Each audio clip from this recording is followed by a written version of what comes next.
Hey, it's Jen. How's the mic sounding? I'm here in round 3 of the London Chess Classic. Hey, guys. So far, no love. You're in the generation. I can't do now. I can. Earlier, Yes, I can hear. when I was talking, you didn't hear anything? Yes. Oh. Yeah, they're here. What? I can hear. Yeah, Oh, no, there it is. I think, is that mine? Yeah.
Round 2 of the London Chess Classic saw world champion Magnus Carlsen and U.S. superstar Fabiano Caruana play to a mildly exciting draw. The other games weren't filled with too much tension either, as the players seemed to be avoiding each other and basically playing it safe. The only real clash was between U.S. champion Hikaru Nakamura and Frenchman Maxime Vachier-Lagrave, but in the end, no blood was spilled. The fans are hoping for more drama today in round 3, coming up next.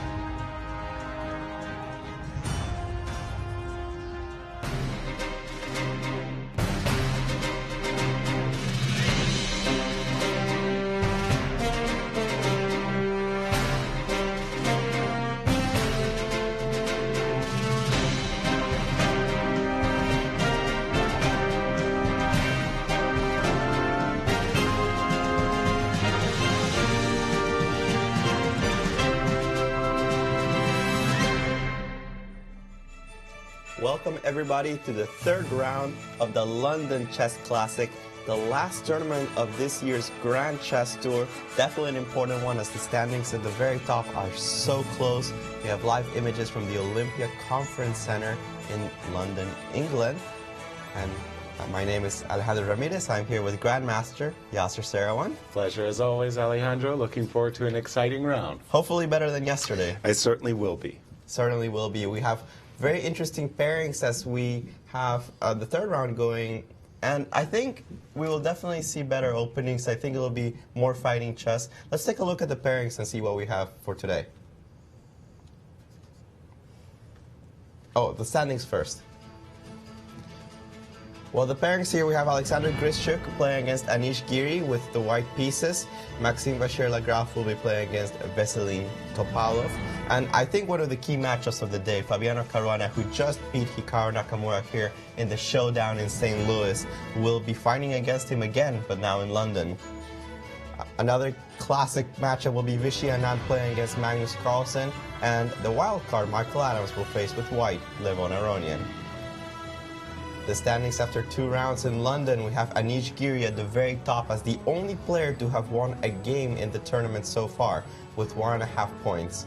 With 1 point is pretty much everybody else except Veselin Topalov, who was the victim of Anish Giri in that very epic first round.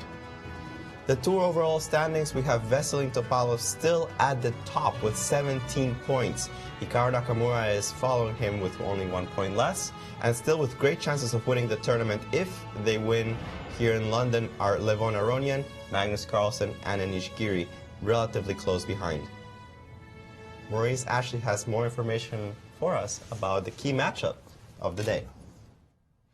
Well, we could have called the games from our bedroom yesterday because they were really basically a snooze fest. Nothing too interesting for us to sink our teeth into. But round 3 should be a much more torrid affair, as there's some incredible matchups that feature some real rivalries. First of all, between the 2 American players, Hikaru Nakamura, the U.S. champion, and Fabiano Caruana. These 2 guys just fought it out, as you said, Alejandro, in St. Louis, in a matchup that we thought would be dominated by Nakamura, but he took it on the chin. Caruana showed his blitz skills. No doubt Hikaru remembers that and wants some measure of revenge today. And if we're going to speak about rivalries, well, the great World Championship rivalry of the last several years is between these 2 gentlemen, Vishwanathan Anand, India's finest, facing off against Magnus Carlsen.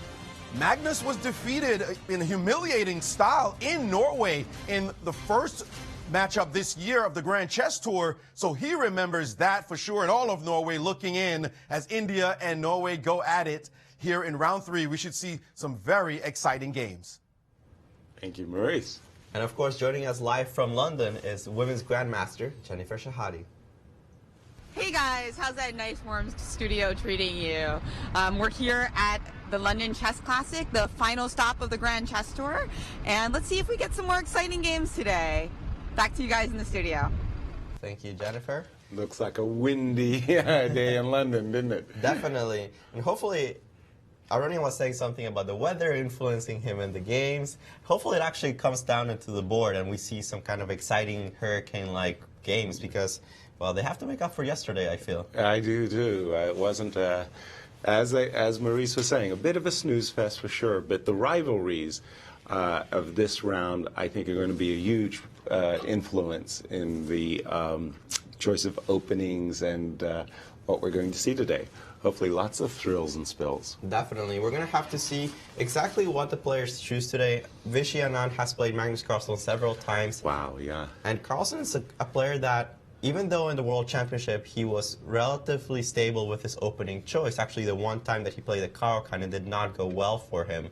I thought it was a draw. Yeah, but he was in trouble from the okay, he was definitely in trouble from the opening. Right. I don't think that he is as stable outside of World Championship matches. He's definitely changed his style around when he plays Vichy. So I'm curious if he's going to go back into some kind of more standard Berlin or Spanish, or if he will choose something that's completely unexpected. Well, he did choose the Sveshnikov in his game in London for the MVL, and he tried to mix it up. Got a very, very easy game, but he couldn't turn that into any type of an advantage that he could play with. No, but I think he was happy with an easy draw in round one. We're going to have to see if he tries for the same kind of Sicilian, that's a little bit riskier approach, but it was really clear-cut in round one. A very easy draw that he obtained in round one against MVL.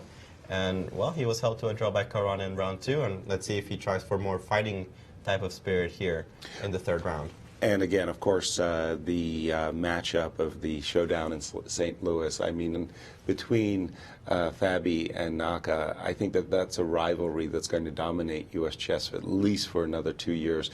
Wesley So may have something to say about it, but those two guys really have been taking the measure of one another. And today I'm expecting a tough game. Oh, absolutely. And, well, these guys are not playing just for fun. They're actually playing for a lot of money. As we take a quick look at the money breakdown here, each tournament awards $300,000 in prizes. Already Veselin Topalov and Levon Aronian, winners in Norway and St. Louis respectively, have taken $90,000 each. Hikaru Nakamura with two solid performances at $80,000. And, well, at the end of this tournament, an extra $150,000 will be split between the top three finishers. I believe it goes $75,000 for the winner of the Grand Chess Tour, then $50,000 for second place, and $25,000 for third. So definitely there's a lot of money on the line. Players really going in, trying to win all the Grand Chess Tour points that they can from London. Yes, well, it's absolutely critical, of course, for the standings. And we were playing what ifs yesterday. What if this fellow wins and that fellow draws? What would it take for Magnus, for example, who is a few points behind, to claim clear first in the tour? And Maurice has more information for us.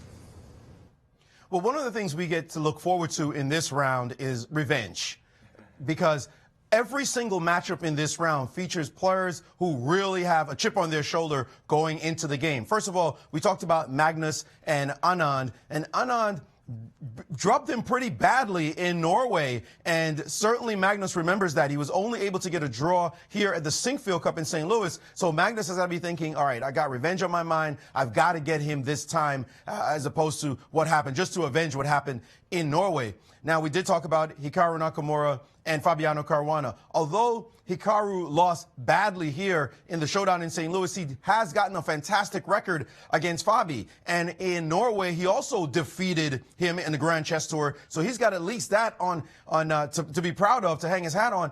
So both players, no doubt, are thinking fighting chess today. Now, we have some other intriguing matchups. First of all, Michael Adams against Aronian, Levon Aronian. That was a nationalistic pride game that they played at the European Team Championships, and it was the underdog, Michael Adams, who defeated Aronian in a beautiful game, just dominated that. So no question about it, Levon's going to be having revenge on his mind. Now, in the other matchup, Anish Giri against Grishchuk, Alexander Grishchuk of Russia, in both games from the Grand Chess Tour, Giri dominated. He won the first one in Norway, and then he won here at the Sinkfield Cup. So Grishchuk now gets the white pieces and is certainly thinking, I want to win today. And in the final matchup, we have Topalov against Maxime Vachier-Lagrave, and those two traded punches. First, it was Topalov winning the Norway Chess Classic, and the Frenchman was one of his victims, only to come here to St. Louis to be defeated by Maxime Vachier-Lagrave. So all these matchups between these two players have been topsy-turvy, and we see a lot of decisive matchups. So we'll see whether or not Vachier-Lagrave, we'll see whether or not round 3 can get rid of that bad taste, that sour taste that we experienced from round 2. Should be some very exciting games. I'm definitely looking forward to this MVL versus Topalov matchup because MVL always goes with the white pieces for the aggression. He's always trying to look for something from the opening. And Topalov is the type of player that doesn't sit back and wait and defend. No, he goes back at it, you know, some kind of Sicilian, some kind of fighting chess. So I think this particular matchup will be pretty cool. And and they're both so very well theoretically grounded as well. So like you say, a big opening clash. Is our expectation for this game. And actually, completely agreed. They come with different styles of opening preparation because, of course, Veselin Topalov known to have a very big team. Ivan Cheparinov has been his second since... For ages. But Maxime Vachier-Lagrave, definitely a little bit more mysterious in that, relies more on computer preparation. It's known that he has one of the strongest computers in the chess world. Right. So we're going to have to see what is more important here, experience and a team or, well, that supercomputer working for you. I tell you, those World Championship matches and the amount of preparation that goes into them is so great.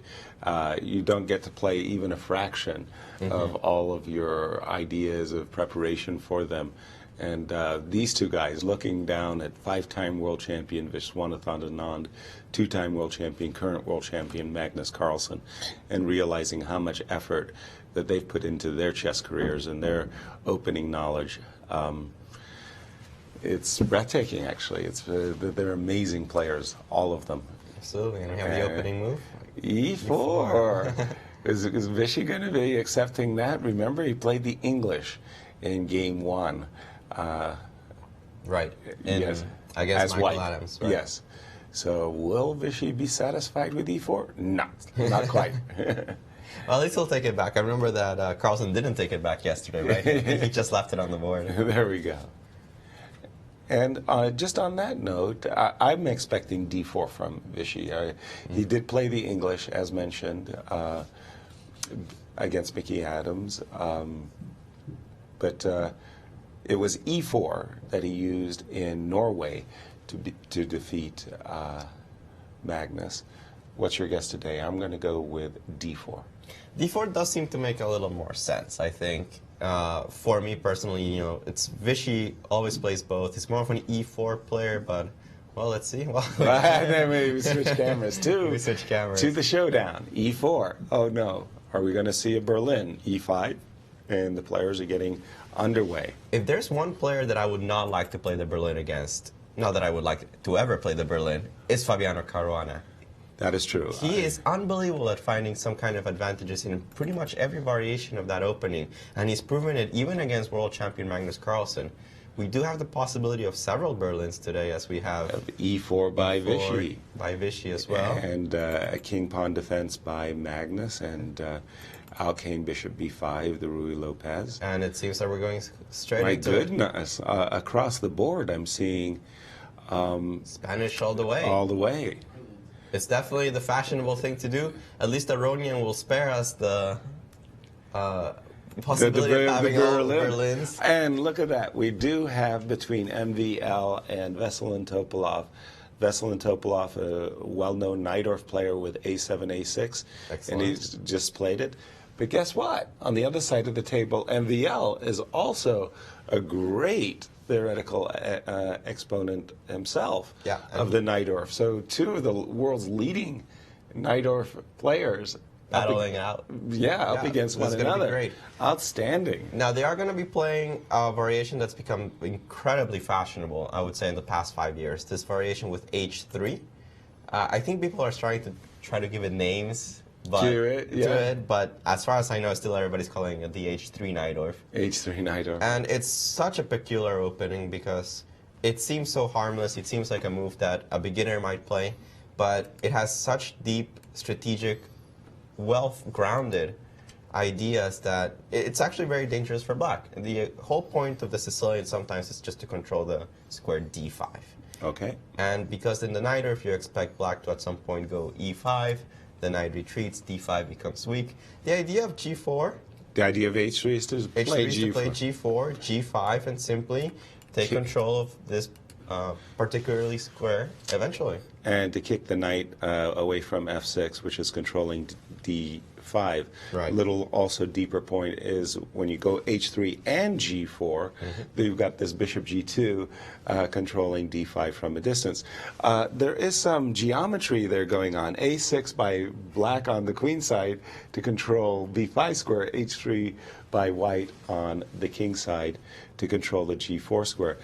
The reason I never warmed up to the move h2, h3, by the way, just tossing it out there for discussion, is to now play a g6 dragon variation where we know, to quote Bobby Fischer, bishop e3, f3, h4, h5, sack, mate. Right. Okay. Once you've played h3, you've committed your pawn to h3. It's sort of like, it says to me, well, you're giving me a green light to play the dragon, that I don't have to worry about that particular way of destroying my position with h4, h5. You've already committed yourself to h3. That's why I never warmed up to it, but it doesn't mean it's a bad move. It's just a different type of positional chess. You can still play g4, bishop g7, bishop g2, and get a completely different kind of game than the Najdorf, and a very rich game, in fact. Definitely the dragon is it's an opening that can actually be transposed into from several things that you don't think would actually start off as a dragon. Yes. But all these kind of dragon doors, all these kind of secondary variations where white doesn't fully commit for a Yugoslav attack, for an English attack, they seem to be met pretty often with the dragon. And of course it would make sense here to play g6. I'm actually, as a grandmaster, mildly surprised that it's not more commonly seen. h3, g6. h3, g6. I don't think it's bad. Even if it is, I don't think that it's been tested enough for people to actually know whether it's playable or not. And I'm actually pretty surprised that there hasn't been more investigations or more practical tests with the move g6. Considering that h3 is being seen pretty much in every tournament. Yeah, it's, well, the vagaries of fashion. Speaking of fashion, since the year 2000, when it came into fashion thanks to Vladimir Kramnik's victory in his 2000 World Championship match against Garry Kasparov, everybody and his brother seems to be playing the Berlin. Yeah. And we do have that between Vichy Anand and Magnus Carlsen. And I might just say that in the recent Sochi World Championship match, the Berlin basically decided the outcome of that match. It was the last game, and it was Vichy on the black side and Magnus on the white side that decided the World Championship in a Berlin defense, and we have that today. With the bishop e6 variation, which there's actually an incredible amount of subtleties in the Berlin. It's kind of difficult to explain exactly why you're playing h3, why you're playing king e8 as opposed to playing bishop e6 directly, why you don't play h6 with black. It's just, there's a lot of different approaches. You can't mix and match all of them. Right. But there are some different ideas here in black's position. The idea of moving the knight from f5 to e7 early has become pretty popular. But of course, putting the bishop on e6 is probably one of the main lines and will remain as one of the main lines. Right. It's interesting that line of knight f5 to e7 to g6. That was really made popular by Zoltan Almasi, the Hungarian grandmaster. The ironic thing is that what we know is the model setup for black is right now black's pieces bishop on e6 and the knight on f5. They would like to reverse themselves. It's the knight that would like to be on the blockading square e6, and then the bishop would like to be on that nice diagonal attacking the c2 pawn. That's like the model setup. Right. And from white's point of view, although we understand it, that he wants to use his kingside majority, I mean, I keep looking at all of these Berlins, one after another, and it's like white very rarely ever gets to use it, except for something like 20 moves down the line. Well, and when he does, like Grishuk did, he gets punished. He gets punished for advancing his kingside pawns. So it's still a mystery defense, but very popular at the highest levels. Mickey Adams and Levon, thank goodness it's not a Berlin, but the queens did get swapped. both Levon Aronian and Michael Adams have it in their repertoire as black to essay the martial gambit. Yes. They're lifelong proponents, the both of them, as black. They're willing to sacrifice their pawn on e5. So to avoid the martial gambit, we have the anti-martial. a2, a4, b4, d4, d6. And, well, there's just a lot of different approaches to this position. Mickey went for the very straight line, main line. And this is something that Aronian is incredibly familiar with. This is the variation that he beat Nakamura with, I want to say. Yes, So, from the Sinquefield Cup, and then Cup. in the last round of the first Sinquefield Cup, Yes. it was Magnus Carlsen yes. who won, but stood worse. At some point, he in did the stand game, worse. in Yes. the game. So a very complicated variation. Well, 2 Berlins, I believe we have today, and with more Berlin information, we have Maurice Ashley. Indeed, the Berlin is dominating the action today as it has over the last 15 years at the top levels, both sides feeling like this is something worth playing.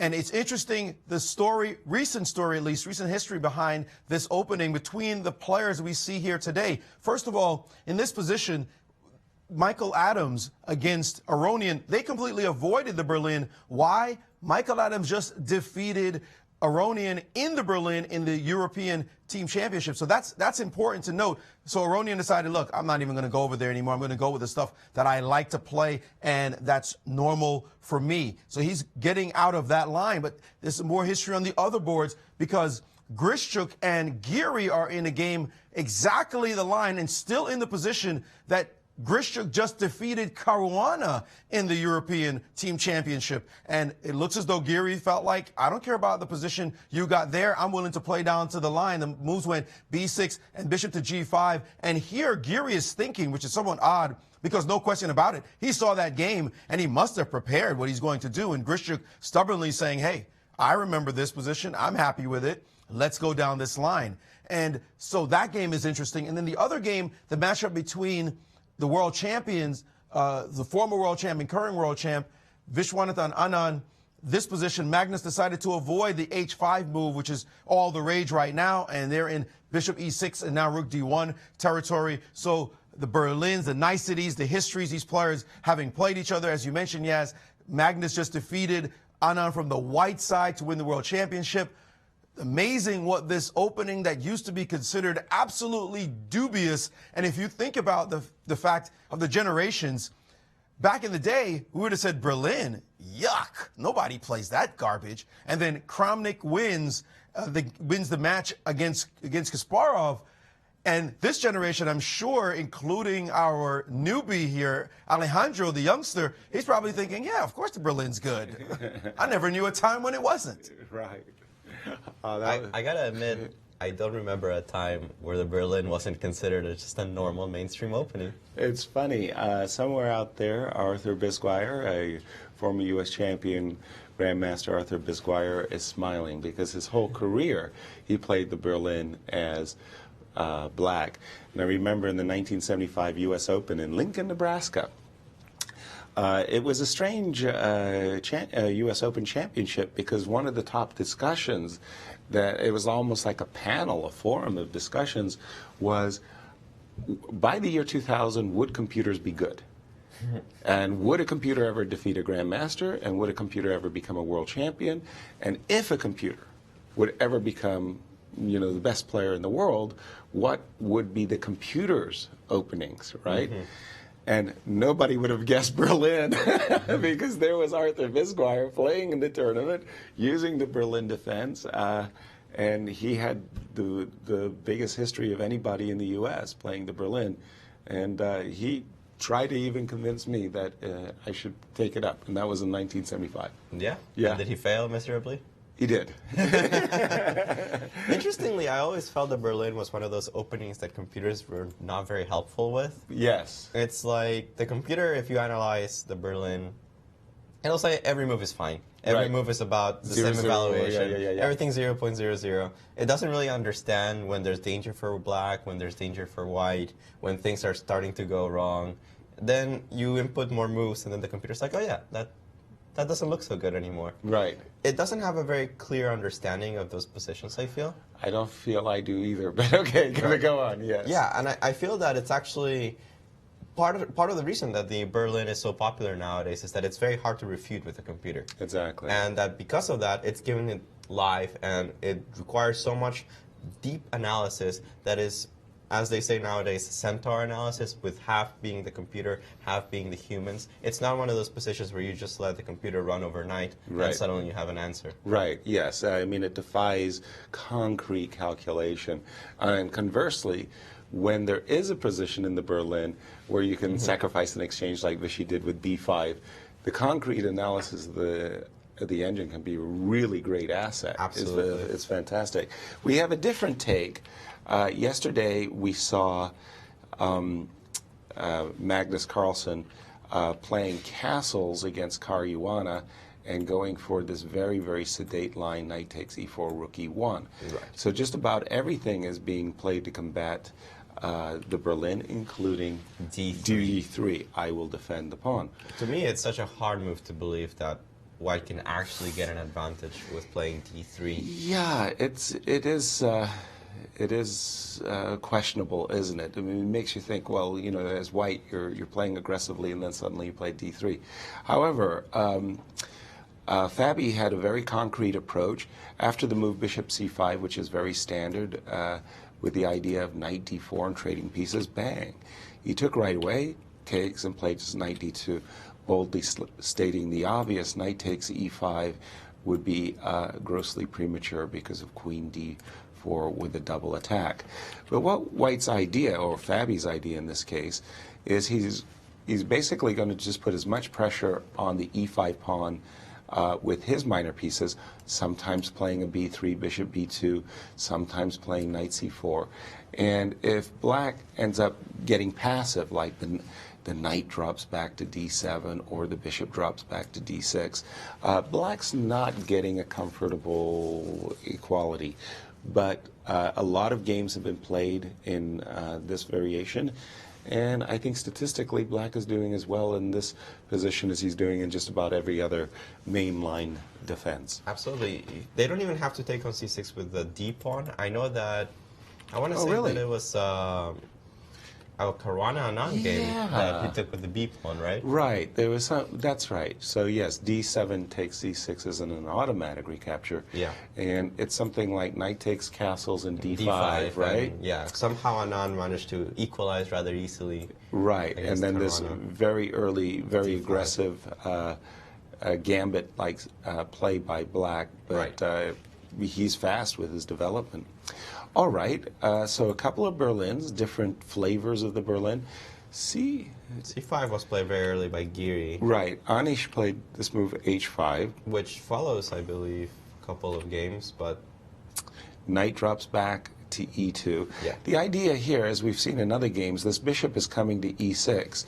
So White says, well, with my knight on c3, and the business squares of d5 and b5 are covered, I'm going to reroute it to f4. By the way, keeping an eye on the pawn on h5. Which changes the character of the position greatly. By playing the move h5, you give up the g5 square, but you make a knight on f5, which is usually very unstable, have a safer home. Exactly.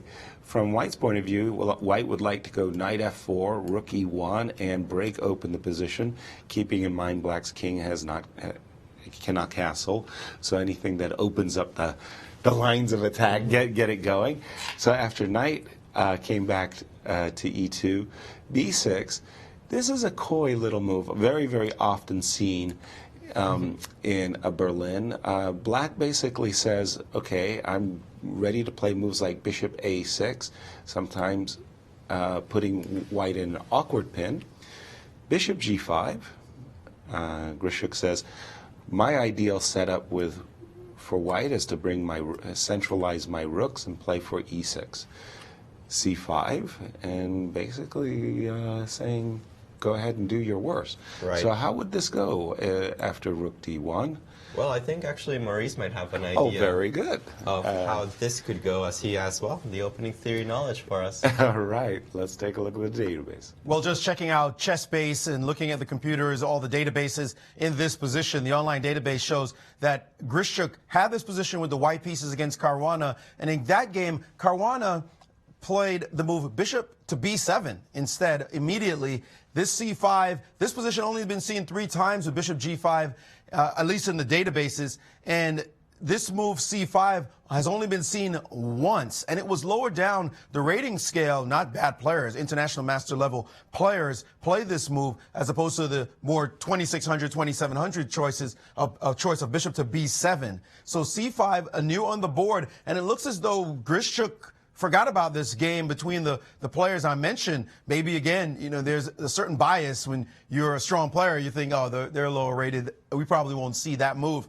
And instead, here Giri says, I'll take a look at that and see if that's a good alternative. So c5 is the new move on the board there.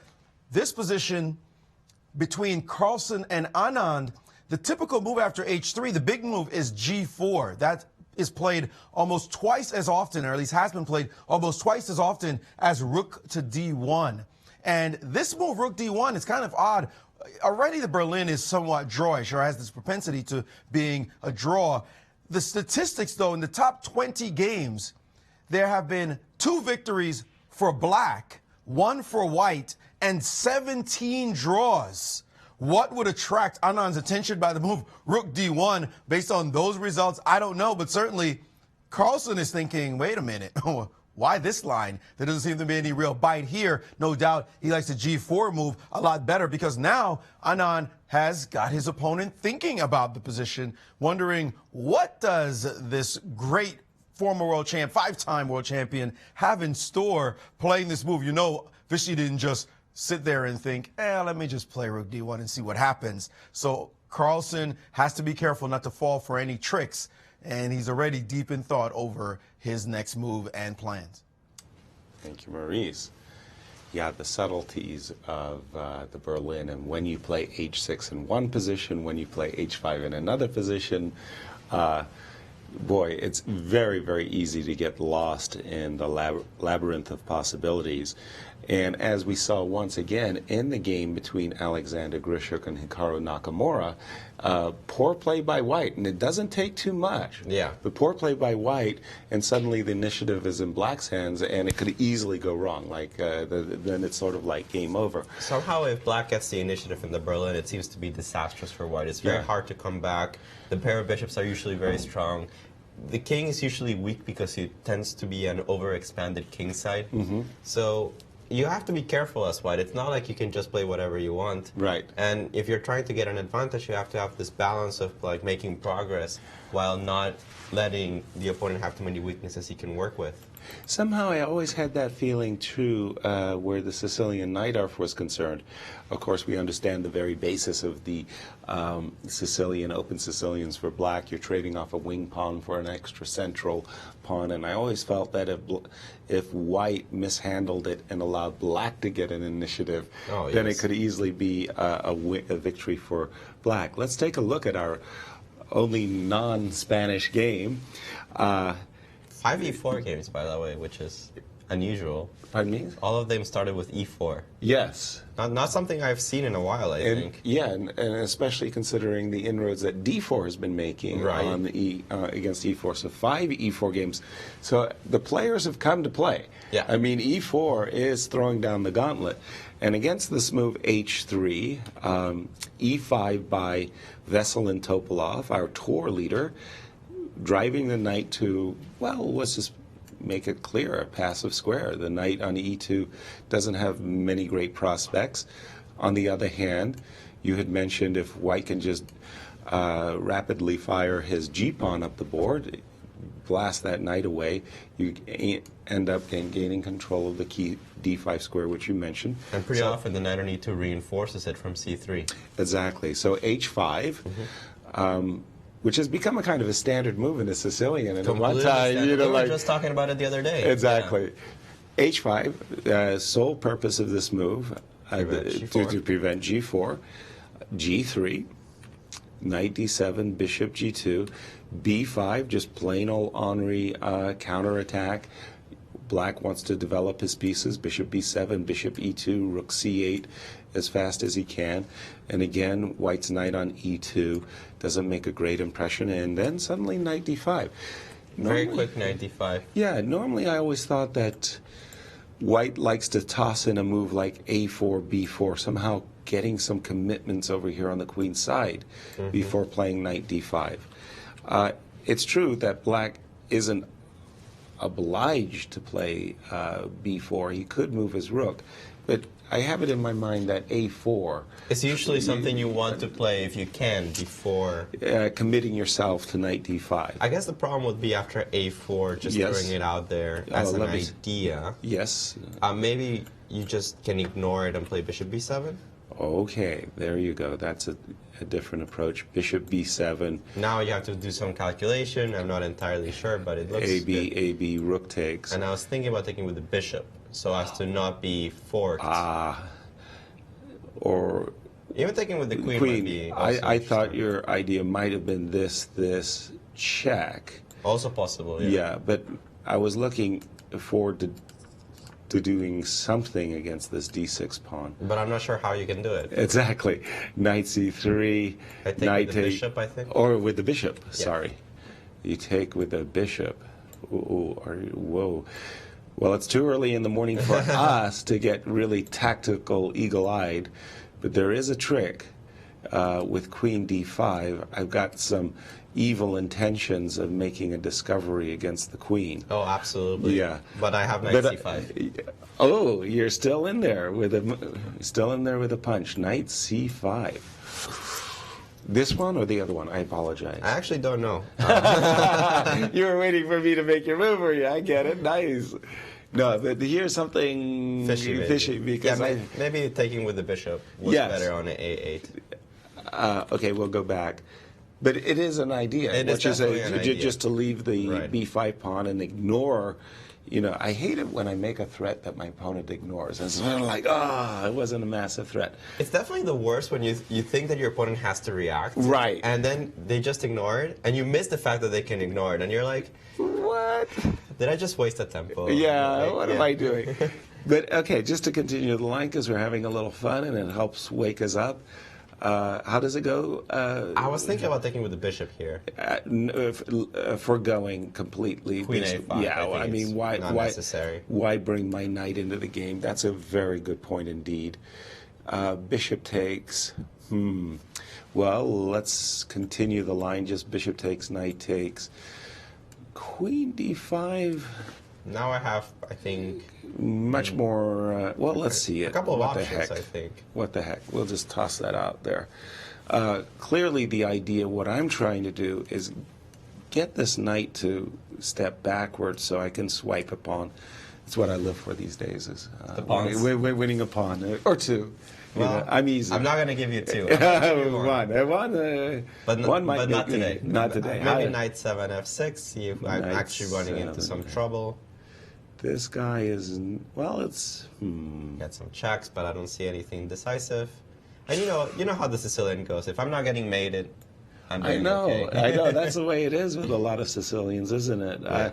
Trying to make life difficult, probably I'm not succeeding. Here this is a typical one. I go queen b7 with this gorgeous idea of knight c7 check. I think I have a threat, and then my opponent ignores my threat completely. We're just talking about ignoring knight c5 and say, creates a threat. do your worst, challenges you to.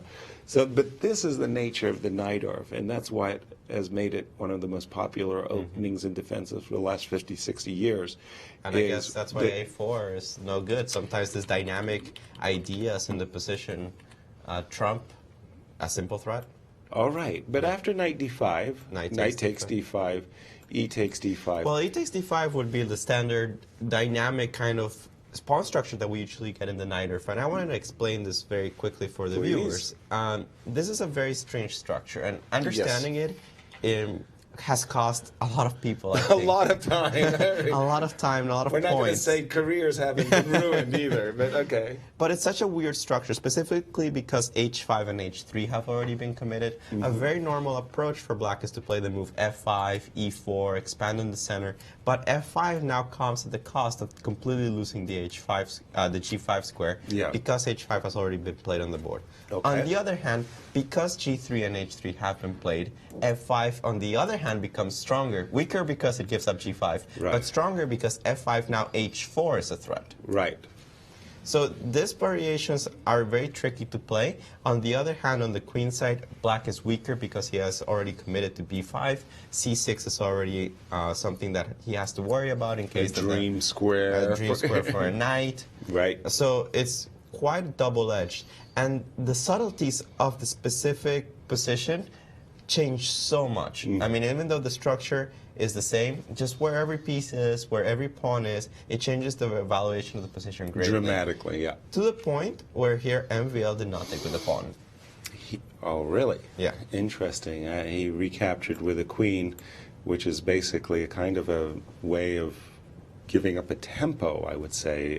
The queen, after knight b6, is going to get kicked back somewhere. Absolutely. And that somewhere would be d3, I reckon. Just trying to maintain some I'm not sure, development. because if you put it on d3, I'm always worried you're going to put the bishop, instead of b7, you're going to put it on e6. And suddenly you have this ideas of playing bishop c4. Right. They seem a little annoying. I'm not sure if I should really be worried about it, but at least I give my opponent a couple of ideas here. Yes, so I saw queen d3 as the natural retreat. You think he would have to, just to boldly state the obvious, oops, we're giving black Yeah. even an opportunity to make a repetition against white's queen. White's queen is getting into trouble going into c6. You're basically making the case that you think white would have to retreat his queen all the way back to d1? Well, as strange as it looks, it might be the best square, It yeah. might be the case. Unless there's a reason that I really want the bishop to not be on b7, then I'm going to use queen d3 as a decoy or as a lure in order for you to go bishop b6, where perhaps strategically the bishop does belong on b7, and it just seems like there are some tactical ideas with bishop e6, d4, but it's just a bunch of smoke. I see. One of the things, you know, as a classical player, I always look at is a backward pawn on d6. I'm looking at your move bishop e6 to threaten bishop c4. With that pawn on d6, I don't really mind playing the move b3 if on a good day I can get in moves like bishop a3 and rook d1 and press. Always in the Najdorf, always and always and always, it's about this freeing break d5.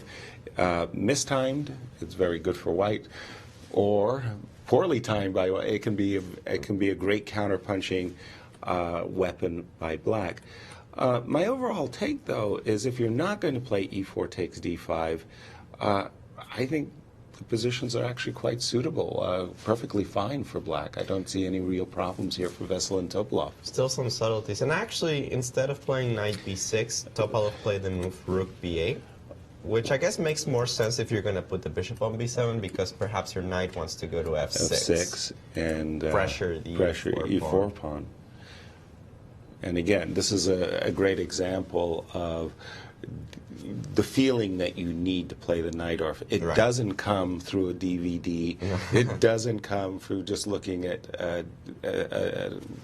tons of games on the database. Again. It comes through both theory and practice. And- you need a lot of hours. And we're talking about getting crushed Over and over again. Yeah. Yeah, you The will- more losses you accrue, the greater more you learn. the greater your familiarity. And I'll happily defer to Vesely, who has such a familiarity with the Najdorf. And He's will- played the move rook b8 in order to play bishop b7. We've had a lot of fun with the Najdorf, but we're going to go back to the Berlin. Yes, our favorite. Maurice Ashley has more info for us in that opening. Well, you talk about losing games and knowing the niceties of positions, it's always good when you learn from other people's losses.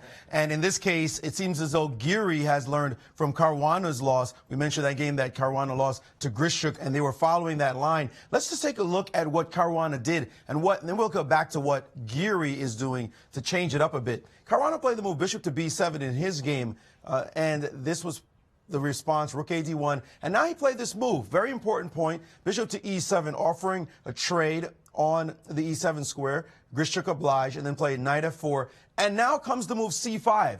Remember this move, because we're going to see it in the Giri game. At this moment, the knight is under attack. It needs to find a square, and it went to g5. So it has that free g5 square.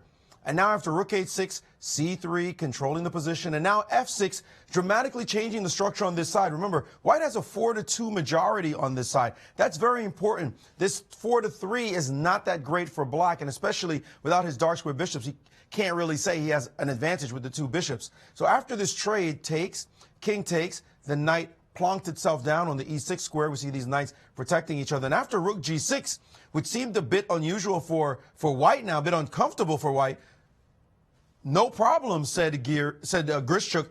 f4, guarding everything. The knight that was under attack is now no longer a problem. He's very solid, except he allowed this very straightforward fork. Knight to e3. Check that out. Two rooks under attack.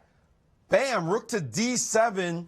Hello, checkmate alert on the back. Rook f7, mate is in question, so rook g5 was necessary. If you take with the pawn, you lose the other knight. So he played instead knight takes g5, knight f1, king f1. After all those fireworks, it seemed like just a simple trade of pieces. However, that left a 3-2 majority on this side, a rook on the 7. Ideas of playing for rook f7. So after rook c8, guarding the pawn, now g4. And it's clear that white was the one with all the space. On the king side, we see a couple of trades. After bishop c6, rook f7, king g6. And here came the white king, a dominant rook, great pawns. Clearly, white is the one for choice here. After bishop d5, rook d7, bishop takes a2, grabbing a pawn that Grishuk didn't care about. And after a5, knight e4, bishop b1, f5 check. Take a look at this position first. No trade off this piece. Bring the knight to a new square, and after you try to trade it again, sorry, now just total dominance with the pieces. King g5, knight f7 check, and after king to f6, king f4, threatening g5 mate on the board. He had to give up his bishop, and there he went. He was done for after pawn takes, and he struggled on a bit more, but he lost the game to Caruana. So Grishuk has this game fresh in his mind, how well he played, and he's able to dominate the position. But remember the key moment here. Right here it was, he played bishop to e7, and the trade that allowed for this knight after c5 to go to g5. That's important, because now if you back up, and we switch now to the actual game where I'm going to find it here, the move bishop, knight c3, c5, here, bishop g5, c5. Now the problem is the bishop's going to go to b7, and forget about playing bishop e7 too early. Here you're going to have the possibility of trading off this knight, and the knight will not be able to go to g5, so you can play bishop e7 later. That's the nuance. Remember, both sides remembering this game. Giri said, I'm going to put my bishop on b7 early so that I can trade. How did it happen? Knight c3, bishop b7, rook a d1. Give me that. Now that knight is gone. Those all ideas from the other game are simply no longer possible. And after gf3, very strange structure for white on this side. c6 stopping any kind of entry points. Now preparing bishop e7 and looking for that super solid Berlin. This was Giri's improvement on that game. That's why you have to know your history. And there is Grishuk studying the position and say, have I been tricked? Well, I'm not much of a classical player. At least I don't consider myself one. But man, You're those not coming. but those f3, f2 pawns, I mean, they look ugly. They do. Well, we're gonna go. We actually have a feature with Jennifer Shahade and an artist from England, Simon Purkis. So we can take a quick look at that. Thanks. I'm here with Simon Purkis, the founder of Pearling London, these luxury chess sets. Tell us a little bit about what it's like to be here at the London Chess Classic and your sets. Sure. It's a pleasure to be here, Jennifer. Thank you. So we've worked with 25 British-based artists so far to create these unique chess sets. So this one is by Virginia Griffiths Jones, who is a landscape painter and very colourful. This one is by Inky, who's a very famous street artist from Bristol, the same city where Banksy is from. And they're all completely one-off. I recently returned from St. Louis, from the World Chess Hall of Fame, where Jennifer and I were lucky enough to have some of our artwork on display at the museum at the World Chess Hall of Fame. And yeah, so two of our artists, Crystal Fischetti and Daniela Raychev, their two sets are exhibited there, and had a great reception. It was wonderful to be there. So fantastic. Yeah, ladies' night chess in St. Louis. So it's really fun to see a little bit of St. Louis here at the London Chess Classic, especially because of the tying with the Grand Chess Tour. So you said this one was a British street artist, right? That's right. And by the same city as Banks. So this could be, this could be him, right? This could be Banksy, right? It isn't, but Inky has done collaborations with Banksy as well. So, yeah, they're pretty close mates, I think. All right, fantastic. So which one of these am I going to take home, man? You got someone on sale over there, maybe one of So we're those. doing a sample sale, which is quite nice. Sort of X display, and then we do these illuminated boards as well, which are quite fun. Yes, glow in the dark chess. We So do lots of events with those at members clubs and bars and things. So play chess with a glass of wine and beer and things. So yeah, it's great. thank you. So I'm going to be taking these chess sets home with me. Back to you guys in the studio. Thank you, Jen. Thank you, Jen. Beautiful sets, incredibly colorful. Absolutely. But big breaking news going on in the Magnus Carlsen game. We got to go to our highlight specialist, Grandmaster Maurice Ashley, to tell us there's a blunder alert, Maurice? Well, that might be overstating the case, but the engines, at least you start looking at this stuff with engines, and not all the time, as you mentioned, Alejandro, are the engines correct. They sometimes can't judge individual positions. But here the engines are saying that Magnus is in a terrible situation because of a break that is normal for the Berlin. Take a look. After Rook D1, he played the move Bishop to C5. And now G4, remember we said G4 is the main move in this position with Bishop to E6. Well, H3 is the point is to play G4. But I'm going to start with Rook D1 first. And now G4, Knight E7. And now Knight to G5, attacking the Bishop. And Magnus now played Bishop to D5. Everything looks all normal, except the engines are wondering, well, what happens if I simply capture on D5, and after pawn takes on D5, E6? The breaking move. This is the move that you play in the Berlin looking for an edge. It's not, obviously, you don't want to take back because after knight takes on E6, everything is attacked. The bishop, the pawn on C7, and the pawn on G7. So that would be disastrous. So after E6, this pawn is simply under pressure. Seems like you're forced to play F6, maybe F5, which looks worse. But after F6, knight to F7, a bold move. The knight now ensconced on this square. And after rook to F8, you stop and you look at the features of the position.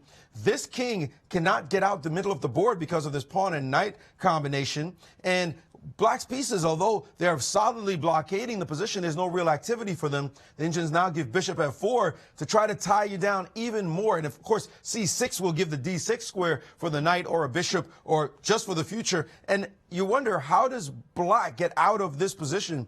The engines give rook to C8 and bishop back to G3 as a move. That doesn't look like the most active. Rook D3 is also possible, but still, looking at this position, it does not look very attractive for black, but that is typical of Berlin. Sometimes they don't look that great, but it works out anyway. In the meantime, Anand has not moved for quite some time. This move must have come as a surprise for him. He must be wondering, what gives? Knight D5, E6 looks so strong. Why would Magnus allow this variation? No doubt he sees this move, and he seems like he's almost bored. Like, go ahead, do it.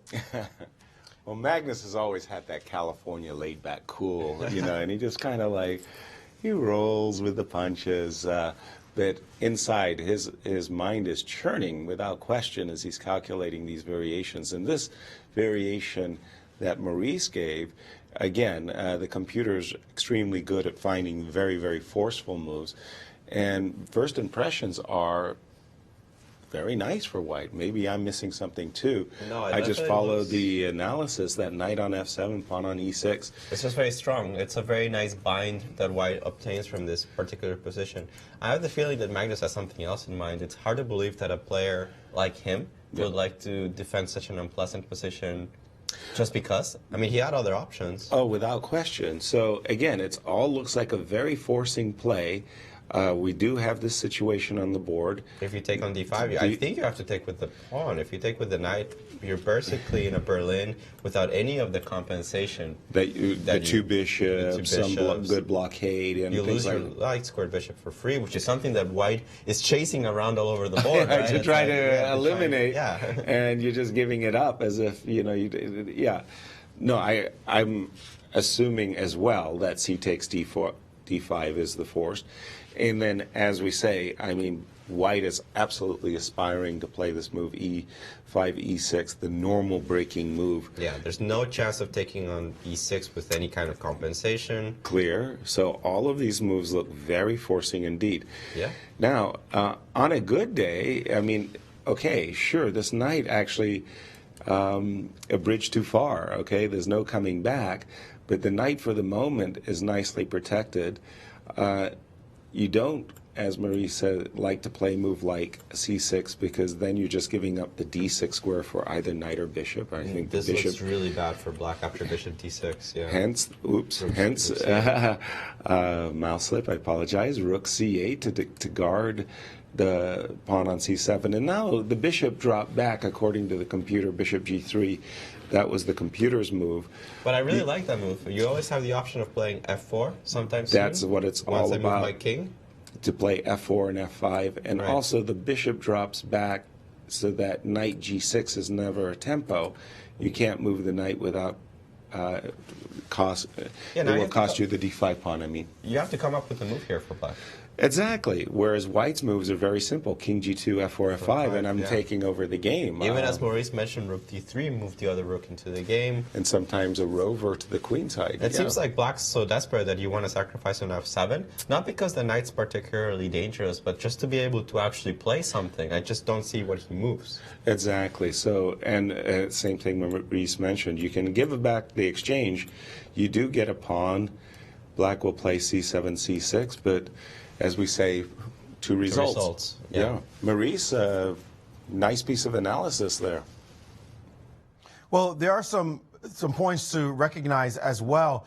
Just in the opening, this position has been played, this one we see on the board, have been played over 60 times. And in this position, rook d1, no one has ever played bishop c5. So in fact, according to the online database, bishop c5 is a novelty by Carlsen. So let's take a look at what else has been tried. The move bishop to b4 is the move of real consequence here, challenging the knight. That move, attacking the knight, not allowing any of the shenanigans with g4, or at least there's got to be some kind of pressure. White has to be very careful about this particular attacking move. Let's go back to this position. Again, in this position, the move bishop to e7 has been played. The point being, after bishop to e7, if you play g4, the knight can trade itself off on the h4 square. So that has been a reasonable move. Other moves have included h6, even h5, even just dropping the knight back right away, given that g4 is such a threat. If we look at a position, for example, after bishop to b4, the move knight e2, and it's just totally different country, just a completely different kind of position. Now, while you guys were talking, I was wondering about the game position here, and I haven't looked at it yet, but I thought, is it possible in this position to play for, well, I want to play for knight to g6 and knight to h8. Is that possible in the long term? Would it make any sense? Move c6, looking to play knight g6 and knight to h8. The only way it looks like how else could I get rid of this stupid piece? But it turns out the engine is saying if you dare do that, b4 comes into the position, oops, and now you can't capture, you can't move away, in fact, because of knight to d6 check and your rook is hanging. So you must take this pawn, and now rook a to b1, and this is starting to look horrible beyond belief.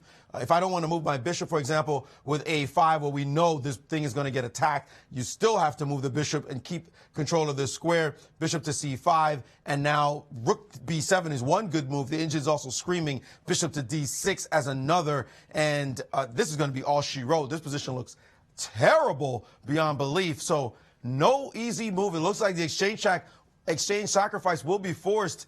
Anand is unquestionably looking exactly at that exchange sack and these lines and wondering, how does this guy plan to get out of it? and he did not capture on d5. He played knight back to e4, avoiding the variation that looked super powerful. I think that Magnus dodged the bullet in that line. At least the engines don't see anything else. A surprising development there, not going for a line, maybe respecting the opponent a bit too much, playing that move, knight g to e4. Wow. What to say about that? That's just a remarkable non-decision there. And again, there wasn't too much to calculate. I don't know, perhaps it wasn't very forcing. Well, perhaps he just didn't think it was as clear as we see it. And of course, it's easy for us once we get the knight to f7 and we get it on the board to see that black's running out of moves. But maybe he felt like black was getting some kind of counterplay somewhere. I don't know, maybe something like f5. Maybe he saw some variation when you take on e6 and black's getting counterplay. I'm not entirely sure. Well, we would definitely look forward to Jennifer post-game interview. Counterplay? What? I don't see the counterplay either. There's no counterplay. I'm just trying to understand. I really don't know. Yeah. Maybe he thought black can castle here. Yeah. Rook f8, bishop. That's funny. Do you suspect he goes to castles? No, I doubt it. But I do recall a story of Bent Larson told me. He had been playing an open Sicilian, and there had been a trade of queens on d8. He played king takes d8 and moved his king back to e8. And there was a heavy middle game. And he noticed that at one particular moment his opponent went into a deep calculation regarding a sacrifice. And Bent understood that he was rejecting it because of the castles. Castles saved Bent's king. So sometimes you do, but not in a Berlin. You never forget that black has a castling option in a Berlin. It just doesn't happen. I wanted to just take a look around the horn.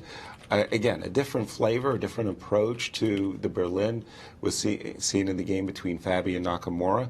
There was a captures. This is where we left it.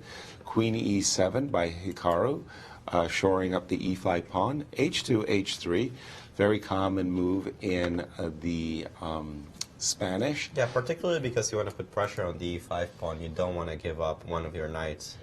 Right, to a bishop g4 pin. So h2, h3, castle, all looks very standard. Knight comes back to d7. Queen e2, a little bit of a savvy move. Basically, white's not revealing his hand quite yet. Of course, he's likely to castle kingside, but who knows? Maybe there will be opportunity for bishop d2 and a castle's queenside. Okay, be that as it may, queen e2 is flexible. b5, a committing move. Knight drops back to e3, eyeballing that f5 square. Just a second, let me get highlight the square. If white can get his knight to f5, he'll do so with a gain of tempo. Now on the move knight b6, and suddenly this doesn't make a very good impression on my mind. The knight on b6, it would be great if white's king is already on the b1 square, then it makes perfect sense. Attacking something. Attacking something, but at the moment the knight on b6 really isn't menacing anything, and the key squares d5, c4 are both covered. So I'm not quite sure what Hikaru has in mind by sending his knight way out there to the b6 square. And knight f5, a little bit surprising move by Caruana as he makes that commitment to play knight f5. He had the option of simply castling, and we've seen in these structures many times what white tries to do is move this knight out of the way in order to be able to prepare an f4 advance. The knight on b6 looks a little strange. Why he didn't play castle. I mean, there must be some reason, I want to say. Castle, maybe. I mean, I don't think positionally you can really play f5.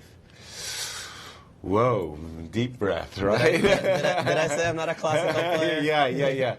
I would be shocked and appalled. Appalled that you would want to play such a move. Well, I was just thinking maybe you get the f-file. You do get a lot of development for it. True. You get the f-file. Let me just highlight that for a second. But you're giving up so many nice maybe squares. too many weaknesses. Yeah, yes.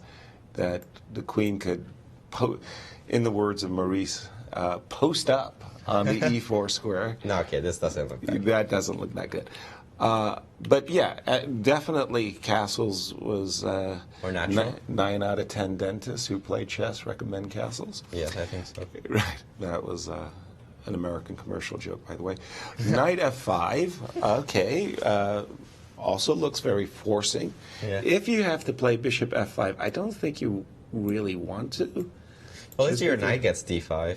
In this case, the knight gets d5, but white's queen could, again, find itself on this very commanding square on e4. Is this fun for black? I don't know. This is fun. No. This is not fun. This is kind of torture, actually. Right. Because, I mean, you have the weakness on c6. Right. White will install a queen on e4. Castles, bishop I g5, don't bishop even- I don't even d2, rook have to e1. castle. I mean, I can go g4, h4, g5, Yeah. king e2. There's no reason for me to ever castle in this position. I put a bishop on e3.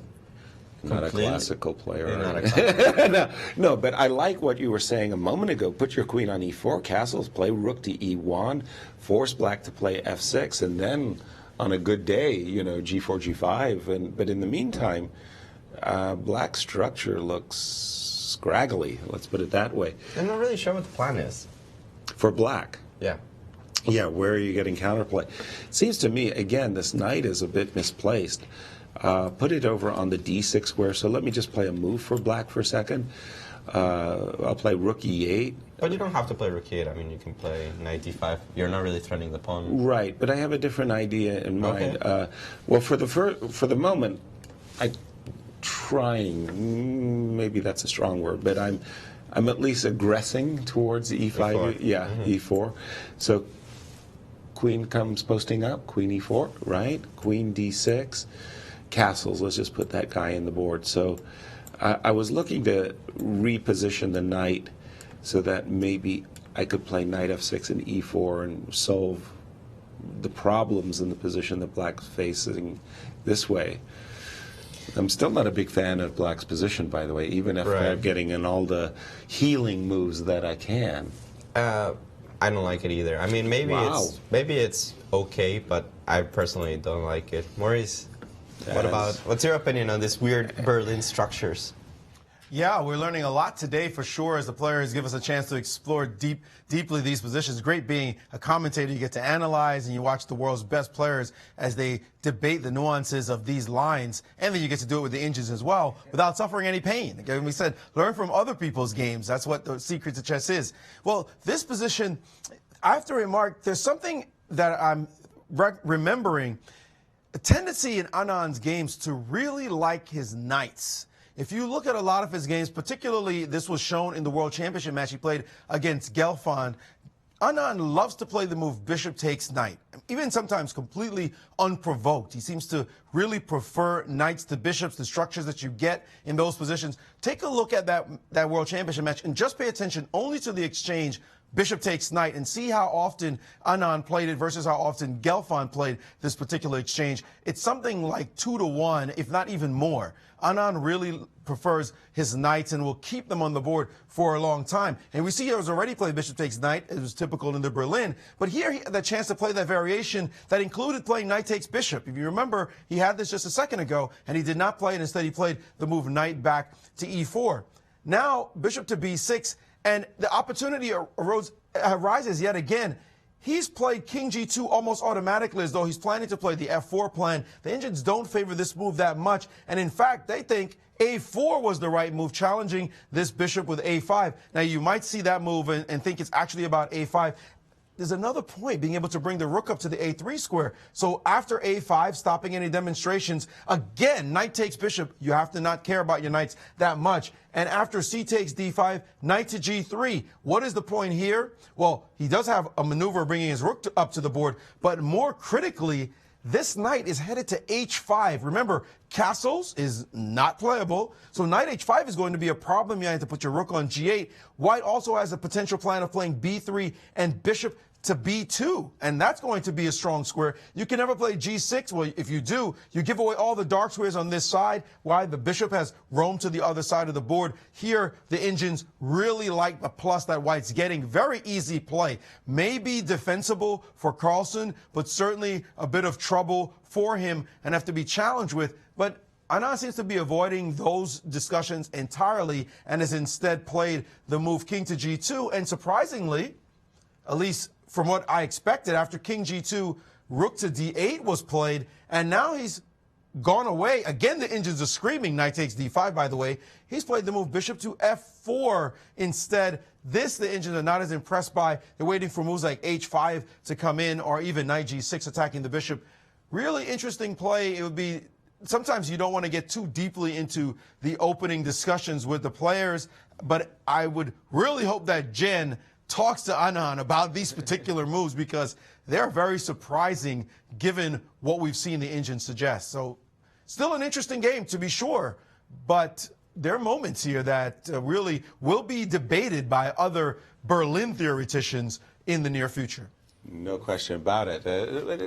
But Vichy's play strikes me as what we would call the slow play, The slow right? play. The slowing down. Which is usually what you do against the Berlin. I mean, usually if you play too fast, it kind of backfires. It seems, though, that he had the opportunity to actually do something very active, put a bind on his opponent very early here in the Berlin, simply because Magnus, well, according to the engines, misplayed it. With this bishop c5, bishop d5 idea. Right. But having said all of that, I mean, from Vichy's point of view, he's got a very, I'm channeling Vichy here a bit.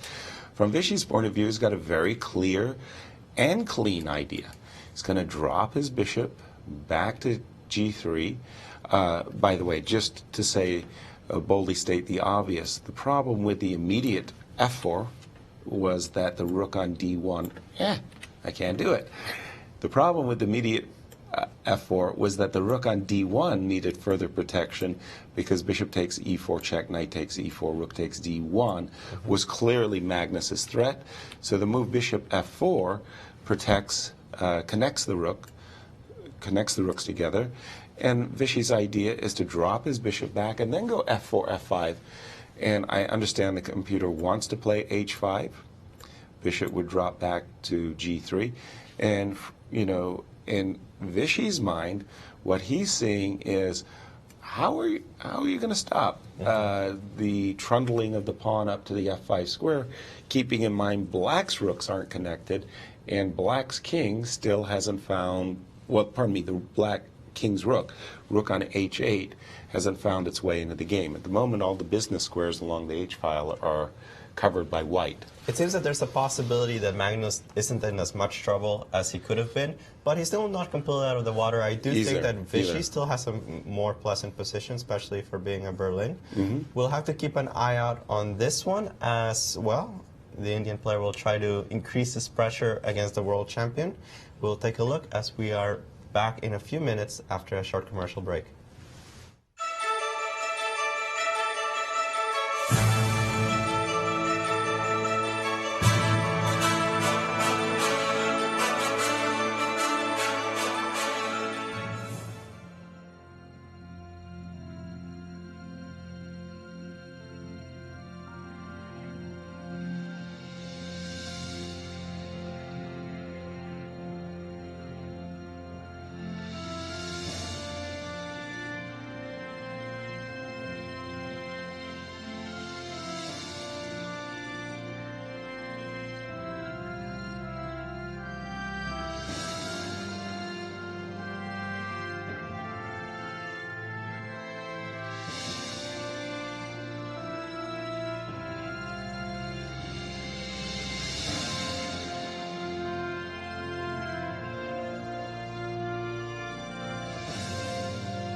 back to the third round here in the London Chess Classic. We actually have 3 Berlins today, but they seem to be headed in completely different directions, as we have pretty interesting pawn structures all around. 4 Spanish games, 5 of them started with e4. Very unusual for, I think, this kind of level of chess. Absolutely. And the players have brought it today. I feel the games are much more tense and rich in content. I want to put it like that. Definitely. And I have to go to that Magnus Carlsen game because it's got me, I find it personally gripping. And I was about to say, the big move here for Vichy, as he played the Berlin, is we've talked about the majority of pawns on the king side that white gets. The 3 black pawns on f7, g7, h5 are matched by the e5, g4, h3, and f2 pawns. And let's get those doggies rolling. Let's play the move f4. Very compelling move from White's point of view. He wants to play f5, boot the knight backwards, and continue his expansion. And Vichy has played this move, and I believe we've seen a trade of pawns on g4 by Magnus. Yep. Magnus, well aware that this move f5 is going to cause great difficulties. I'm assuming Magnus has to play knight g6 because the alternative idea of trying to attack this pawn on f4 simply runs into either king f3 or f5 and then king. and then king f3. So you can't do that. But the knight comes to h4 check. The bishop takes. The rook takes. King g3, and this just looks like very comfortable play for Vichy. Notice we mentioned this move before, this idea of playing rook d3, a rover, and there's going to be issues for black along the d file as well. So I'm thinking that Vichy's has got a considerable edge here. Unless I'm missing something, it looks very comfortable for Vichy Anand. Well, now just as an idea, since I wanted to... Yes, please. Well, I'm not saying it's particularly a good idea, but instead of going knight h4 immediately, since probably you want to play f5, I'm going to maybe let you do that. Okay. And I want to play this kind of weird move, king e7, and I'll explain the reason I want to play this a little bit later. Okay. f5, knight h4. Takes. And in this case, you've given yourself an opportunity of being able to defend the rook. The rook. Which I'm not so sure it really changes the evaluation of the position, but at least my rooks are feeling a little better about their lives. So you think you drop back with your rook as opposed to just giving up this pawn on d5?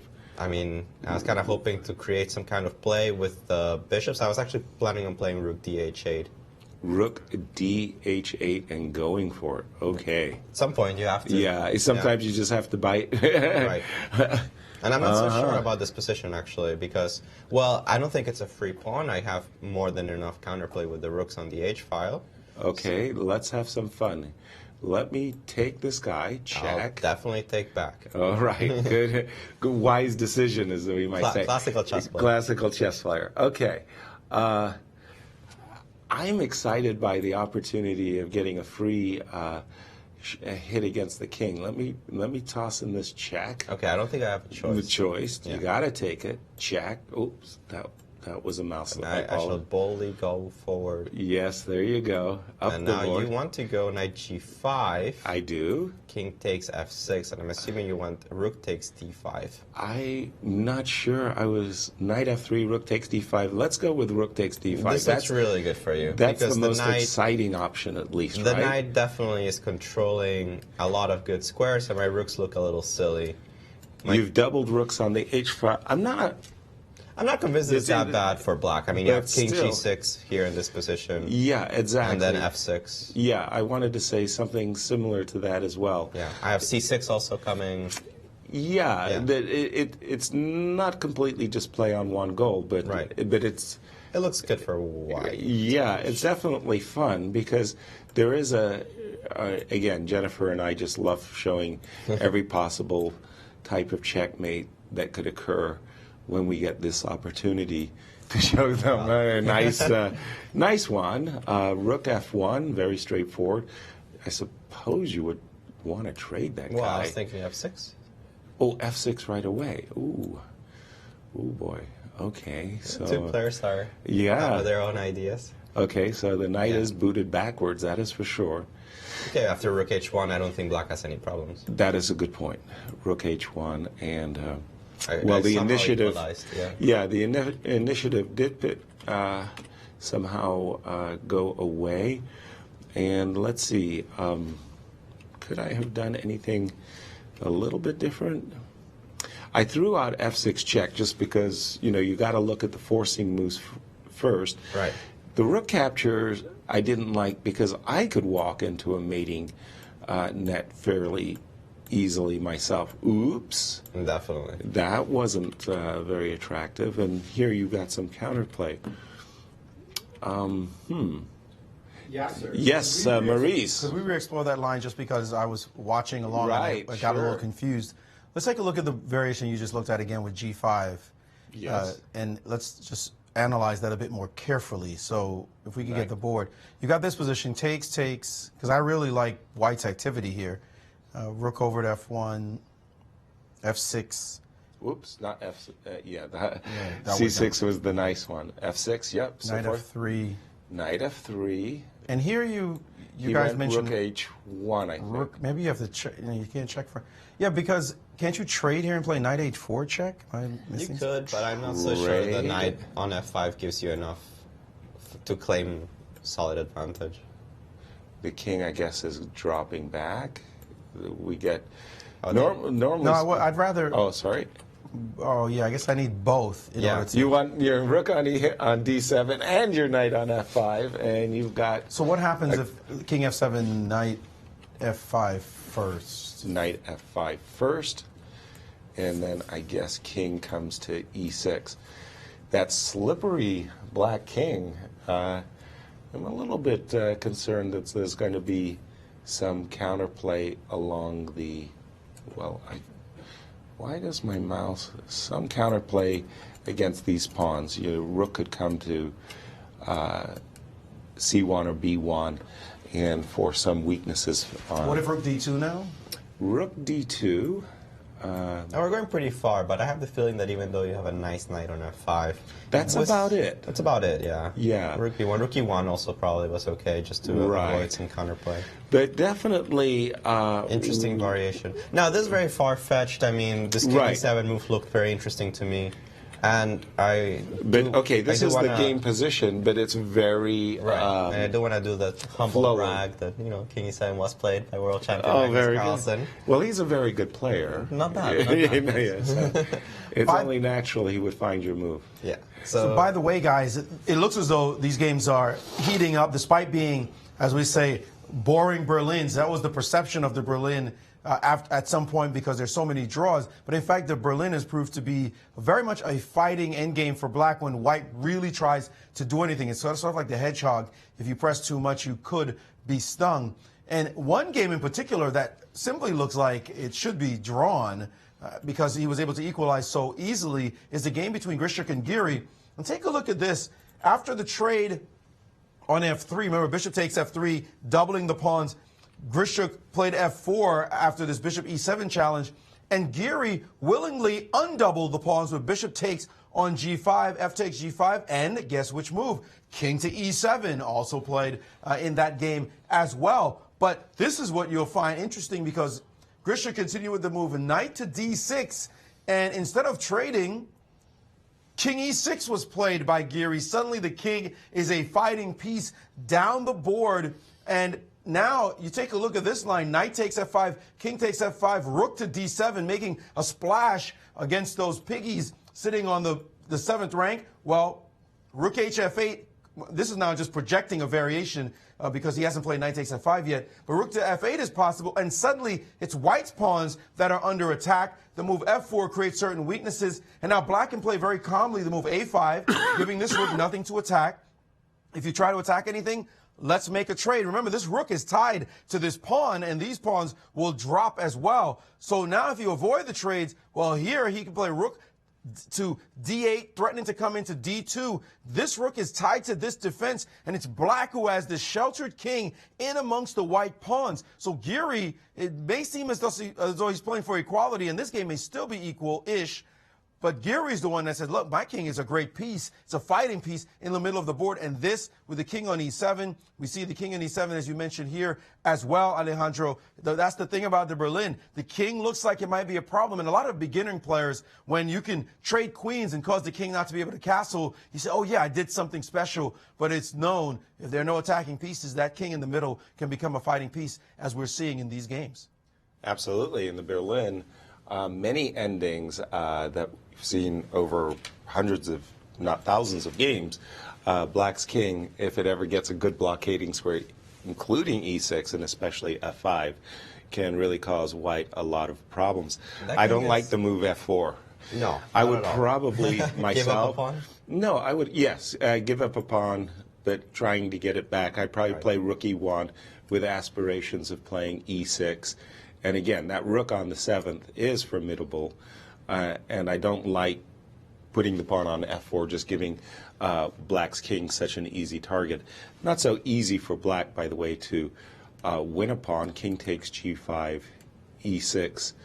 I'm a favorite to start grabbing some pawns myself. I know that the 7th rank rook is very active. I do feel that with the king on F5 being so active itself, the position should be somehow about equal. Yeah. Yeah. I don't think that Giri has much to be worried about. But White has to be careful not to misplay it after F4. That king is just like ideal king. Maurice? A big development in another game, the game between Michael Adams, the British favorite, and Levon Aronian.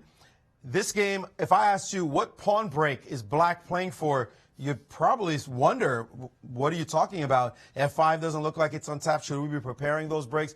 Absolutely not. But take a look at which pawn break did occur in the game after he played knight to C5. A trade on C5, bishop takes C5, and now bishop to E3, offering more piece trades. And after bishop takes, knight takes, allow this shot, B3 for Black, and suddenly it's Black who's very happy here. The pawn cannot capture because of the hanging bishop on D3, and Black will be able to bring the pieces in. Bishop to F1 was played in the game, and the engine's clearly, without question, like Black here in this position, recommending the idea of takes, and after knight takes, just posting in the position on D4, and that's going to be strong for him. He did not play that, however. He played knight to D4 immediately. Still, this is a position that looks good for Black, not allowing any trades whatsoever. Slight edge to be sure, but it's clear who has the initiative here. Looks like Daryl Lopez is not landing any punches, as Black seems to be fine on pretty much all the boards that White tried to play the Rui, the only one being the interesting game that's going on between Nakamura and Caruana, as Nakamura did capture bishop takes F5. But even that game, there's not much to write home about either for the White pieces, although he's trying to make a little bit of that position. But that's why guys gave up E4 as a main weapon to try to destroy the players at the top level, because that Berlin, man, it is a tough wall to chip down. Yeah, so there used to be a saying once upon a time, best by test. Is this before the Berlin arrived? No, the Berlin's been here a long while. It was Bobby Fischer's famous quote, best upon the king 4, best by test. But in those days, E4 wasn't the problem. There was all kinds of problems in things like the Breyer defense, the Marshall Gambit, the Najdorf. So E4 was being tested in different waters. But today's elite players it's a real headache. If you play one E4, don't be shocked when they play E5 and king pawn defenses. Right.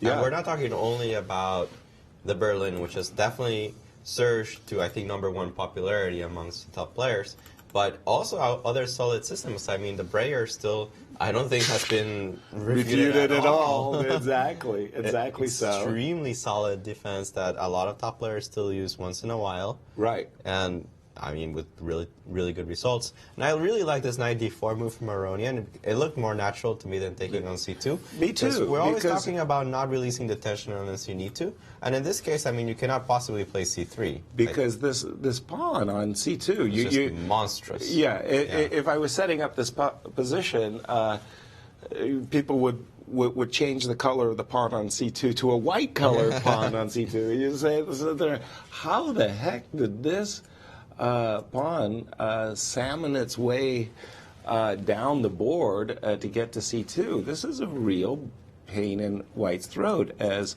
black's play is very clear. He would want to play rook to d1, even perhaps at the potential cost of his a6 pawn.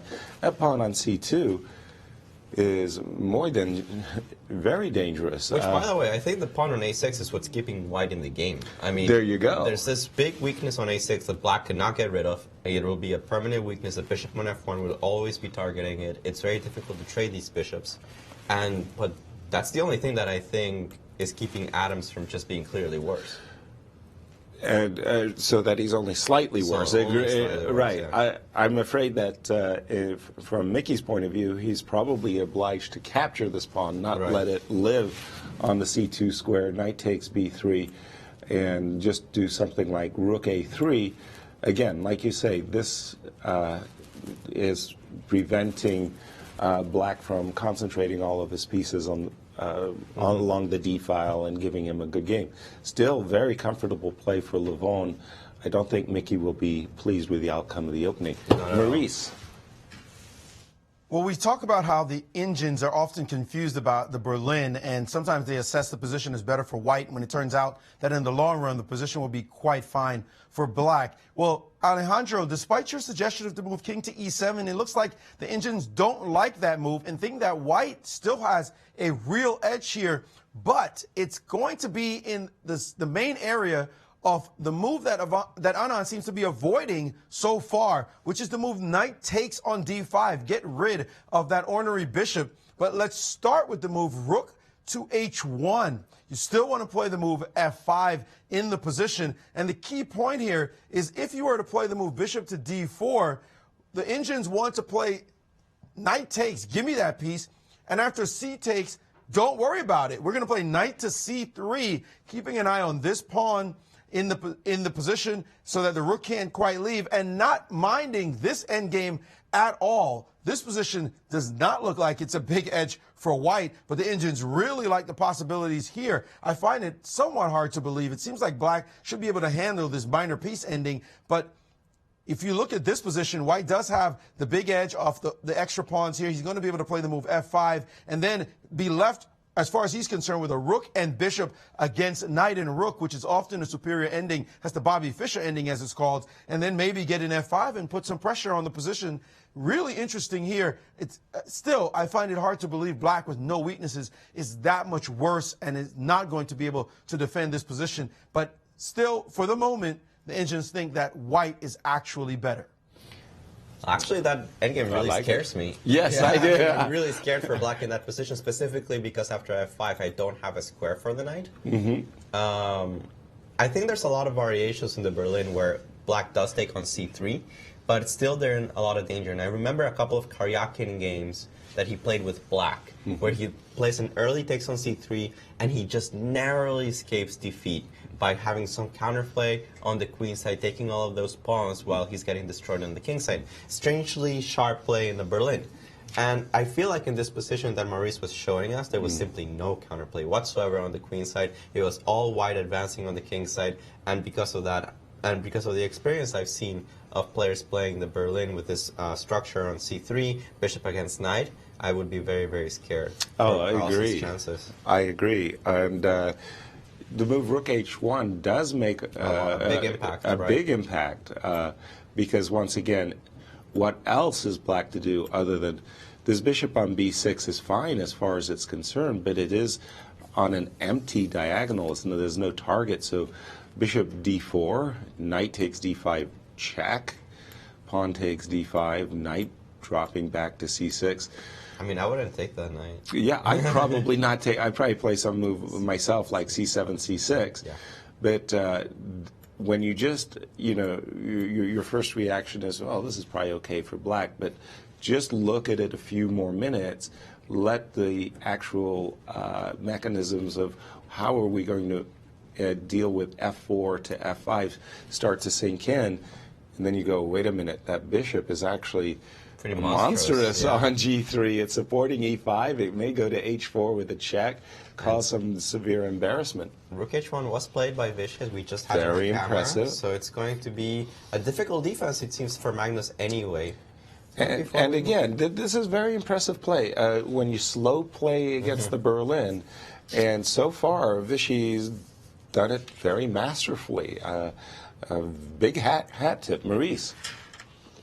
Well, I'm not sure about masterfully because it looks like he had better ways to play earlier, but maybe, as you say, the slow play, he's definitely done quite well. Kept everything under control so far. And this move, King E7, it looked very good at first, but the more you look at this control chess, it looks like maybe Magnus is in a little bit of trouble here, but the key is that move, knight takes D5, and then also willingly playing knight C3 and doubling the pawns. That's not stuff that Anand is afraid to do. I remember a game he played against Ivanchuk with the black pieces a long time ago. He took on a square where he doubled his pawns and wrecked his pawn structure horribly. I think it was in a Sveshnikov type, maybe it wasn't Sveshnikov, but that kind of formation. And he just played this move, and people are like, are you kidding? You just completely wrecked your pawn formation. But it turns out that it was precisely the double pawns that gave him his power, as he was able to play one double pawn break and then follow it up with a second one after that.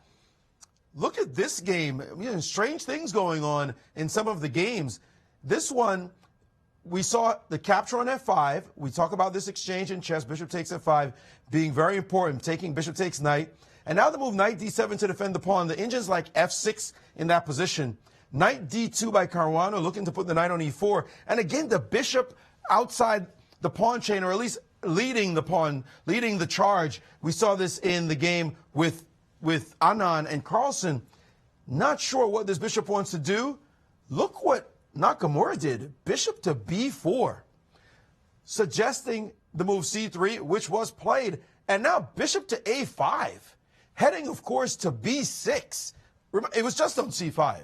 It could have gone to B6 in one move, arguing that C3 is an actual weakness in the position and that D3 is what he's after in the long run, being able to put his rook on the D line. Certainly dynamic, but it just seems a little cagey, and the Indians are screaming for the move A4 in this position. And if you, obviously there's a trade and a threat to this bishop. You can't drop back because of A5. And what can you do? The move B4 is possible, but now knight to E4. And it doesn't look quite right, this pawn structure on this side. White's going to be able to conveniently castle, and White's the one with all the play. You can't chase the knight with knight F6 because of bishop to G5. I'm not sure this was a good way to play for Nakamura. Very bizarre, this maneuver, bishop to B4, allowing C3, bishop to A5. After A4, the Indians even give the possibility of bishop to B6, A5, bishop to C5. Okay, that's outer space chess. Circling the board, the ring there to get back to the square. But come on, again, knight E4, again, B4 could be possible. White is for choice in this position for sure. I do not like this maneuver by Nakamura in that position, and I think, and actually the game didn't even go that way. Surprisingly, he did not play A4. He just castled. Here he just castled, and B4 is now on the board. What an interesting maneuver. I mean, this just looks bad for black. What is he doing to his pawn structure? Of course, the knight can still go to E4. The Indians are already giving white almost a pawn edge, thinking black is in huge trouble. In fact, even this capture looks great. These double pawns on this line. Again, a knight's going to cement itself on this square. What has Nakamura done to his position? He's just completely opened up this side and created his own weaknesses for white to be able to attack. That did not seem like a great sequence at all by Nakamura. By the way, bishop D4 was played in the game between Magnus and Anand, so we may see the knight d5 move. He's been reluctant to take on d5 for a while. We might see that. And in the other game, other Spanish of interest is this move, knight to b3 was played, after knight to d4. Let's just get up to date on that. cb3, knight b3, rook to a3, and black certainly has a small edge, enough to do anything with. We don't know yet because something's coming to c4. But these games are heating up. They may look like endgames, but potentially boring endgames. But you better know your endgames, especially if you're going to play the Berlin. I think we're in a very interesting crossroads as a lot of players just play a couple of key moves. I like that Hikaru's at least trying to, I'm not so sure if successfully, make things interesting by this b4 voluntarily shattering his own pawn structure, creating some play. I agree that optically it looks very suspicious, but we're going to have to see if he has actually an idea behind it. I like definitely Aronian's position against Adams, and Anand has just posed very big problems to Magnus with this rook h1 move. Bishop d4 was played. We're going to have to see if he shatters his own pawn structure. I'm sure he is going to play knight d5 and knight c3, by the way. Before we go into that, we do have a feature by Jennifer Shahade, and one of the big things from the London Chess Classic, which is not only the main tournament, but it's also this Scholastic program that London has with their school. So a very big program, and Jen has more information for us.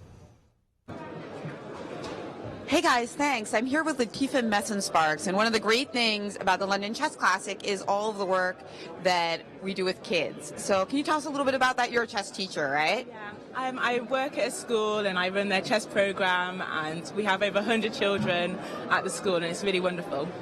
And what's the atmosphere like here at the London Chess Classic? It's the weekend, so we have so many kids all over the place, and you were just doing some coaching back in the VIP room. No, it's great, and what's amazing about the class is they have the school events as well over the week, and they just love it. They just come, they're enjoying it, they love the big board, and they have a great time, so it's really nice. Now, who is your favorite in the London Chess Classic? I don't know, really. There's a few that I like and a few styles of play I like, but I don't really have a favourite as of yet. What about the kids? Who do the kids like? The kids love Magnus Carlsen. They just love the fact he's really young and he's a really great player, and the fact he's been playing for and at the top for a while, so they really enjoy that, and they're like, oh, Magnus Carlsen. But yeah, that's their favourite at the moment. And that's how we get girls into the game, right? The girls like Magnus. Yeah, they do. All right, thanks guys, back to you. Thank you, Jennifer. I was looking a little bit into the Caruana game, and actually we had the move order wrong, which makes me a little bit more curious about why he played like this. After the move knight d2, bishop b4, c3, bishop a5, he didn't actually castle first. He first played knight e4, and I was wondering if b4 could be met at some point with just f6. Do you think at some point this is something Caruana is calculating? Wow. F6, that is, yeah. I mean, that's kind of a bit of a bolt from the blue, to be sure, because your intention is to meet knight takes f6 with simply bishop g5. And I just want to bind those light squares. Right. You know, both players are very, very tactically gifted. My first impression is, before making the sacrifice, put your king into safety. But if there's a very concrete way of causing severe problems, go for it. So we have to take. You probably want to recapture, yes, or maybe. Absolutely. I was thinking you might want a castle. I don't know. This is a, I'm not in for a penny, in for a pound kind of thing. I mean, it might be possible actually, but right. Okay. Yeah. So after b takes c3. Okay. So clearly this pin is really annoying. Right. And it seems pretty strong. I don't think you can sacrifice the queen and play something like knight takes c4. You know, I definitely, that was the first thing that flashed through my mind, and you're slapping my hand before I even get to think about sacrificing my queen because of this. But the king looks pretty okay, safe here, safe. And I'm down too much material. I was thinking actually about this. It's double-edged, sharp move. Queen a3, trying to get counterplay with bishop takes c3, check to the white king before you could checkmate me over there. If you, I mean, you're perfectly set up now. You're ready to checkmate me with queen g4, but Black's just in time with a check. So you can't take that way. It looks like queen a3 may just be enough to save it or hold it. Well, I was thinking bishop takes c3. Oh, Bishop takes f6, bishop takes c3, king check. f1. But okay, maybe this is a little, Okay, too well, much. let's just go down the primrose path. Continue. Oh, sorry, you can't really continue. I've got a big threat in the position, don't I? I was about to okay. suggest queen g4, but I'm not worried. you want to go with queen g4? Why not? Hamina. Maybe it's just a draw, though, if you can play, at least a draw. I mean, Yeah. after queen c1 for black. Right. Also play queen h6. Yes, exactly. King safety first, and then go all out for the attack. Okay, All right. But you're just saying that f6 is a tactic that you It's a want. tactic that I want. I would keep it consider in consistently. the pocket. I play pocket. f6, and black almost looks lost if he doesn't have something that he can say, oh, this is the clear refutation of f6. Right, exactly. And Maurice, you got some insights for us.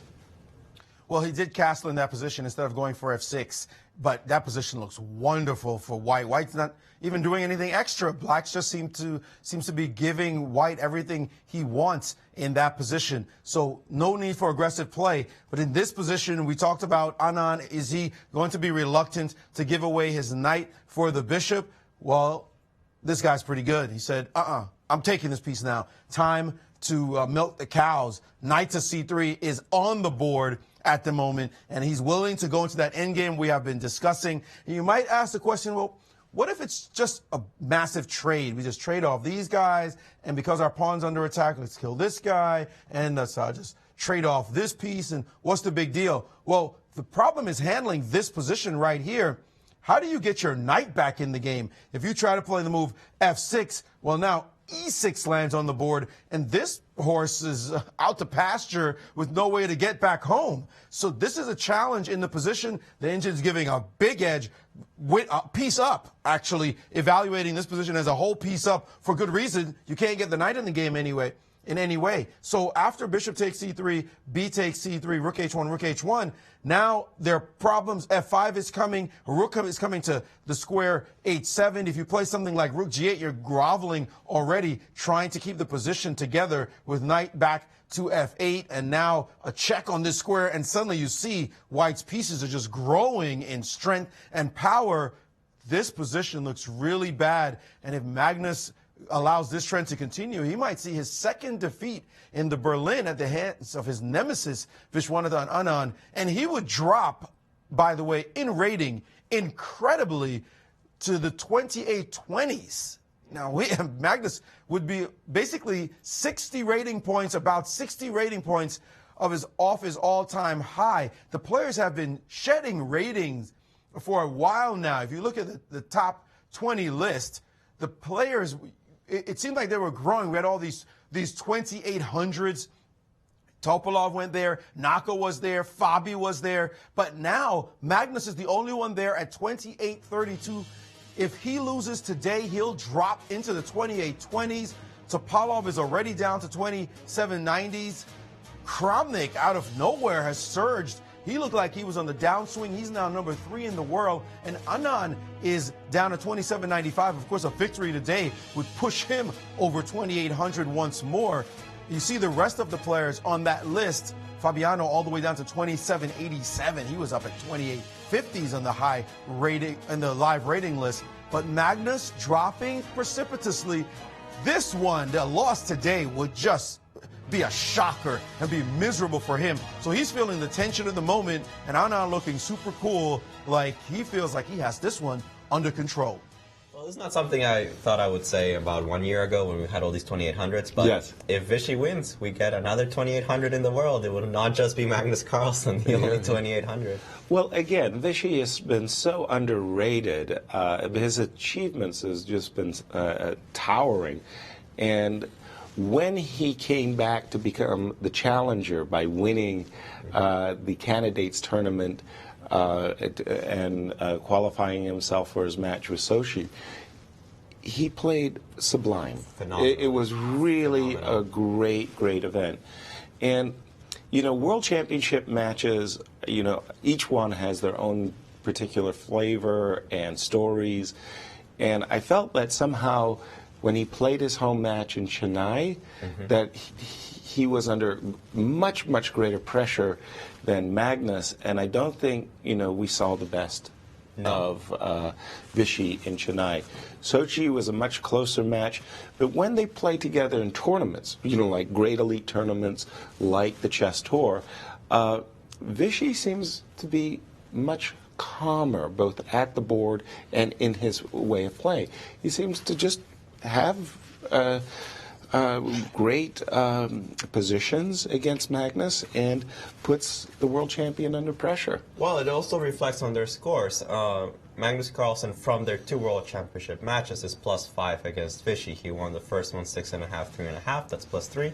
And the other one he won, I believe, 6.5, 4.5. +2. So +5 in the, from those two matches only. But their overall lifetime score, excluding draws, is 8 wins for Vichy and 10 for Carlsen, including the matches. So right. Look at the tournament results, right? Right, 8-5, essentially. 5. Yeah. So outside of this matches, it seems like, well, Vichy is a tough opponent for Magnus. Without question, and we're seeing it today. Maurice. Yes, traditionally, Vichy has been a tough opponent for Magnus, although you may just remember the World Championship matches as a real edge for Carlsen. Someone who's been a real tough opponent for Caruana has been Nakamura, but today it looks like he's just committing suicide. Like, what is he doing to his position? He played the move B4, and after castles, rook F to D8, and now the top move by the Indian, take this pawn, wreck the pawn structure, and have access to these pawns. Don't let him take in this position. When you get this opportunity, take first. And the Indians love the position for white. Queen takes B4 could not be played here because of this move. Queen to G4 and G7 is starting to feel a little bit tickly. Bishop H6 is possible, F6, all kinds of positions here. So this, he just avoided this. Did Nakamura. He didn't want to see any of that, so he played bishop takes b4. But the key move here, and it was found, every single move, machine-like by Caruana, is bishop to e3. Do not let the knight come to c5 and be able to trade itself off. You want the knight. This is the killer piece right now, the knight on e4. And what to do? The Indians are already giving white a full pawn edge. These pawns just look like sitting ducks on that square. The first move by the Indian is bishop to d6, and then rook fc1. And who do you like? I mean, it's a dumb question. White is just dominating here. Nakamura with that move b4. He is going to suffer. And Fabiano, his great victory against Nakamura in blitz, Nakamura being the highest rated blitz player in the world, might have given him some confidence, because right now, Naka, with his head in his hands, he knows he's in deep trouble, and this dude knows how to win these technical positions. So his tour standings, he's number 2 on the tour standings, may be in trouble right now in this game. Wow, I mean, talk about light square dominance. If you just look at that gorgeous knight perched on the e4 square, that very, very useful f5 pawn, and the d3 pawn supporting the knight, I don't understand at all what Hikaru was doing. And I mean, because he could just see the moment he rushed his b pawn up the board that these two guys, the sitting ducks, as Maurice called them, on an open, half-open c-file, the c6, c7 pawns are just prime targets for White's pieces. There's nothing, no redeeming features that I like about Hikaru's position whatsoever. And it's going to be a grovel here. Yeah, still, for example, when we looked at the Aronian game, and we see everything's going right for Aronian, except, at least Adams is attacking the A6 pawn. That's going to be a problem. Right. It's not so easy to make progress. I mean, there are no issues here. Nakamura's position is just bad. Exactly. All around bad. Right. His only redeeming quality would be the d3 is theoretically weak. Yes. But it's impossible to attack this pawn, whereas the pawns on c6 and c7 are so open to being attacked. Right. You probably have to go into passive defense if you want to actually hold on to them. Right. And this is just a horrible position to play. Well, passive defense, as Maurice was saying, computers recommending bishop d6, and as far as that d3 weakness is concerned, after a move like bishop d6, you're not touching it. And can you imagine going like b5, b4 in order to go bishop back to d6? No, I cannot. Maurice? Completely logical play. And now if you look at a line that you might want to ask, well, could we play with knight c5 here? Maybe get some kind of trade off the board. If you play bishop takes knight, you get a bishop onto the d4 square. Well, that might just drop a pawn after this trade. But what about a much sexier variation? The move f6 being recommended by the engines. Your knight left. Let's go the other way. And they're calculating out this move. Check this one out. Knight to g3. Going to the dominant square f5, but most importantly, making these two pieces look ridiculous as the threat of a3 and b4 now winning a piece is in the position, miserable position for Nakamura. He's going to have to go defensive, and defense means losing right now. He just is going to look at it. We know how Nakamura is. He hates the totally defensive positions with no chances of counterplay. And at least if you're defending and you have a solid position, pawn formation's good, and you're like, okay, I'll just play defense. Not this position. The pawns are miserable, terrible pawn formation. This just looks lost. This just looks completely lost, and it's all his own doing, playing this crazy maneuver, bishop b4, bishop a5, and b4. Thank you, Maurice. Couldn't have said it better. And when I look at that position after knight g3 that we have on our analysis board, but besides the checkmating threats of knight f5, there's just queen g4, check, picking up the bishop. There's a3, b4. Nothing about this position is attractive to me. I think that that move f6 is deadly, is simply deadly. So big troubles there. And what we thought were the key matchups of the day, these two American rivals and our world championship rivalry, world champions rivalry. Magnus has been thinking, what do I do now? Right. And he's been thinking about it for quite some time. And we didn't like this idea of taking on c3, especially because it gives up the e5 pressure, which is right now what's holding him back from actually playing f5. Right. So perhaps he will keep the bishop, but play a move like, for example, c7, c6, just tossing out a move. The problem I'm having with that, I understand exactly what you mean. You want to stop me from playing f5 by maintaining the bishop on d4, attacking the pawn. I had it in mind that I was going to go knight e2. The difference, well, not much of a difference, but the point is, like in a previous variation, whenever you grab the b2 pawn, I'll attack the bishop, and my rook will eventually land on the square b7 with a thunderous check. Thank you very much. And not only even that, I'm actually not only taking on b7, but also forcing your bishop outside of the diagonal, which allows me to play f5. So this could very easily, I mean, like just like a flipping a switch, be over, and nothing Magnus can do about it. And look at the world champion. He is sweating it because he understands that the strategic pluses in the position all belong to his opponent. Right. No, absolutely. I think Vichy's very happy with the position. And actually, I was a little surprised. They've actually played a ton of Berlins. Against one another, But if Vichy wins this with white, this will be the first Berlin with white that Vichy wins. Wow. Yeah. How ironic is that? Yeah, I was actually very surprised. I was just asking our... I would lose that in a bar bet. I mean, wait a minute. What, you know? I was just asking out to our statistician, FIDE master Aviv Friedman. And he has confirmed to me that, as far as you can see, Vichy has never beaten Magnus Carlsen with the white side of a Berlin. I beat him with the white side of a Rui Lopez, but it wasn't a Berlin, in Norway, Stavanger. Wow. So... we expected this round, after there was a lull of action yesterday, no questions about it, but we expected this round when we came on air to be an exciting one. It's lived up to every one of our expectations, especially in our key rival games. I did want to say, after 4 Spanishes, it's time to take a look at a Najdorf. We do have a Najdorf on there. When we had left it, it was around these parts. Yes. We had just seen this move, rook b8.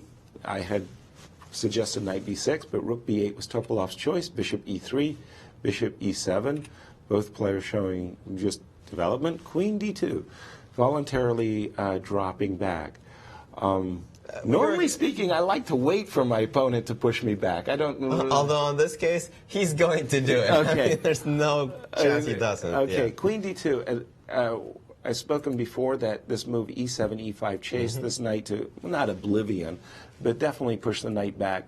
The queen retreat does make a clear pathway Right. for the knight to jump to D5.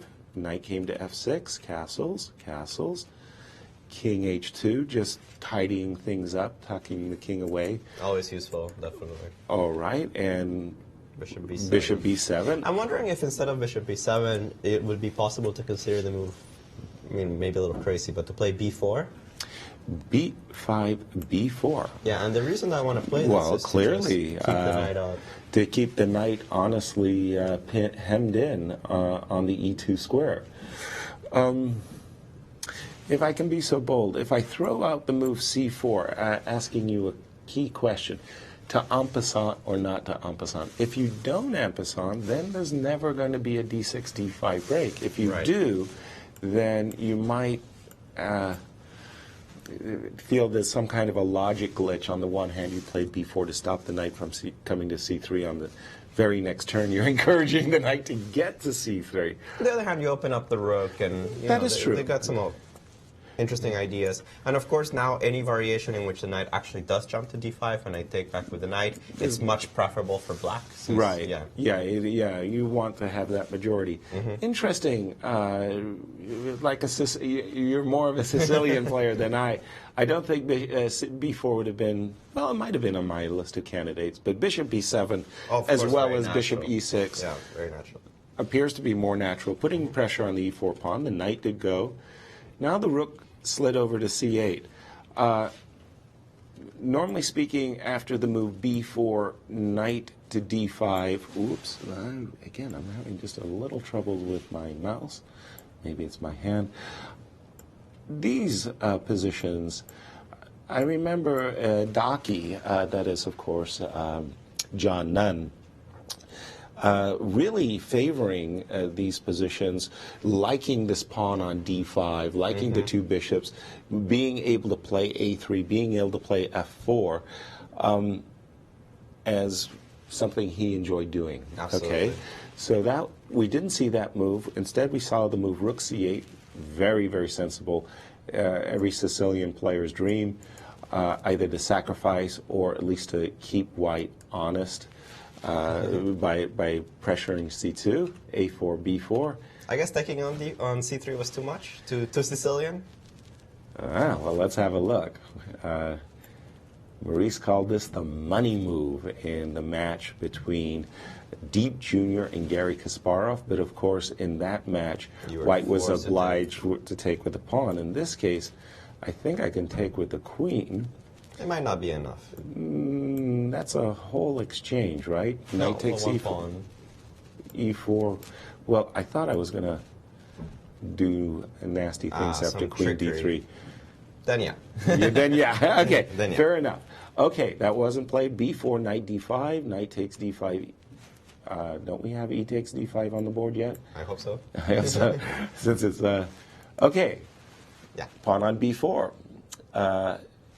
A5, Queen A5. That might actually. Queen A5 is actually interesting. Because it's not so easy for White to get in a C3 anymore. C3 and then anymore. D5 is also under pressure in some variations. Yeah, the queen looks a little bit forlorn over here on A5, but it does do something. It does. Black is trying to double rooks as quickly as possible on the C line. And how would you evaluate this? Would you prefer to play White, or would you prefer Black's It's position? hard to say. I think it's one of those. You know, sometimes in chess books and chess notation, we use symbols that are kind of like a Less cop-out. equals, dynamic equality. Dynamic equality. Yeah, I love that one. Unclear. Right. Yeah, I'm gonna give it an unclear. Yeah. It's not very clear. Maurice, what do you think? Well, that may be unclear, but this one we're looking at is not unclear in any way. It's just about to be a free pawn, in fact, in the game between Caruana and Nakamura. Nakamura played the move F6, and you tell me which rook. That pawn looks like it's Christmas time, and it's a gift that Nakamura is going to be handing to Caruana because this pawn just can't be defended. You're not going to play knight b8. And you could put a gun to his head. Nakamura is not going to play the move knight b8. It's just too putrid to look at. So rook to c1, he's going to have to sacrifice this front pawn and hope that somehow there's some mysterious counterplay. I don't see it. The engines don't see it. He looks like he's in big trouble in this position. Another position that's interesting is the one right now between Carlsen and Anand, and he did capture on c3 after knight c3 after much consideration, and maybe to his chagrin, he had to trade. Bishop takes, and now he's played the move king to d7, which of course anybody and their grandmother will play the move f5 in this position and start to dominate the board. This is certainly an edge for white, although knight to e7 at least gives the knight a square to go to on that circuit. So we'll see how that one transpires. Something that's interesting is nothing's happened in the game between Grishuk and Giri for a long time. Back here, the guy blitzed out his moves. He played maybe 2 or 3 minutes to get this opening position. And then after c5, he spent over an hour and a half on his next 7 moves. And especially this last move, king to e6, he's been tanking forever. All the action going on the other boards. Giri has defeated him twice already on the Grand Chess Tour. He might be going down a third time, wasting his time on the clock, down to 27 minutes to make 21 moves. A little bit ridiculous kind of time management. There's no way he should just be losing, is it? I mean, it looks like it should be more or less equal, if not slight edge, for white, although it doesn't look like he can do anything. But there's Grishuk. I can't even imagine sitting at the board for almost 90 minutes on on those series of moves and about 30 minutes on this one. And is he asleep? I mean, it's not St. Louis time. It's not Central. Clearly, it's late afternoon over there. So no blaming that. But he's just sitting there thinking and frittering his time away. It's actually the way he lost on the first time they played in Norway. He was black, and they played a kind of a weird Sicilian. His position was maybe not the best, but the way that he handled his time was horrible. And the combination of bad time management and position that was perhaps a little dubious really cost him a full point against Anish Giri. One of the strange things I have experienced in my chess career is I have at times gone into those long things.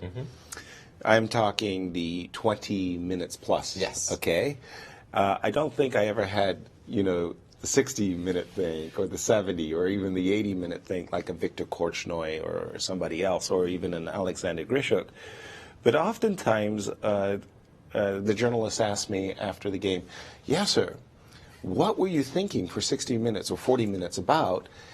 And oftentimes I don't really have a good response. It was like I was calculating and looping. I was looping, or my thoughts may not even have been about the game itself.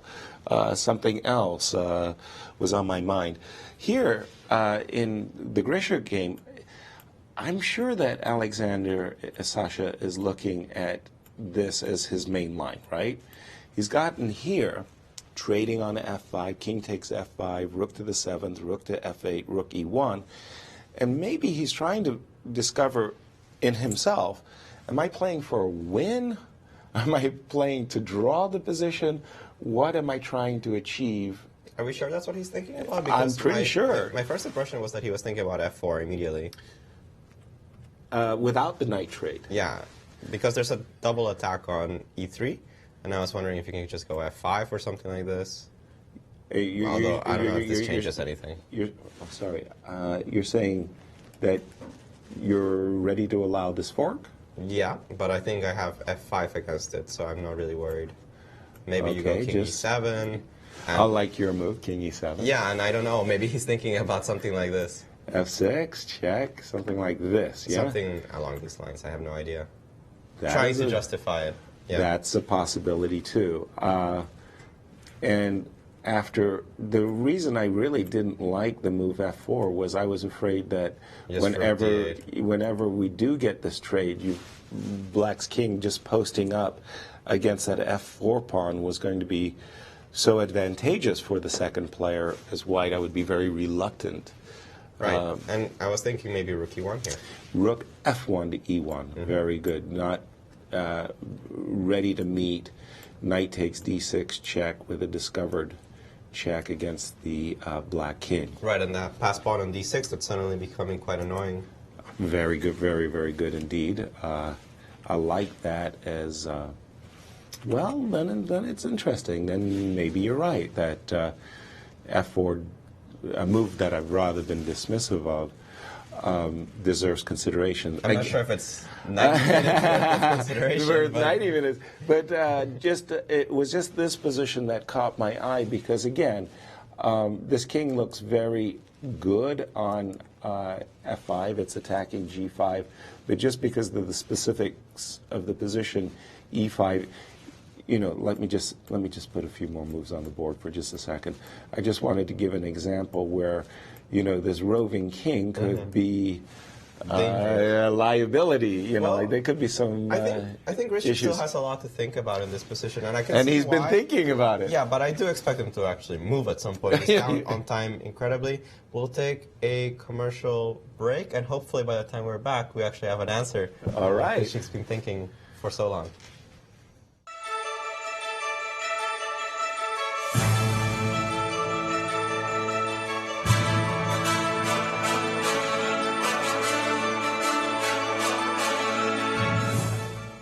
Hi, I'm Mike Matheny. St. Louis fans are used to championships and watching some of the best baseball players compete at the highest level. Beginning August 23rd, St. Louis can watch the best chess players in the world as 10 of the top players match up at the 2015 Sinkfield Cup. Fans can watch all the action in person at the Chess Club and Scholastic Center of St. Louis, located in the historic West End, or by watching online at grandchesstour.com.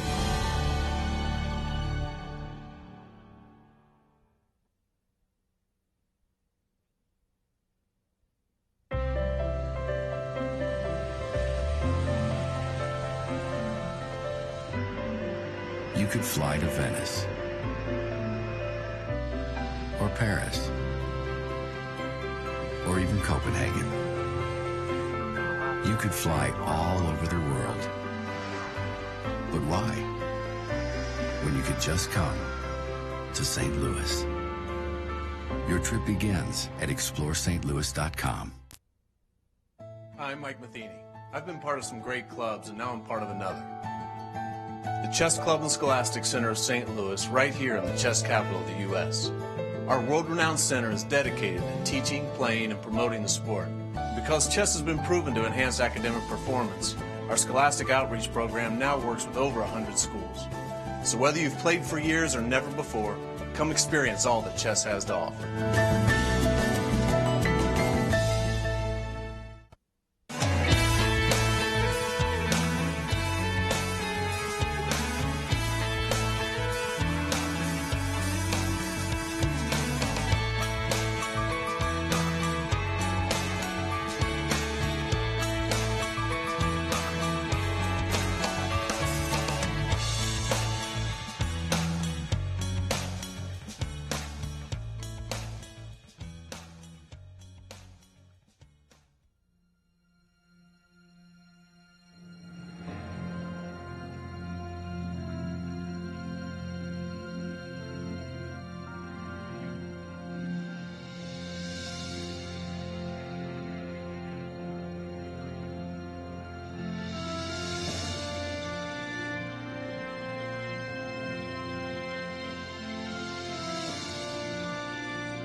Welcome back to the third round of the London Chess Classic. We definitely have a more exciting day today than we did yesterday. We have a couple of players already in deep trouble. I mean, specifically, we can think of Hikaru Nakamura, who seems to be down a pawn against Fabiano Caruana with little to no compensation. Meanwhile, Magnus Carlsen seems to be suffering in the wrong side of a Berlin defense against his World Championship nemesis, Vishy Anand.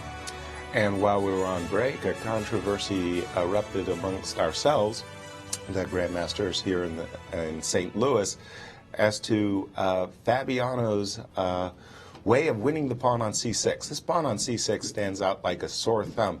And both Maurice and I think, stood on the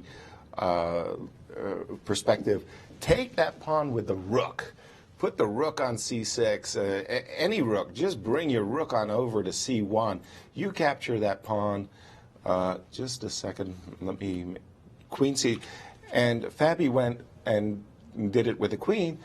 And your reaction was, look, he's a pawn up guy. The guy's doing really well. Give him a break. My reaction was, who cares? Yeah, he's winning the pawn. Yes. But I just like the idea when you're attacking to keep as many forces on the board as possible. And I thought rook a1, c1, you would play this in a 1-minute blitz game. No, absolutely. Instantly, and you wouldn't even think about it. But queen c2, quite an intriguing choice. Knight b6, a3. It is a pawn, and after queen d7, we were looking at, pardon me. I think knight d5 was played, yes. Is this the game position? Current position. Current position. Nice, safe extra pawn, like you were mentioning, Alejandro. No problem. And Hikaru, scrambling to save the game is basically what's going on here. I mean, still the knight on e4 is huge. I think you can play king f1, king e2, and I don't see any particular weakness with the d3 pawn. I think that this position looks great. I mean, for white, close to winning. I'm with you on that. I think that I like being a pawn ahead. Maurice. Well, some incredible news in the game between Giri and Grischuk. I've been told that Grischuk has only 12 minutes left on his clock. 12 minutes. Remember, he blitzed out his first few moves, and this move, king to e6 by Anish Giri, didn't seem like anything special. But the guy has gone into snowman mode, sitting frozen at the board, and he's now down to 12 minutes to make 21 moves. There is no way Giri's letting him off the hook in this position. If there were any drawing lines, Giri's going to ignore them and try to keep the game going. How can you be this irresponsible to sit in this position and have 12 minutes left and having not made a move? That's insane, and he's still there with his... Has he made a move now? Finally, did he play f4? He has played f4, which finally he's played a move in this position. But that is stunning, absolutely stunning for him to have sat that long. Maybe he thought he might lose the game. Remember, he's lost twice to this young man already, but on the tour that is. But that's completely crazy. Now I noticed this question. I was so intrigued by it that I had to go check it out. Why not play rook to c1 in this position after f6? Take a look at this line. It may be something that he overlooked. Rook to c1, and now the possibility of knight to b6, and now rook takes on c6, and queen to d7. Attacking the pawn on f5, the rook on c6, and the pawn on d3. This may have been the reason why he didn't go down this route. The engines, of course, all-knowingly point out that, bam, rook takes f6, thank you very much. That's unplayable completely, and now you've got your second pawn, and if queen takes on d3, then we're not trading anything in this position. We're just going to go beat you over the head with queen g4, still up that extra pawn, beautiful position still, and as far as the engine is concerned, completely winning position, dominating in this game. So that was one line. Another line after knight b6 was the move a3 is also possible. The point being after bishop to d6, again rook c6, and if queen to d7, attacking both pawns, well, the move queen to f3 is also quite nice. Here, if you take the rook, then knight f6 check. Thank you very much for your queen. So rook c1 was perfectly fine. I don't know that he saw this particular line and ignored it, or he just decided, you know what, let's not go into any complications and play it safe in that position. But clearly, this was always better for white. We did ignore a couple of games so far. They're not as dramatic. This game between Adams and Aronian, a pair of rooks, have been exchanged after rook went to the 7th rank, or at least the 2nd rank after rook d2, rook e2, a quick trade, and then knight d4, bishop f1. Slight edge according to the engines for black, or maybe just equal here. So we expect this one to end in a draw. And then this board, also white hasn't made any real demonstrations to prove anything. So this one between Maxime Vachier-Lagrave and Topalov may also end in a draw. But fighting chess on the other boards, Nakamura, and finally Grishuk has blitzed out a move, f4 on the board, and rook a d8. Sorry, f4 was the move he played. Rook a d8, blitzed out by Geary. I guess he figured out what he was going to do after f4. He had some time to think about it. Now, how long is Grishuk going to take before he moves again? Guys, 10 minutes left on his clock. Come on, this is crazy. That is poor time management. You think I'm smart saying that? That's ridiculous. No, I'm forcefully reminded of the fact that when I was working with Victor Korchnoi in his 1980-81 Candidates and World Championship match series, he played 4 matches, and I watched Victor through each and every one of those matches. His time management was abysmal. And, you know, I was always in constant dread that at any single moment, whether the position's extremely complex or extremely straightforward and clear, that Victor could go into the tank. Yeah. And he was the worst guy to be a chess fan of, because he always kept you on the edge of your seat. Alexander Grishuk may be the world champion in blitz chess, but we're playing classical chess, and it's a different type of time trouble that we're seeing.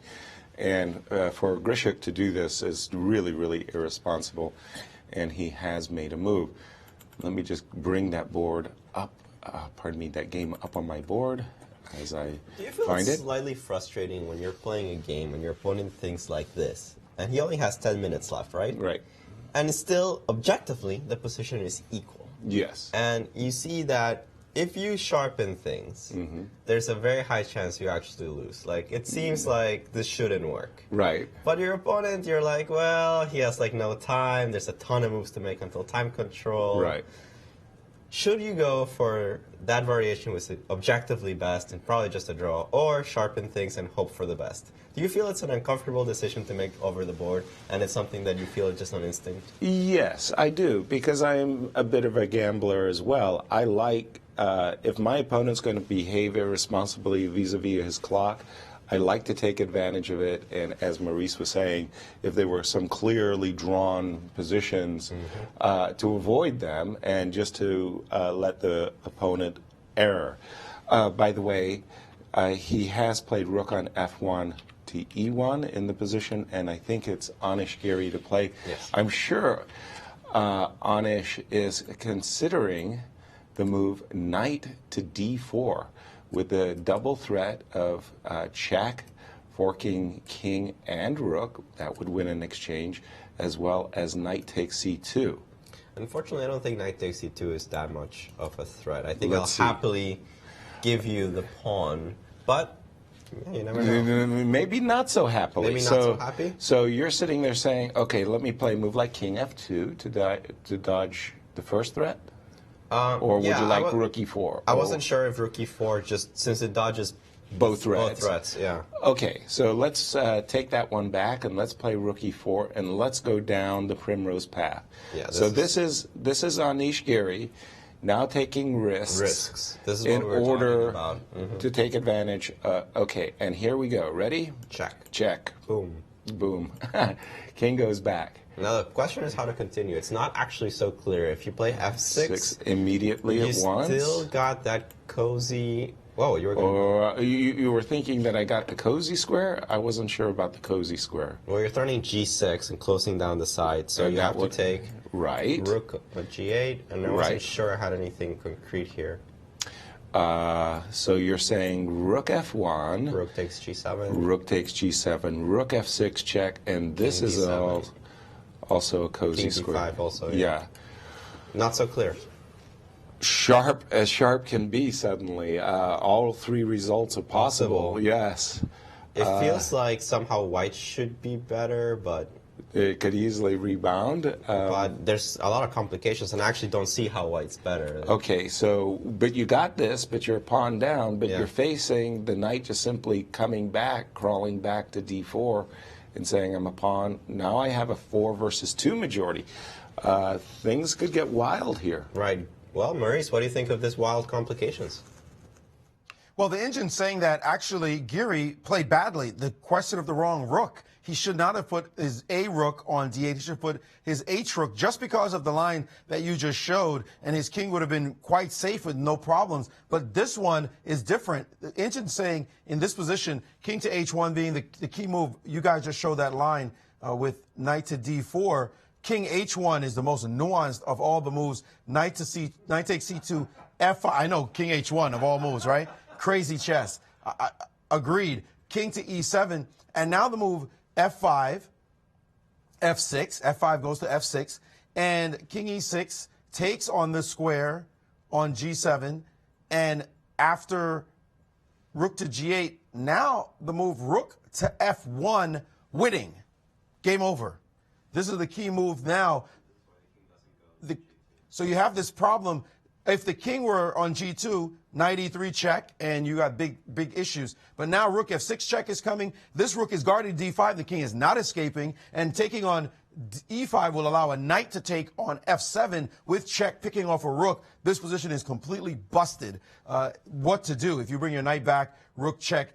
Again, you cannot hide on this square. Well, there's different ways to win here. Knight F7 is one, rook F7 is another. The position just looks really, really bad for black. So this line with the rook on D8 going back here, the correct piece to go to D8 was this rook. He spent all that time and he didn't put the correct rook on the D8 square. This one would have been better and he wouldn't have suffered in the same way. His rooks are well connected when all the stuff starts. But now the game has gone a different route completely. Rook A D8. Rook Fe1, and now G6 is on the board, the move he wanted to play. But King F2, and the engine saying, white's stabilized. After all that, he did not make the best sequence, did Geary, and he's feeling his opponent's clock maybe. You know you want to make quick moves. When your opponent spends a long time, you get impatient. He's the youngest player in the competition. He's probably thinking, come on, guy, how could you possibly spend this much time on this ridiculous position?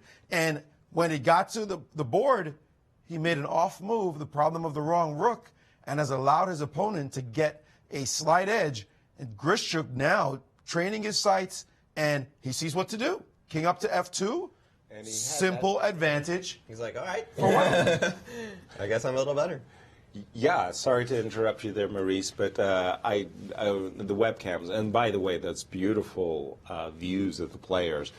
You saw that little raise of the eyebrow, like, really? I invested an hour analyzing all kinds of complicated lines. You played the simple moves, rook d8 and g6, and now I'll just play king f2, and what are you doing, young man? And you wouldn't know it from this view with Grishchuk being so expressive. He's actually a fantastic poker player. He truly is. World class, I understand. Yes, he is. But he definitely gave us a tell with his move king f2. He's satisfied with his position, not with his clock. Not with his clock. Geary definitely suffering a little bit in this Berlin, but he's not the only one in a Berlin that's suffering today. Maurice. Maybe not suffering anymore is Magnus Carlsen, because Vishy Anand made a slip in this game. When I first saw this position arise on the board, of course, the knight going around, I was thinking, well, the H-file is no longer a problem, so we don't want to trade anything off. Move your rook off the file. Instead, Anand played the move rook A, E1, and I didn't know whether or not it would make a difference, just my feeling on it.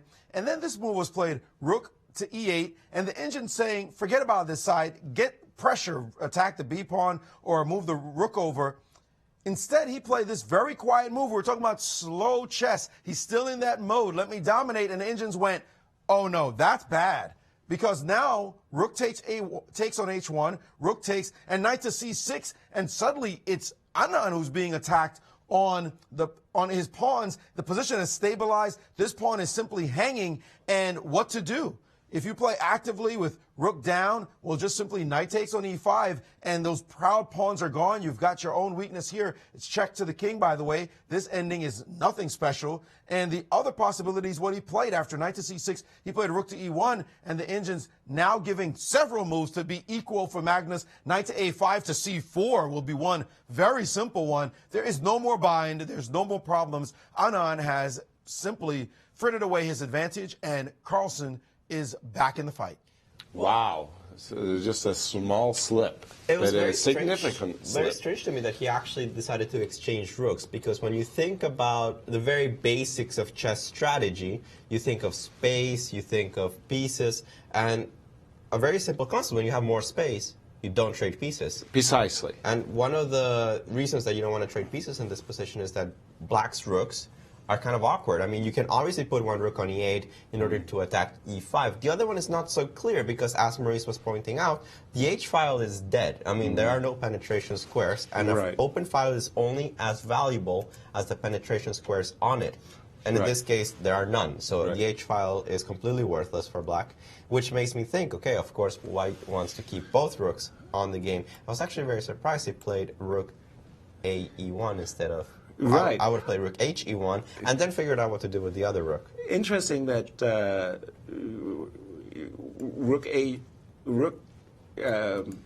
the e file was attractive to players who wanted to play for the e5 e6 break, whereas I was thinking that white was going to double his rooks on the d file, you know, because there's a king. There's a king sitting there on the d file. And I was thinking that, well, okay, I'll go rook d1, and if the king were to drop back, for example, to c8, I was thinking that what white wanted to do was bring his rook to d3 and, you know, prepare moves like some kind of break based on c4. But definitely abandoning the h-file in this moment when all the, as you were mentioning, all the business squares on the h-file are properly protected, means that this rook is actually a spectator in the position. And from white's point of view, keeping the pieces on the board, playing for e6 as well as c3, c4 made great sense to me, and I really thought that Magnus was going to be in big trouble. I mean, losing is strong, but it's very easy to imagine that if you made some kind of random passive move like c6, and that's a very poor move, by the way, after trading, it's clear who's dominating. The e-file is far more important than the h-file. You can get into trouble very quickly. Exactly. You can just slip. You could be dead before you even realized it. That and the knight on e7 has to guard this g6 where the rook can slide over, pressuring the pawn on g7. This looks like an awful position, and this is a major, major slip. Vichy will really be kicking himself, and I like, finally, just to close, I liked what Maurice was saying. Knight a5, knight c4 looked very narrow. Bring the knight to a very powerful post. He didn't do that. He actually played the move g5. Wow. Which I was, I got taken aback when I saw it also, but actually it doesn't seem so bad. There's no way to actually get to the pawn, and because of the locked position, there is no way to make progress here for white. How do you actually even do anything? You cannot really trade the pawns en passant because you give me the 6 square. Exactly. Then in this particular case, the black king will be wonderfully placed. Yeah, clear. Yeah. It's what we call playing for a loss. Yes. Yes. I know that feeling very well too. There's so much pressure on e5 that you cannot really get rid of it. And I guess the idea of g5 is that, I guess potentially white wanted to play something like king f4, reroute the bishop somehow, and get out of the pressure on the e5 pawn. Okay. But with g5, you eliminate the possibility of defending the pawn with the king, which means that the king cannot participate in the game. It cannot cross over to the e-file because it would block the defense of the e-pawn from the rook. Right. And, well, what else am I going to do with it? Yeah, it's interesting. I see the move g5 as being a committal move in the sense that you can't take the pawn. There may become a time that you regret playing g5, but the specifics of the position may be as compelling as you've just explained them. The white king is suddenly a spectator now. It's not going to be able to play an active role, and G5 is a sweet move. Yeah, yeah. It looks like the king has just become terrible.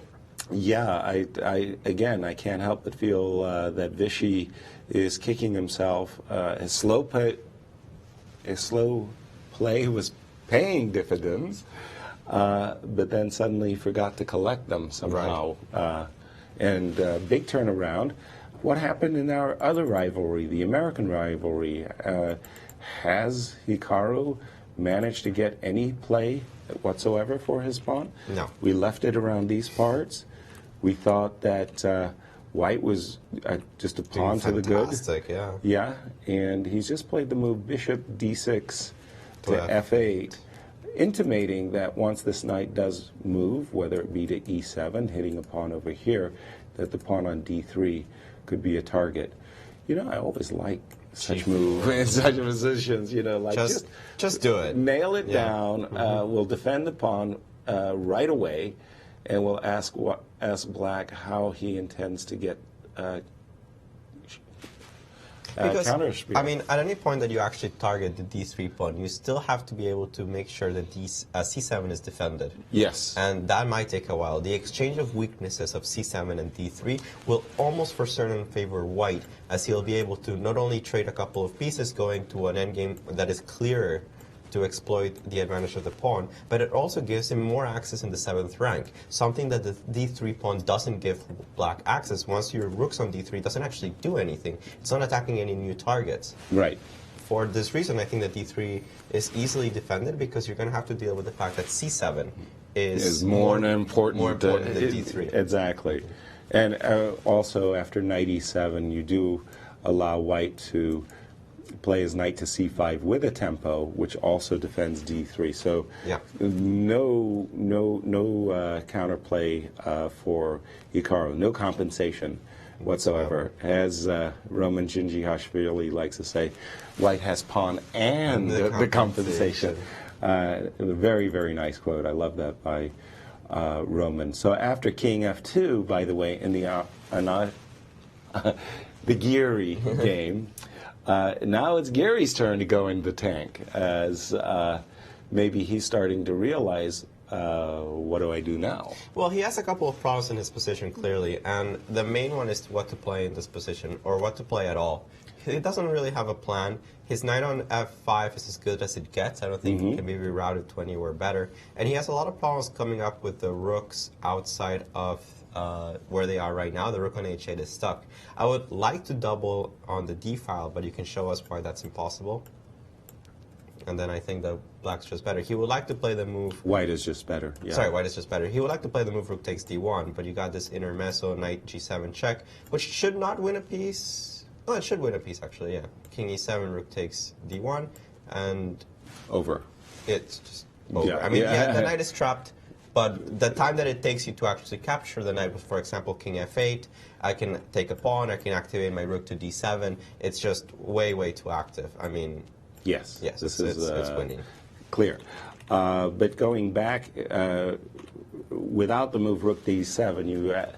in a funny, strange way, if we look at the rook on h8 and we say, okay, it's a spectator, it's not doing anything, compare it for a moment to the Magnus Carlsen game, and the rook on h8 would be a spectator as well if White had centralized both of his rooks with rook e1 and rook d1. Yeah, this is just imagine the h-file is being open but not doing anything.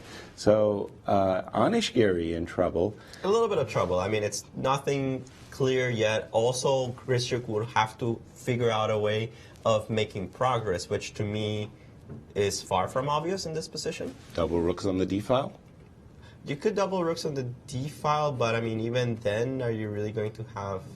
Well, then I want to play with my rook stuff. So we'll just make a move for Anish for the moment, a5. So at least just we can... Just for 6 of argument. Which, by the way, I was thinking he's going to retreat the knight, because I know where you're going with this, and I was just going to stop it right away. But at some point, I thought he was here. I'm ready, locked and loaded, ready to play knight takes f5. And I was thinking about just playing knight e7. All right, from the start, from the very start. So knight e7. Right. Intimating that you, well, is that knight on? No. No. I didn't have any particular special plan with the knight. I see a really great cheapo. I want you to fall for it. All right. First of all, let me figure out what cheapo it is. Do and how to you fall never? for it. Yeah. It's Rook D7. No. Correct. But I didn't fall for the cheapo. You need to Not put it yet. somewhere else. Rook D1. Ah, now I'm falling for the cheapo. Rook HD8. Rook HD8. But I still don't. I want to see go it. King F3 so you don't take on D2 with check. Now I want you to play A5. Then you could have played Rook D3 right away. Then I want to go Knight E8. Wow. Yes. I thought you were going to go Sweet. Knight F7, which is also winning. Didn't think about it. But I wanted to go Knight E8 because I wanted to show you a checkmating variation where I was going to play Knight G7 mate. I'm not really sure that this works. Oh, hold on. It doesn't. No, Knight G. I have to go Knight G7 check. Yeah, but I think you're actually losing because you're Knight No, on the no, G7. no. I'm not. Why? King C8. King C8. I'm gonna. No, you're not. No, I'm not gonna capture your knight. No, you're not. Okay, fine. You're not losing, but it's a far fetch from winning. Well, that is true, but. Okay, when we both double on the D file. Yeah, you have tactics. I got the Knight F7. Knight you F7 mentioned does actually work. We can maybe show that one. So in this position, my idea of getting a Knight to G7 with a checkmate was actually third, fifth best. The Knight takes F7 with the threat of Knight takes D8 as well as Rook takes D7. Yeah. So this is actually winning for. And there are dangers suddenly. I mean, obviously, Anish was wanting to keep the F5 square blockade when he played King E6 and he played G6 to voluntarily give it up with the move Knight E7. Not intuitively obvious. It's hard when you're on a one-track plan of making a blockade in position to voluntarily give it up. Well, he did play the move Knight D4, and pretty soon afterwards, Kristyuk replied with the very obvious C3. Knight D4 in order. Pardon me, I missed it. I wanted to say with the obvious idea of Knight takes C2. Kristyuk just said, "Go away." Go away. And I'm assuming that Knight F5 is going to be played. I don't see any other move. Yeah, and it was played Knight F5. Yeah, Rook D2 looks pretty good. I mean, that's very strange. I mean, didn't really win anything by playing Knight F5. A loss of 2 tempi there. Although, as we said, not really sure if he could do anything. Well, I've always been under the impression of the hundreds of Berlin games that I've actually played over and things like that. Somehow, Black at some moment uses some tempi to try to get his pawn to A4 and just cramp White. The reason that I didn't want to play this is that very specifically I was worried about Knight C4. Right. So, for example, if I put the Knight on C4, I wasn't sure what you were going to do here. And then these two guys... right. And I even have a clever idea of sometimes playing Rook D6 if it manages to work. It's not so clear that it works in every situation, but... something like this, and you're getting in a discover check. Something along those lines. Right. Oh, of course, here I can probably just take your pawn and be happy at the pawn. Yeah, but is it I think it's total happiness? Oh, yes.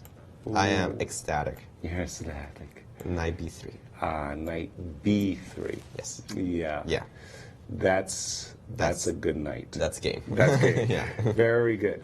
So Anish, having trouble finding good moves, has instead played this move Knight D4, C3, Knight back, and said to his opponent, okay, how are you going to improve? Looks like to me Rook D2 is very the clear. one and best method. Maurice, some insights.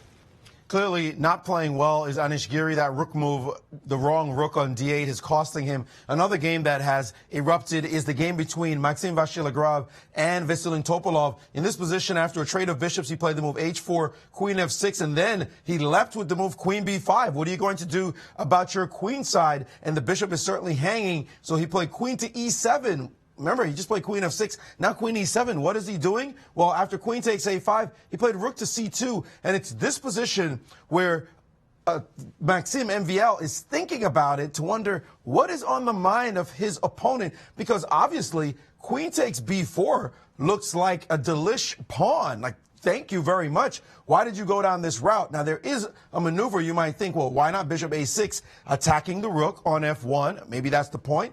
Drive this rook away, and now we can grab this pawn on f2, got our pawn back.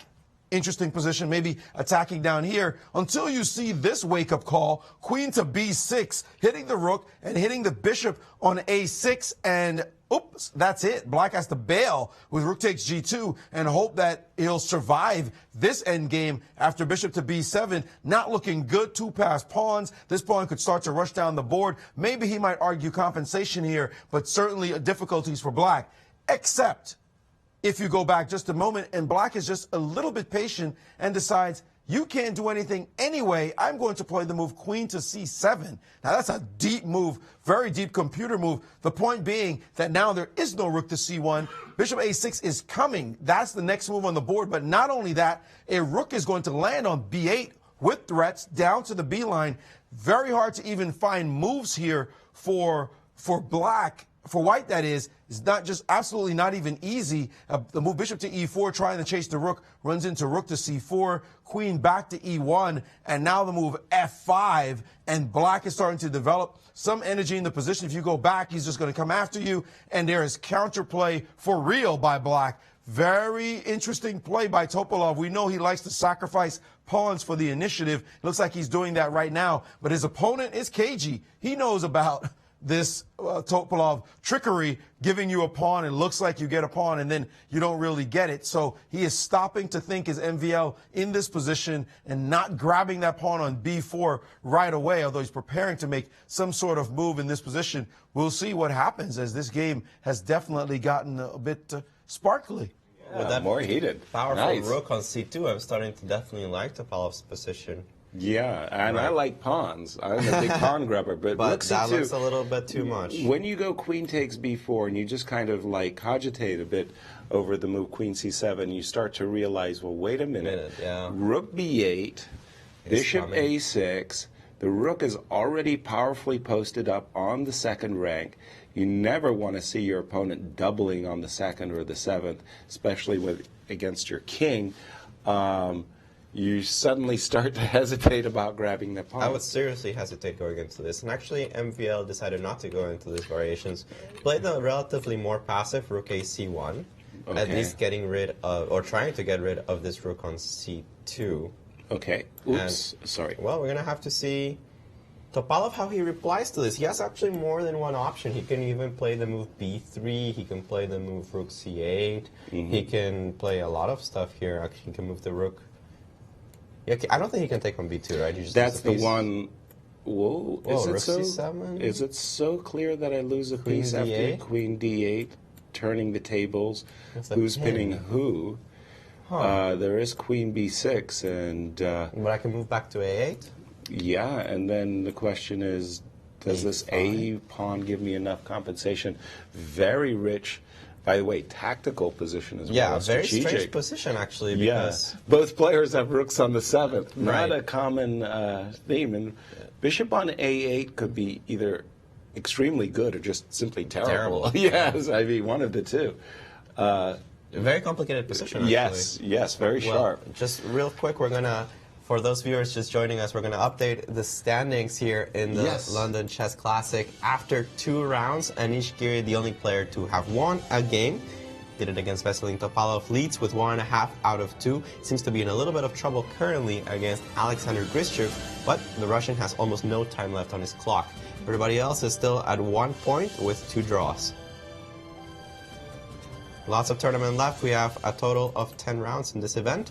And 9 rounds in this event, 10 players, and we will have rounds on the weekdays at 9:50 a.m. Central Standard Time and 4 p.m. London, while the weekend games will be at 7:50 a.m. here in St. Louis, which is 2 p.m. over in London. Remember, there's a rest day on Wednesday, and it's the only rest day that the players will have. That's our karaoke challenge day here in St. Louis, as the production team and ourselves, the Grandmasters, have to show. Well, we're always the favorite. We're always the favorite. Yes, of course. Maurice. Well, Geary will be singing the blues in this position because he has really blown it. And let's look at the last moves. We said rook 8 to d8. This was the one that was the problem move after a long think by Grischuk, and he played this move quickly, and he's regretting it now as g6, and he's completely shut down anything about his position. No counterplay at all. Knight landed on d4. Well, leave. Knight to f5. Here comes the king looking for a dominant square on e4, and now knight to g7. Ugh, Mo, you don't maneuver your knight to a square where it has nothing to do, and it simply has to go back to f5. And rook to d2 now by Grischuk, blitzing out his moves. Now they're just natural. He's going to double rooks on the d line, and all is looking swimmingly for the Russian grandmaster here. Now, this game, guys, this one is really interesting, the one between Vachier-Lagrave and Topalov. We saw the tactics that seemed to be fine after queen to c7, but it's MVL who tried to get the c-file. But take a look at this. It's not a lot of moves for black. First of all, rook takes on b2. Tricky chess. Rook c7 does not work. It's not the move the Indians want to play. They want to play rook to b1 instead. How you like that maneuver? Winning this pawn and making the game all about this a pawn. Slight edge for white, not much, just a slight edge. According to the Indians, that's the best way to play. Rook ac1. Don't meet it with moves like rook c8, however, because then the trade is starting to look good for white, and white will take on this square. Remember, we were saying bishop a6 is not so great after rook to d1. You can't touch this pawn even now, even more so because of this move, queen to b6, a fork winning the game. So rook to c1, rook ac1 should be met by rook takes on b2, and that's the key move, and it has been played. Rook takes b2 was played by Topalov. He calculated everything, and he looks perfectly fine there. Meantime, we see Magnus starting to grind here. He doesn't know if he's winning or he's better, and he's clearly not anything of the above, but he's not losing anymore. He's no longer worse, and you know when Magnus is no longer worse, what he does? He tries to make you suffer. And so Vichy must be a bit frustrated that his opening play led nowhere at all, but he's a world champ. He's going to sit and figure things out, but he knows Magnus is going to put the big squeeze, the Norwegian squeeze, on him for as long as possible. This could be one of those 6-hour games, guys. You ready to sit down and enjoy several hours of no chess? Well, I'm ready because I'm up for I it. actually want to see if Carlsen has any way of making some kind of progress. But okay, this is not the only kind of chess that we have in London, as Jennifer Shahade brings us a Blitz special for charity over from the Olympia Center. Thanks, guys. So today at the London Chess Classic, we have a special little fundraiser. A grandmaster is taking on all comers to benefit chess in the schools here in London, which is a lot about what the Grand Chess Tour is about, both here in London and in St. Louis. So anybody is free to come and play. Here we've got Grandmaster Chris Ward taking on all comers, minimum donation. So everybody has to give a little change, and I don't think there's a maximum donation. So a really fun little promotional idea. Have some fun playing a Grandmaster and raise some money for what this event is all about. You see, we've got a lot of kids in the background, probably rooting against the Grandmaster, right? Yeah, they're nodding. They're rooting against the GM.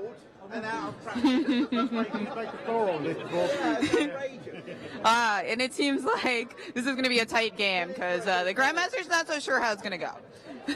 Back to you guys in the studio. Thank you, Jen. Thank you, Jen. Well, more and more strange developments going on in this round 3 game as all the games are I find very absorbing. One of the things I thought was great for me, it was a personal breakthrough in when I started to play chess, is I always wanted it to be my move. I couldn't wait, let me move. I was so anxious to make a move until somebody sat me down and said, this is a position known as Zugzwang. And I, Zug, what? A German word meaning you're compelled to move, but every move you make has a drawback. Mm-hmm. So there were times in chess that you didn't want to move. A very strange, so that was a big breakthrough for me. Then the next breakthrough was mutual Zugzwang, neither player wanted them to move. So we have this game between Magnus Carlsen and Vichy Anand, where Vichy has discovered that he really can't improve his game. By the way, I think we have a result. Yeah. Draw Michael has Adams been agreed between. draw. Yeah. We'll come to that in a moment. Vichy has discovered that in this position, he really can improve his position and was moving his king backwards and forwards. Let me just, sorry, I'm going to get an update on the position. We go back to here. It was after this move G5, by the way. G5, A4, A6, and we see that Vichy is just moving his king.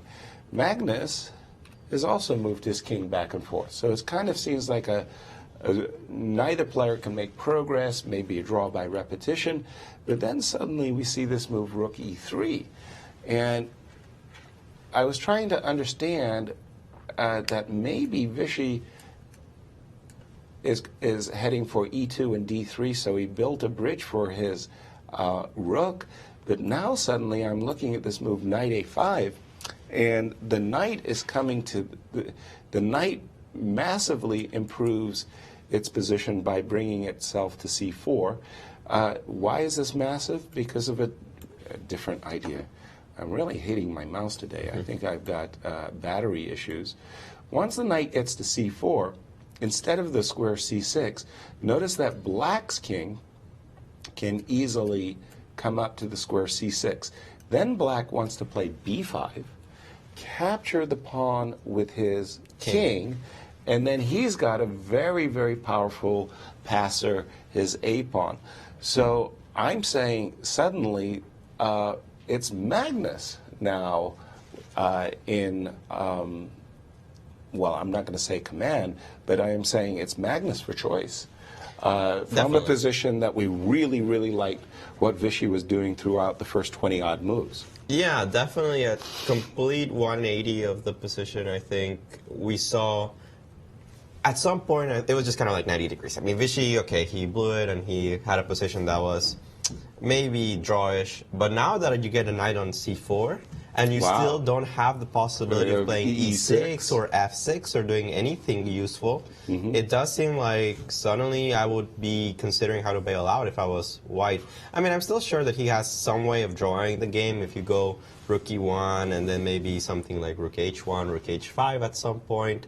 But already I think that I'm going to be in the defensive side of a worse endgame. Yeah, exactly. Seizing the defensive, if you will. So a big shift in that game, for sure, as Vichy, and by the way, right on cue, the grinder, the Norwegian grinder, has played Knight A5 and really preparing to bring that knight to C4. And we like what opportunities that the position holds is in black's favor. Yeah, my first instinct is to try to create something with the tempo that Knight A5 gives me, like the knights away from the action. Right. The Rook on E3 is so badly placed. I cannot put it on the H file. None of the breaks with E6 or F6 work. Right. I mean, it just seems like I have to go back, and I, for free, gave you the ability to put the knight on C4. Reposition that knight on C4. And yeah, just to say that if we go back a move or two after king, if Vichy, for example, had played the move king F3 and black goes knight A5, well, as you were mentioning, in this case, with the knight to the side of the board, well, hey, look, I've got opportunity to go down here, I've got opportunity to go to H5, try to pick off one of these pawns, whether the G5 or F7 pawn, and as you say, you know, white will have no troubles whatsoever, may in fact simply just be better. So that was why that maneuver didn't exist earlier. The way the game actually went, by putting the rook on E3, this idea of being able to transfer it conveniently to H1 doesn't exist, and that's why knight coming to C4 is so powerful.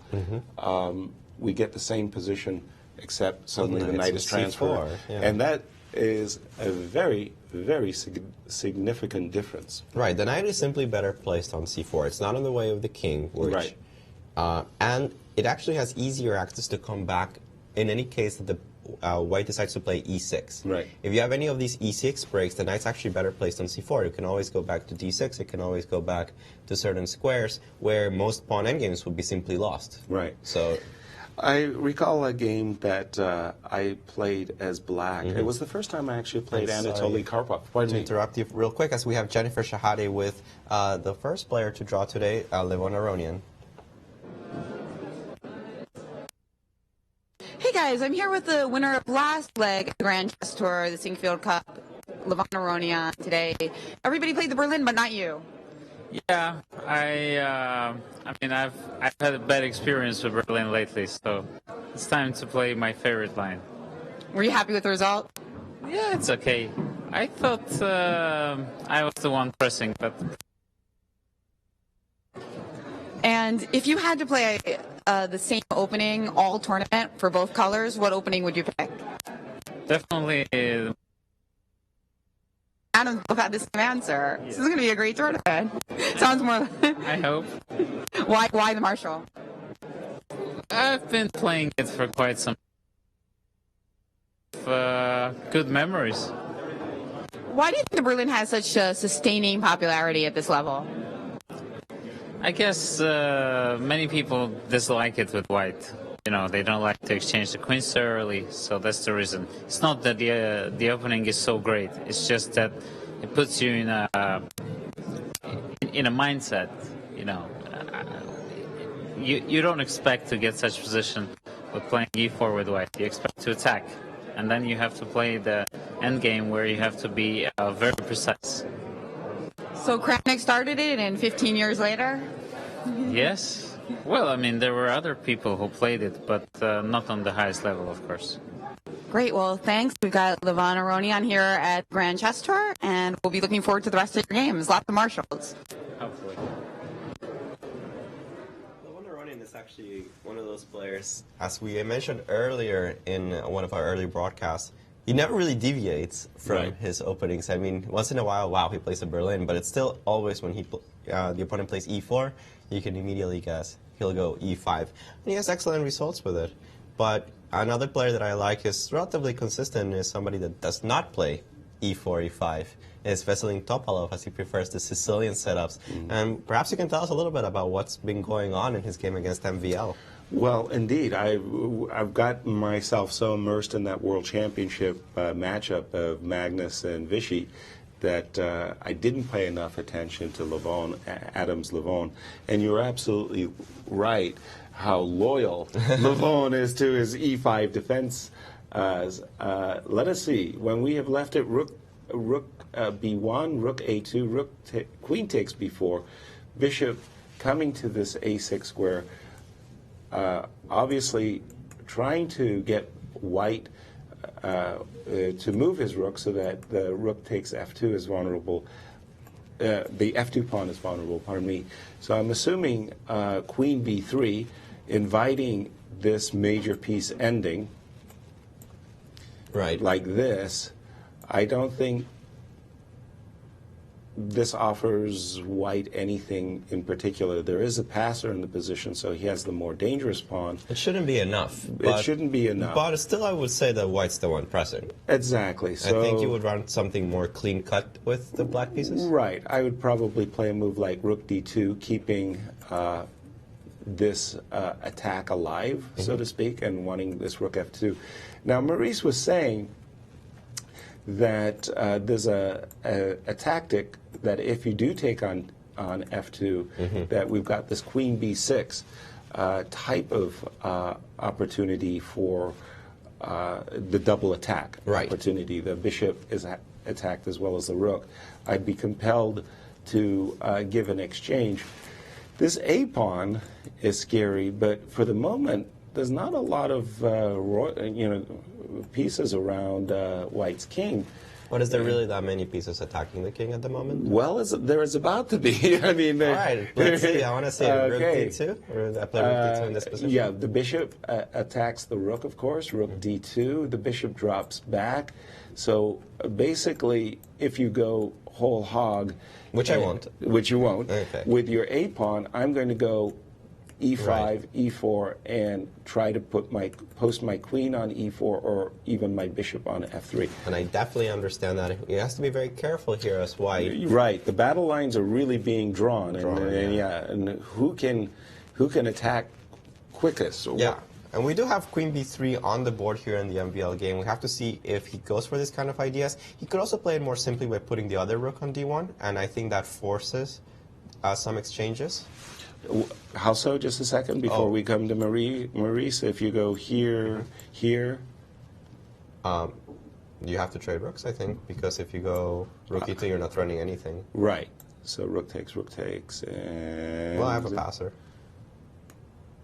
Yeah, good for... So, no, you're saying this is good for white. Yes, exactly.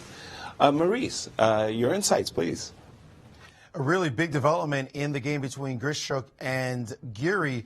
Grischuk, because he's in time pressure, he's unable to calculate all the niceties of some variations, but Giri is making it easy for him by just playing nondescript moves, trying to get him to fall on time maybe. Well, it's still a lot of moves to get to, but we've seen this position with the knight on g7. The Indians just love White's position, and they love White's position even more after these two moves, and now this move. Rook to g8, rook 8 to g8. The knight is thinking about going to the e6 square, except White has so many good moves here. One good move is just king to e4. I mean, just look at this position. It's fantastic. You can take a postcard and send this home to let everybody know how proud you are of that position. Another move here the Indians suggest was the move f5.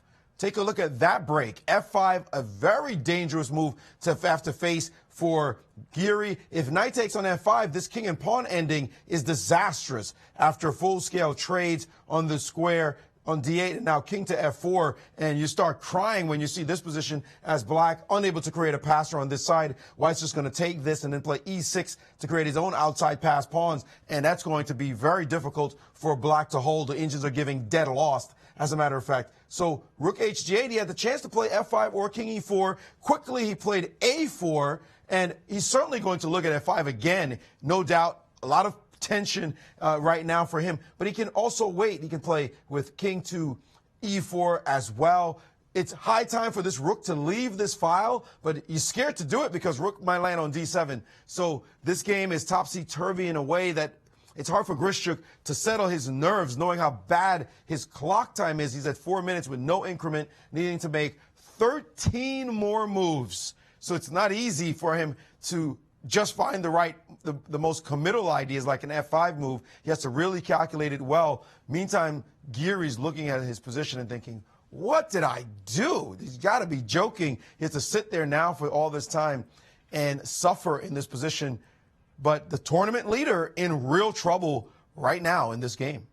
It's not what did I do, but also what can I do if you're Anish Giri. And I'm wondering all the play is in Grischuk's hands. He's going to play a5 as well, creating weaknesses on b6 and maybe even c5. And do you think that this would have happened if Grischuk had taken less time with his moves? Because I feel that Giri played rook d8 very quickly. Yes. After Grischuk played f4. This long thing. Right. Yeah? And I feel like, well, if Grischuk had taken less time, still had a ton of time on his clock, like normal people, an hour or so left. Right. Maybe Giri would have been more careful about which rook to place there. Maybe he would have taken a little more time himself. Or do you think he was confident enough in his position that he would have just blitzed out rook d8 anyway?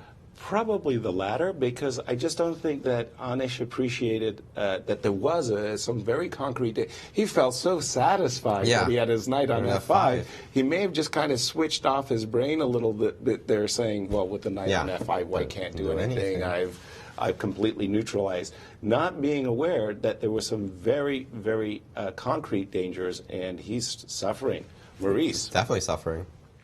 Another player who's suffering is Viswanathan Anand. I think you guys have pointed it out. Just to update to the position on the board right now, the Indians are saying that Black is virtually winning in the game. A huge advantage, at least for Black, over 1 pawn already. This looks just like a winner of French, the capture on c3, and it's just one of those bad endings in the French. And the simple plan is this: put a pawn on c6. So let's just play a couple of moves, just some nondescript moves. Put a pawn on c6, then put a pawn on a5, and then, if you mess around, put a pawn on b5, and this ending is starting to really looked like that winner of French. Really bad endgame. And what to do? Anand now in a lot of trouble, and Magnus has played the move A5 to start it all off. Let's get to the actual position. Wait a second here. Magnus has played the move A5 with the same plan, though. C6, B5. Magnus is no fool. He knows he's better here, and Vichy's in real trouble in that position. Now, one game we thought was going to be easy, cheesy, peasy, no problem, was the one with Caruana and Nakamura. But Caruana has played that without the maximalization we thought of rook takes on C6 instead of queen to C2 and going to that endgame saying, well, I'm just up a pawn, no big deal. But look what he's allowed, some kind of Banco compensation, giving away a pawn. The pawn's now on A4. He's pressuring B2. Still better for white, but do you want to know the engine's first choice here? Rook to A2. That ain't going to happen. I mean, that's just not going to happen. Rook to A2 to guard this pawn instead of rook to C2. Of course, rook to C2 is definitely playable. King to F7 could be played. And it looks like it's black who's balancing the action now. The D pawn is weak. The B pawn is weak. E7 has to, F6 might be faced. Knight E7, again, F5 might be attacked by Knight E7, takes on F5. So it's definitely still White's game. White's up a pawn. But he's made it more of a challenge than it was. Before, it would have just been sweeping advantage. But that queen trade has minimized his advantage somewhat. And now it's a bit of work. Still better, maybe even winning, but not the same that it was before. And Nakamura trying to fight like a bulldog in this position while he looks like he's in trouble. Meantime, we're seeing some just exciting games as they proceed. The next few minutes should decide a lot about what happens in this round. And we'll take a quick look as Jennifer Shahade actually has Mickey Adams in London.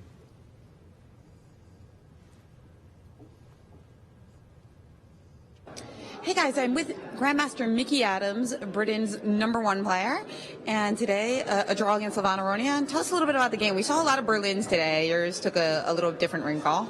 Yeah, no, we were playing Marshall line.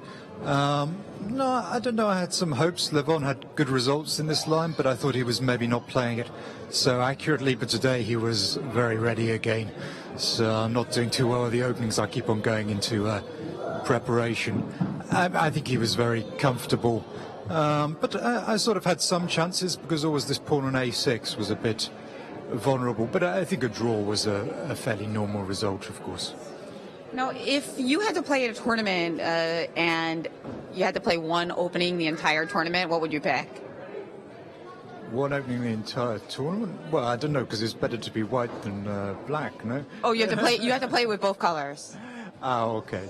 Well, I don't know. I wouldn't like to play Berlin every game, certainly. I think Marshall was a bit more interesting. But no, I was a bit curious about this line because I was not so sure with black, so it was interesting to see how Levon would handle it with black today. All right, great. Thank you very much. An all Marshall tournament. That sounds pretty good. Thanks. Back to you guys. They used to play theme tournaments, Rice Gambit and things like that. Just to complete a thought, when we moved away, I had exactly a position like this between Magnus and Vichy. I hope you were black. I was black against Anatoly Karpov, the world champion, the first time we played. And even better still, I had a black pawn on E6 and white had a pawn on D4. And he had this horrible, horrible bishop. And I could have brought my knight as black to the square E4. Okay? Not as unusual. And I called it Thor. It was a god on the E4 square. Thor. And although there's a very clear, and I had the same winning idea against Anatoly by playing B6, C6, B5, getting a pass pawn, and it was completely winning. I really showed great talent in letting Karpov escape. That game still hurts. It's definitely when one you're of the playing things world about a chess champion. player, right? Yeah, it still hurts. But no, I'm convinced that White's just dead busted here. I mean, it really, really, really, is bad. Yeah. Maurice, do you have any more insights into another game? Well, some excitement happening on all the boards now. This positioning with Topalov playing black against MVL. Topalov took on F1 and Queen A2, Bishop takes G2, King takes, and Rook A8 looking for counterplay, but A5, and now this pawn is a problem.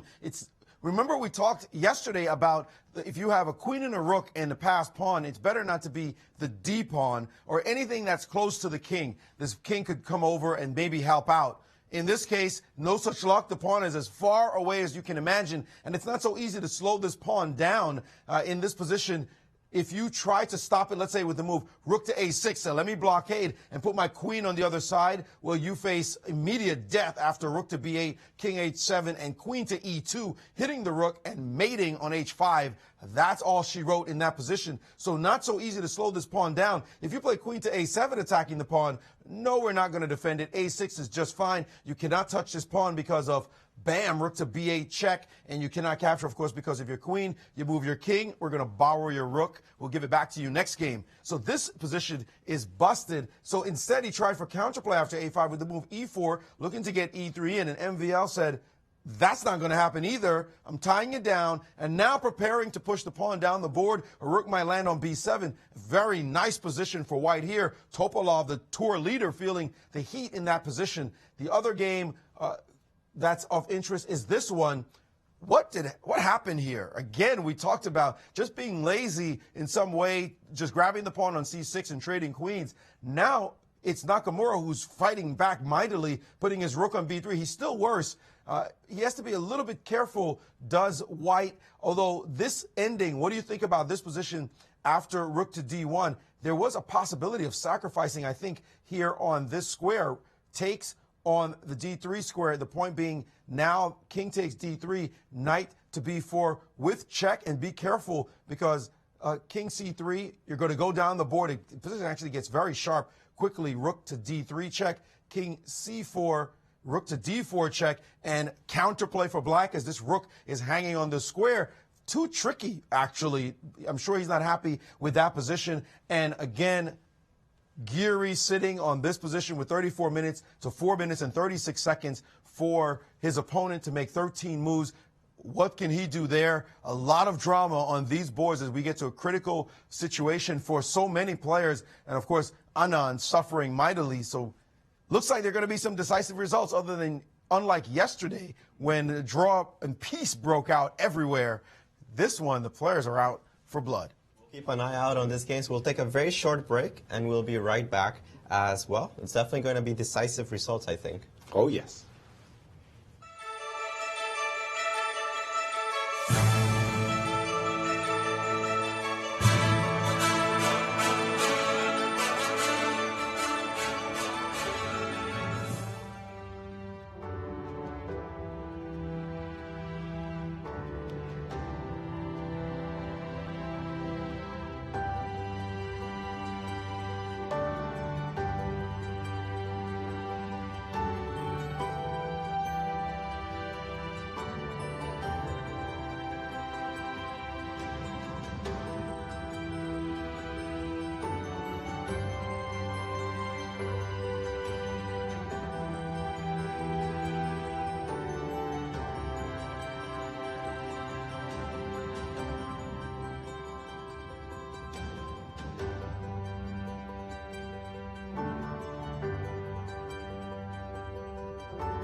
welcome back to the third round of the London Chess Classic, the last leg of the Grand Chess Tour. We have some really cool games today. It seems like we are just approaching our first time pressure, and, well, it's just about the time where games really turn around.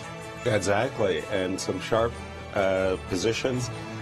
We've just seen this strategy, we've been mentioning it throughout, that Magnus Carlsen has actually seized the initiative, and he's ready to play the move b5, hoping to get a pass a pawn going in the position. He, after king g2, b5 was indeed his choice, and Vichy played the crafty move rook b1, hoping for the cheapo that in blitz chess I think everybody would fall for. Rook b8 to defend the pawn on b5. Oh, no, you don't. No, you don't. The sudden discovered check by the bishop, the pawn, and bishop picks up the rook on b8. So rook b1. He definitely didn't want to play ab because that makes things life too simple. Very easy. The king would go to c6, and this pawn would just go to a3, and that would be all she wrote. And this is a very interesting position, but I think this will slow down a little bit as both players have reached time control. I would like to divert your attention maybe quickly to the MVL Topalov game, as Topalov has very little amount of time yet, and MVL has just played a fantastic move. Yeah, this is a very visual move. While we were on break, we were talking about it. Queen b2, beautiful geometry. The queen backs up the rook so that you're going to be able to play rook b7, the queen on b2, hitting the pawn on g7. And there's some very nice variations. One, of course, is if you take the pawn, I'll go down with my rook. If you try to defend along the diagonal, that's not going to work.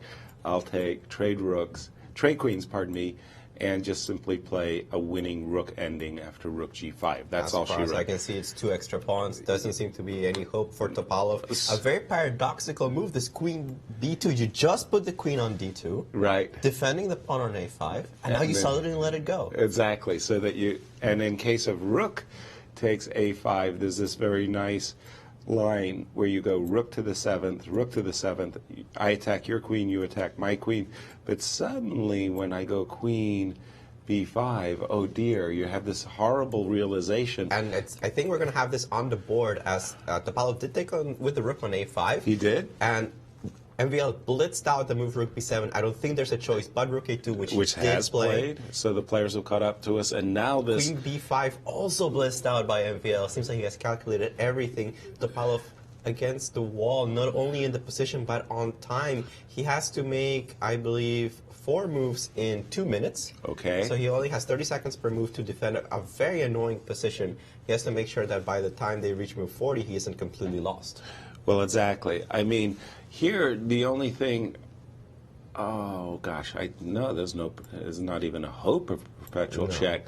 Giving up the rook, unlike the game that we saw yesterday between Magnus and Fabi, where Fabi in a queen and rook versus queen and rook was able to give up his rook to establish a perpetual check.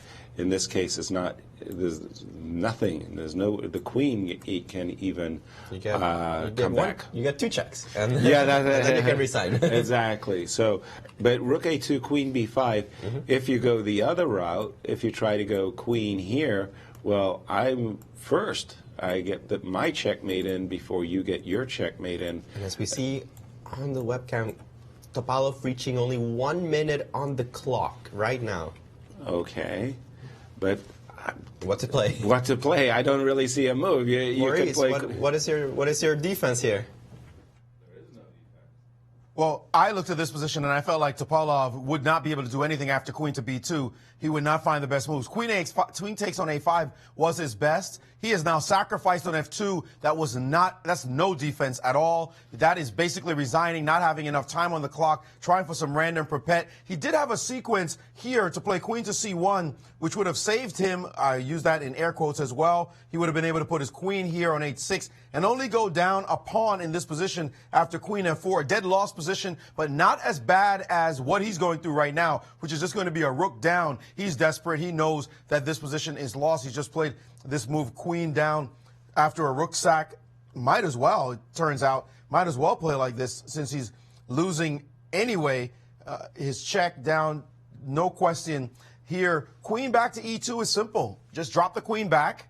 If MVL plays that, what do? You could throw e3 in if you like, hoping for beyond hope for something to happen. Unfortunately, we can just grab the pawn, and there's no way to pick off this rook in any kind of weird geometrics. He'll resign. Queen e2, it's time to resign. That game will be over. MVL with a fine win after the brilliant move, queen to b2. Queen b2 was excellent move. Yeah, it really made a great impression when during our break we discovered it, let's say. In our other game, our tournament leader is going down. Anish Giri really has got a very, very passive position. We saw him moving his knight to d4, back to f5. Knight went back to g7. And when we left it, I love this move a4 by Alexander Grishuk. a6, basically black has nothing to do. Knight c4, trade, b5, knight a5, rook over, defending the pawn, and then this bone cruncher. Rook comes to d6, and suddenly black is losing his queen side. Anish probably playing on because of the clock. What is the time's a minute for Alexander Grishuk? 1 minute and 7 seconds only. To make still a number of moves. Knight to c4, a3. It's over. Topalov has resigned against MVL. Nice win for the Frenchman. And Maurice, do you have any updates here for the Giri game as Topalov just resigned? Big development in the Giri game. It looks like Giri is back in the game, no longer losing because of a blunder by Grishuk in time pressure. And here it goes after the move knight to c4, a3, just trickery by the Dutchman. The key move is rook c7 and then take it with a knight. Instead, with very little time on the clock, he played the move pawn takes and allowed this idea, rook to d3 check, very basic move. And now king to e4, rook takes c3, and the engines are going 000 in all lines. Giri is back in the hunt. I guess the main point is rook to c5 does not help after the move knight to e6. And what do as your rook is doing nothing? It's no real advantage anymore. Rook to c8 can be answered by rook takes a3. And he's back out of the cold, is the tournament leader. Incredible time pressure will do it to you. So even though he had a winning position, Grishuk has blown it. Well, he's very down on time. I see him on 26 seconds. On my screen. I don't know if he has actually a little more, a little less, but it's around that, and he still has to play 5 more moves of chess, 6 more moves actually of chess. Wow! And it's not easy. He just blitzed out the move knight d6, knight c4, a3 takes. Yeah, rook d3 check was played. We can maybe get a refresh on that board. Yeah. Okay. Sorry. Oops. Takes. Let me just rook d3 check. And king e4. King Edgar 4, yeah. Rook takes c3, and then knight d6 was played very quickly. So we're up to date with the position at hand. Right. Giri reaching for his rook, it seems, trying to still use his opponent's time pressure. I think rook takes a3 is the move that I saw was played. And then rook to the 7th check? Rook to the 7th and king e6. King e6. That's been the magic square. This is interesting. Knight takes f7, I'm assuming you have rook a4 check. Right. Knight takes f7 I don't like because of rook a4 check, and then looks like a perpetual. Right. Probably. But the question for myself is rook takes f7. Give me this knight. Knight f5, perhaps? Well, knight f5, I've got rook the intermezzo. F6, very important intermezzo. Very important. So you got to give me a check to drive me to... No, actually, let's back up. He has a fantastic move against rook f7. The key move after rook f7 is knight to e8. Rook f7, knight e8. And covering the square. Nasty computer geometrics yet again. And that rook on f7 is hanging, and he's going to play knight takes knight now and relieve most of his danger. If he finds the move knight e8 right now, that's it. Black is out of the woods forever, and just needs to drop it on the board right now. He did. And he did find it. He did find that move, knight Not e8. super hard for him, especially with a lot of time on the clock. So Giri is safe. He is no longer in any danger at all. How easily a winning advantage can slip away. Okay. And speaking of a game slipping away, we do have Jen Shahade with Vachier-Lagrave Topalov over in London. Hey guys, I'm with Vachier-Lagrave Topalov after a tough game. Tell us what went wrong today. Well, I guess my opening was fine, but then it was simply missed a couple of very important moves, and then finally, of course, I lost. But it was just it's obvious I'm not really playing well, like very slow, and when I get into time trouble, of course, my reactions are not good. So what's the secret for trying to play faster in the rest of the tournament? No, it's easy to play faster. The problem is to play good and fast, you know. But okay, you know, still some rounds, but obviously something's wrong with my play so far. Still love the Sicilian? Oh yeah, of course, it's nothing to do with the Sicilian. When it goes wrong, then it goes wrong. All right, well, thank you very much, Veselin Topalov, still with a smile on his face after this tough game. Back to you guys. Well, Grisha can breathe now, just by the way. He has made time control. But definitely a tough game there for Veselin Topalov, as he said. Not really playing his best here in the London Chess Classic. No, not at all. But he is a streaky player. Right. I mean, Veselin's has a legion of fans, and he made a great comeback in the Sinquefield Cup, too. Right? I mean, very nice. And Jen Shahade has actually our winner of today, Maxime Vachier-Lagrave, over in London. Thanks, guys. I'm here with Maxime Vachier-Lagrave after a great win. Congratulations. Thank you. Tell us a little bit about how it went and when you really felt that you were going to win the game. Well, to be honest, the opening didn't go very well. I forgot to recheck this particular line. I'm not sure I played in an ideal way, and I was afraid I could even get in trouble at some point. Actually, I really liked how Veselin handled the opening, because I'm a Najdorf player myself, and he really managed to put me all the problems. I mean, I couldn't wait for him to castle queenside to maybe castle queenside. It never worked. So, but then I managed to find some counterplay. He didn't play ideally. I didn't like when he allowed me to play queen b5, queen takes a5, because that looked super risky for him. But yeah, then it was still looking very unclear. I was concerned that he might find some counterplay, but well, when I got this queen and rook against queen and rook with past a pawn, I thought it's going to be very difficult for him, especially short on time. Do you think that Veselin takes more risks than other players in the tournament? Well, he definitely doesn't have a solid opening. Doesn't have a solid opening repertoire, contrary to most other players who are fond of Berlin or Marshall. So, of course, Najdorf is a sign that things are going to get sharp.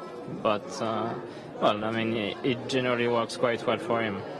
Now, today, our question of the day is: if you had to play this tournament with the same opening every game for white and black, which opening would you pick? Well, it would be a very easy pick with a Najdorf, of course, but you know, actually it doesn't make so much sense. But I would actually be curious to see what 9 Berlin would give, even though the fans might not enjoy that. You would no, you said the Najdorf first, so you have to stick with it. Those are the rules, guys. So I all know Najdorf Grand Chess Tour. Which variation would you play as white? Well, in general, H2 has given me some good results lately, but of course, you know, there are many to pick from. That's right. Enough for 9 games. Thank you, Maxime Vachier-Lagrave. Doing great so far in London. Back to you guys. Starting with +1 after 3 games, definitely a good start here for MVL. He had actually a chance to win yesterday against Hikaru, but still I think he'll be happy with his result of 2 out of 3 so far. Exactly. And some spills and thrills. One of the spills has been Fabi Caruana.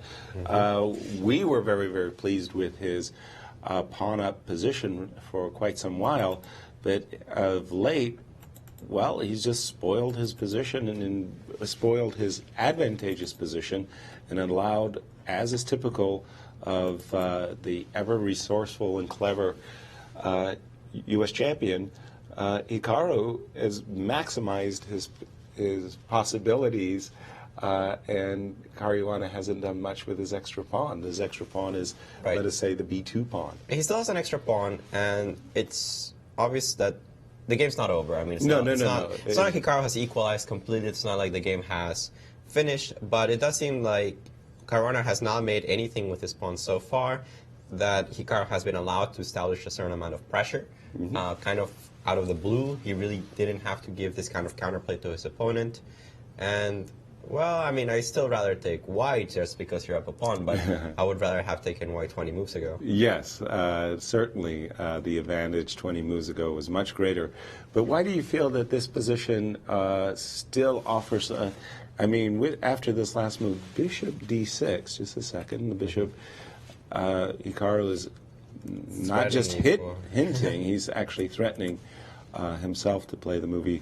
And to get out of the way, he did play King E2, by the way. Right, because I was just looking at some variation that might have gone like Rook E3, Bishop C5 takes, and I can snap this pawn over here. A little double-edged. Yeah, it's a little double-edged, but now at least material equality has been restored, even though I've given a passer. So after Bishop D6, you mentioned that King E2 was played. Very good. King E2 has been played. Probably with the idea of playing Rook E3, Rook E4, I would assume. Although he could have done that instead of playing King D2. And what do we think about E4? Well, I can just take the pawn, right? Oh, sorry. My mindset was, look, I'm attacking your rook. Would you please move it? Forgetting that now you can recapture the pawn. Just capture the pawn and attack my rook. So, okay, so E4, unfortunately, is not available for black. Right. Let's see. So still, I mean, I think white retains some pressure because of he has some pawn, an extra pawn, but it's going to be hard to beat back Hikaru's bind, I think, in this position. Hikaru seems to have made a move Bishop C5, which makes a lot of sense. It removes the possibility of Rook E3, Rook E4. It takes control over the F2 square, puts some pressure. I mean, the bishop definitely belongs there. Right. It seems like Caruana quickly played the move G5. Let's remember that he is the last player, I believe, to still be in time pressure, as he only has 1 minute and 42 seconds. And they haven't made 40 moves yet. And what move? They're on 38. They're on move 38. So he's not far, but yeah. I recall at the Sinkville Cup being, riveted to my seat when Caruana and Magnus got down to seconds, each. Very, very shocking game, huge swings that particular game. Caruana's play looks a little bit wobbly here. He did very well. He got a good He got everything he wanted from the opening. Advantage. Yeah. Confidence an issue? What's happened to the 7-0 fabulous Fabi and the great streak and the Fabi of today? Yeah, this is definitely not the technique that we would have expected from the Fabi that went 7-0 here in St. Louis, but I don't know. I don't know what's going on with him. He hasn't had a good year. He mentioned this in the St. Louis showdown that he did win that tournament. It was good for his self-esteem. His match, yeah. Yeah, because he really had a series of rough events. I mean, we've been talking about how he's dropped rating here and there. He's down to 7th in the world, which is from number 2. From number 2, which sounds, well, maybe 7th in the world doesn't sound that bad. But I mean, when you were number 2 and knocking on Magnus Carlsen's door, to be number 1, yeah, definitely a big change. And you see this position right now, and it's not a very convincing technique. It's not... Which he always has had. Yes. Actually, one of his hallmarks as being a great player. Technical player. Is an excellent technique. Right. I mean, he's now known as a blitzer. He's now known as a tactician. He's now known as an aggressive, going for the throat kind of player. He's known as a fantastic technical player. So you would think that the position that he was given with an extra pawn and a really nice position was exactly the kind of position that he would compare tailor-made for him. Yes. Yes, exactly. Maurice. It's absolutely right, and he has definitely blown this position. Now the Indians are giving him a minuscule edge, something you would definitely not think he's going to be able to use to his advantage. All of Black's pieces just look so dynamic. They're beautiful, beautifully placed. White went into passive mode, and he has just nothing to do anymore. He's taken on H6 in this position. We expect Nakamura, yes, has indeed captured. Now move 40, about to arrive on the board. What to do for Caruana? All his pawns, look at all of them. They're all bad. Maybe the pawn on H3, but even that one might be a victim after the capture on C3, which is threatened. This pawn will be bad as well. His position is now worse, more pawn islands than this Black, and that is, in terms of the pawn structure, can he play for anything? The Indians say no. Not at all. This position is now Rook C1 being given, by the way, as the best move right now. And he's in some time pressure with only 9 seconds of the clock. I have here, he's got to make a move. Well, what's happening on the clock? He's finally played the move Rook to G6, just made move 40, and the position is still equal according to the engines, although there are a couple of choices here. The most obvious one is Bishop takes C3 in the position, although H5 is also playable. And after trade, now play the move H5, and you see the A pawn is about to drop, either that or the C pawn. This rook ending looks like a draw, or maybe there's some dynamics, but it just doesn't look right for white, his pawns all being very bad. Another game of interest, Magnus has spent a long time and played this move, Rook to H8, and they've made move 40 in this game, and seems like Anand is going into a deep thing, trying to figure out what to do to deal with this last move. It was his 40th move. The engines like B takes A4. Magnus missed that opportunity and played Rook to H8. Not sure what about that. He didn't like the Rook down to B7. And this game, Giri looks like he has a draw easily with Perpet, but he's taking the pawn with his king, and his king can march down the board. He might even start thinking about winning the game.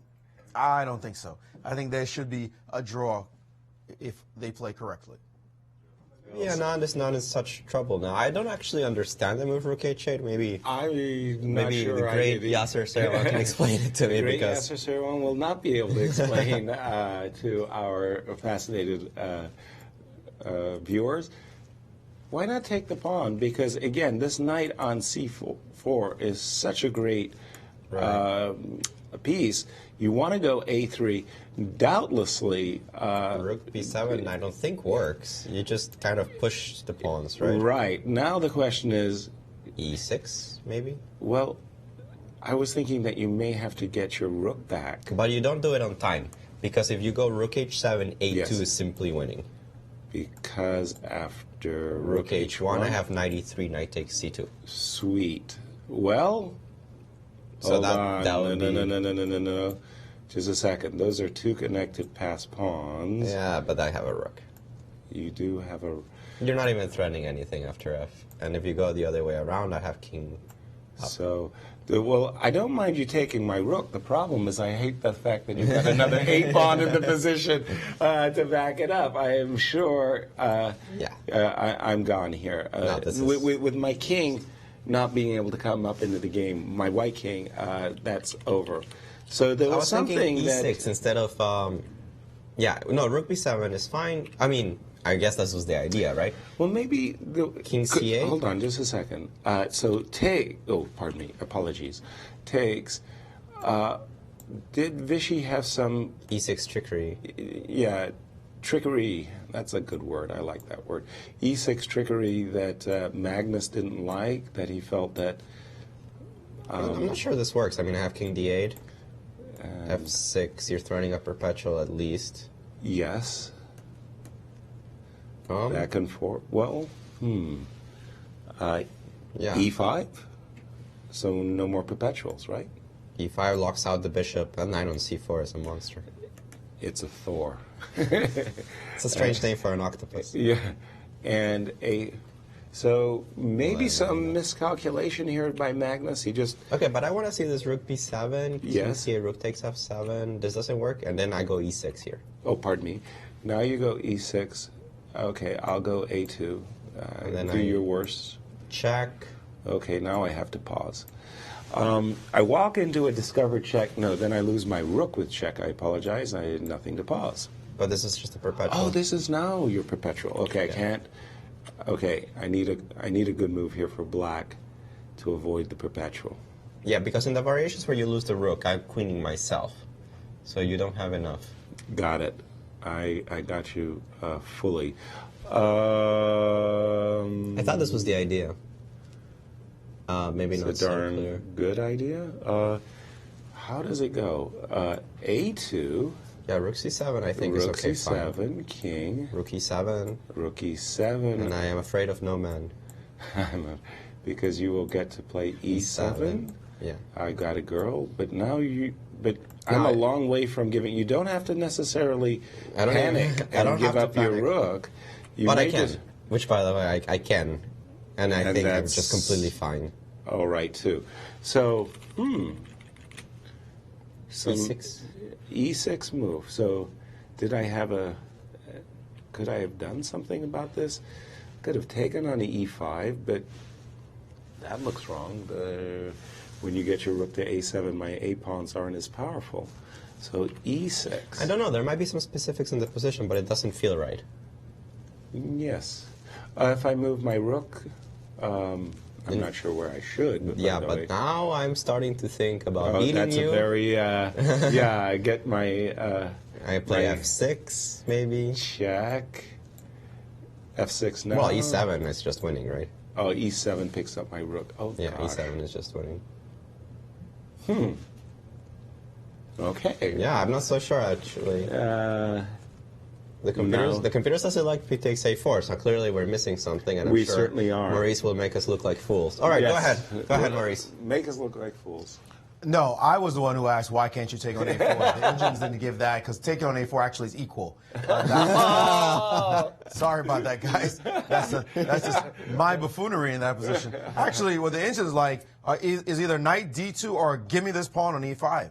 Now take a look at these variations. These are tricky lines to look at. A takes B5 in this position. Now knight takes on G4, giving white the opportunity to push this pawn down the board. So we can look at B6, bishop and rook combining to queen. Black says, do your worst. I don't really care. Now the move king to F2. Knight takes F5. Go ahead, queen the pawn. Wait a minute, I'm about to get a queen. Actually, I'll give you that opportunity. Now the point is if you queen, and I'm not going to do it because my engine always freezes. I'm a little afraid to put that there. But the point is to play knight e4 with check after you queen. When the king moves, take that queen, and then take the c-pawn and have a knight and 5 pawns, count them, against a rook and pawn. That's the way the engine wants to play. But granted, even in that position, it's not like it's showing a 2-point, 3-point advantage. It's showing 1.7 at the moment, which is pretty strong, definitely a lot. But we know rooks are very tough at fighting against pawns, can get behind the pawn, and the knight is not so easy to support that pawn from queening. So this is the main line being given by the engine. That's what he tried to avoid. He could have also, in this position, played the move knight to D2, in fact, and this would have been even more advantageous than the line that he played, chasing the rook off of this B1 square, the point being to get the knight to E4 and forking these pieces, and now he's ready to take the pawn and make some challenge, so that's an even better move. So that's what he should have played. The way he's played it made it very complicated. F5 was played in this game with Giri and Grischuk. This game should be a draw, easy, perpetual chances here. No reason for Giri to feel any danger whatsoever. And in the meantime, in the Nakamura game, Nakamura did play the move bishop to D4, looking at this trade as the key thing in the position, and that did happen, takes, and now the move H5, and this pawn's hanging. Black looks perfectly fine here as well. So some lack of technique on the part of the players with advantage in the game, and it's just not that clear that there are any victories to be had on any of the boards. So a very serious slippage, considering the advantages that white finally was achieving in these games. I would say a very serious slip by 4 players. I would think that definitely Caruana. Definitely Grischuk. Definitely Anand. And I'm going to throw in Carlsen as well. Well, we don't know. Magnus may still win the position. He may still win, but I'm not so convinced about this rook h8 move. It looks a little strange. And Anand did play bishop f2, which is not what I expected. I was like... What were you thinking? Well, gift me the pawn is your expression, right? Yeah, gift me the pawn. Well, I'm not sure it's a gift, because after the king comes to c6, the rook is going to be passively tied down to keeping an eyeball on that A pawn. That A pawn is really close. And you know this is not good when Yasser Seirawan is sacrificing a pawn for it. And, you know, the gift of the extra pawn is actually these doubled guys on C2. If I took one of them off, you wouldn't feel its effects. No. So, yeah, this may be a little difficult for white. And therefore, Vichy played the move bishop f2. It's kind of a clever idea. Which is funny because White was so tied down to this e5 pawn, but now that he feels the pressure, he's going to decide, okay, this guy's not worth my defense. Let's actually focus on the things that I need to do. And in this case, activate the bishop, controls c5. It also controls e3 away from the knight. Mm-hmm. It looks like an overall kind of an interesting move. Well, let me play the devil's advocate for a moment and say that with the bishop no longer eyeballing the b8 square, and all the business squares are being protected on the H file, let me swing my rook back to the defense. Oops, there goes my mouse. Right. Of the b5 pawn, I'll play rook b8. Okay, I'll ask you the question, what is your threat, and play bishop d4, since I'm assuming you're thinking on e5 is the only idea. Yes, of course I was planning to take on e5, and I was also planning to get my Thor. Let me get my Thor. Knight. I'm not so sure I'm scared of the knight on e4. Well, I'll tell you why you should be. You want to play some c5 trickery. Precisely. But unfortunately... You've got that one sewn up, have you, somehow? Maybe, I don't know. Can I play rook a1? Rook a1? I guess you want to play and always take with the rook back, right? Yes. I definitely want to keep a passed a pawn in the position after. A takes b5, rook takes b... Give me my rook. There it is. Rook takes b5. Yes. Dragged it. Do you see how I forcefully dragged it up the board? Impressive. I mean, really. But again, this is looking good. Worse, Yeah. So maybe Anand still has some problems to fix after rook b8. Well, not the only move. Not the only move, but certainly something to consider for Carlsen, who's currently thinking. And usually, while the players are thinking in this kind of positions, we try to time our breaks in such a way that we don't miss any of the important action. But apparently, a lot of viewers have been asking, what do we do during our breaks? And apparently, what's the answer? Unbeknownst to us, we have... What is their favorite answer? Oh, we busted. We are so busted. Look at that. Look at Maurice's face. It was buffalo wings. It was buffalo Three wings. types. It was that lemon zinger was really... It was pretty good. It was really good.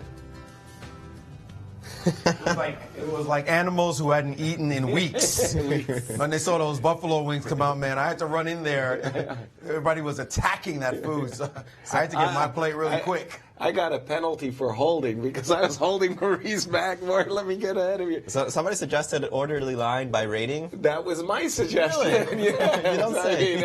Okay, everybody, be civilized. Line, get in line. High rating first.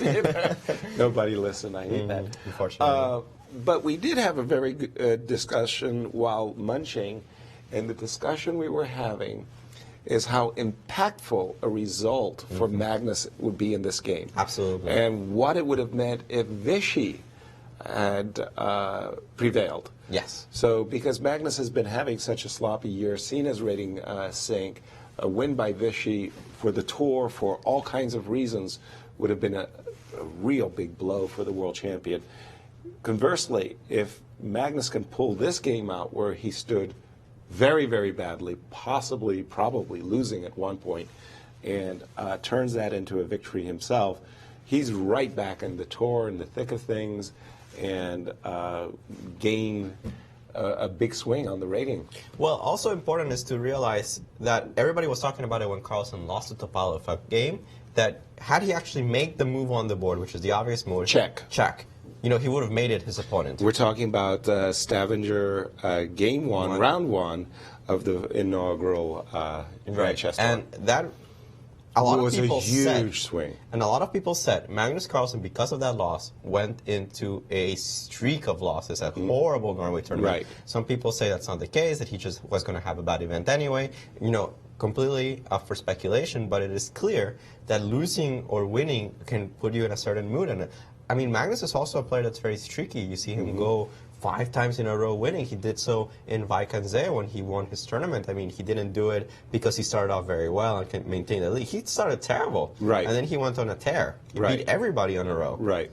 Well, everybody says there's no luck in chess when it's absolutely not the case. There's a great deal of luck. And that was very, very unlucky. Here he could be very lucky.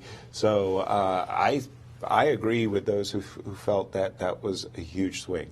Maurice, your point of view. Indeed, talking about huge swings, the players seem to have been going up and down again. Topalov, what a resurgence we saw from him when he won in Norway. He climbed up the ladder. He was over 28-20. He had reached what I believe was an all-time rating high. Now he's tumbled down, and just after this game, he is now number 5 in the world, going in the wrong direction. Kramnik, after a couple of great results, is now the number 2 player on the planet, and we have no one else at 2,800 other than Magnus Carlsen. So if he had lost, he would have gone backwards dramatically as well, although Anand, of course, would have surged and broken the 2,800 barrier. Anand, if he loses this game, he will tumble as well, and I believe he'll go below Topalov. Maybe he'll still be a little bit ahead of him. I'm looking at the ratings, trying to make the calculation. But if Anand loses, he'll be down at least 4th or 5th in the world if he loses today. Nakamura is in 4th position. If Anand loses, Nakamura doesn't lose his game, which looks like he's not going to lose, then he'll be number 3 in the world. Caruana will probably stay at number 7. Giri, is looking like an imminent draw, will stay at number 6. But these players are somehow just shedding rating points, incredibly so, and making the rest of the planet, you can imagine a lot of players thinking, hey, it looks like it's time for me to make a surge. Anyone thinking about the youngster named Wei Yi? Somewhere thinking, I can join this group, and a host of other players, by the way, who are rising in the ranks. We can check that site out, 2700chess.com. You'll see it's a lot more bunched up than it used to be. Well, expanding on that subject, we were talking about the other broadcast, like where is this rating going? And you see the list, and you see a lot of players that are definitely resurging. One of them is playing this tournament, Maxime Vachier-Lagrave, who, after being invited to the Grand Chess Tour, just plummeted. Right. Plummeted in rating. Somehow out of the top 10. It was terrible. He is about 2730 at some point, and suddenly he's already at 2779.5, almost 2780, as we see Alexander Grischuk and Anish Giri going through the motions. It seems like they're going to draw. Just a second, Alexander Grischuk visibly and justifiably upset with himself. He knew that he had it, and, well, the time pressure situation, basically an inaccuracy, and that was all that it took for Giri to be back in the game. Right. It was that great move, 98. I'm sure when Sasha got to this position in his mind, in anticipation, he probably felt that, you know, rook takes f7 resigns, simply resigns. The threats of rook takes g7, pardon me, let me just put these, you know, he had this mental picture of his threats, which were rook takes f7, you know, some random checks, never mind, I'm going to go rook f6 check or rook takes, and he had, you know, thoughts of victory in his mind. 98, what a move. If you just don't see it, and he was under time trouble at the time, if you just don't see that move, it's shockingly good. What a great defensive move. Annoying move. Oh, it's terrible. And that was enough for Giri to draw the game. Maurice. And another player who's going to be disgusted at himself is Fabiano Caruana. Won a pawn easily, got a fantastic position, and look at this. They have just shaken hands, and the game has ended in a draw. He won a pawn in something like 12 moves? Okay, maybe it took a little bit longer than that, but it was a horrible position for Nakamura, and Fabiano decided not to do any kind of complex calculations, took the pawn on c6 with his queen, went into an endgame. He still was better, should have been able to win that game, but just played almost like limp noodles, wet noodle chess, and allowed Nakamura to come back and draw this game. He's going to be disgusted. I know his manager, Lawrence Trent, who we know quite well, is going to be castigating him after this game. Just not playing well at all is Caruana, and he's managed to blow what should have been an easy victory for him. Nakamura, of course, he's having quite a weird tournament himself. He could have won the first game. He could have lost yesterday. He should have lost today. Right. He's got to count his lucky stars for the score he actually has at the moment. We'll see what happens as these players need to get back to real form to show that they should be the rightful challenger to Magnus Carlsen. Right now, Nobody's showing it. Yeah, and it's not like we're talking about openings or anything like that. We're just talking about some chess that's very suspicious. I mean, the opening has nothing to do with the fact that Fabiano Caruana was not able to convert a position that should have been converted 95% of the time. Right, and just to go back to illustrate that moment when we were really suggesting that it was all but over was right back here. We had just seen Hikaru come up with a scorchingly bad idea. Can I use that expression? Bishop b4, c3, bishop, and after helping white isolate these two pawns by trading off the c3 pawn for the b pawn, these two pawns were like just super weaklings. White had everything he wants in the position, including this hanging threat that you had mentioned, Alejandro, f5, f6, opening up the king side, which required this move. Now, everybody, one rook. Which rook, we don't care. And some rook would come down. Let me interrupt you real quick, as Jen Shahade does have Anish Giri from London. Very good. Let's go to the interview. Hey guys, I'm here with Anish Giri after his draw today against Alexander Grishuk. At what point today were you feeling the most heat? Well, basically, it was absolutely ridiculous game. He was slightly equal after the opening, and normally speaking, we both play good moves and game ends, but he suddenly started spending, I think, 1 hour and 20 minutes on one move, and it was a little bit over my limit, so I just switched off. Basically, I couldn't handle this. Maybe if he thought for 1 hour I would be able to continue the game, but after 1 hour and 20 minutes, he just knocked me out, and I started playing.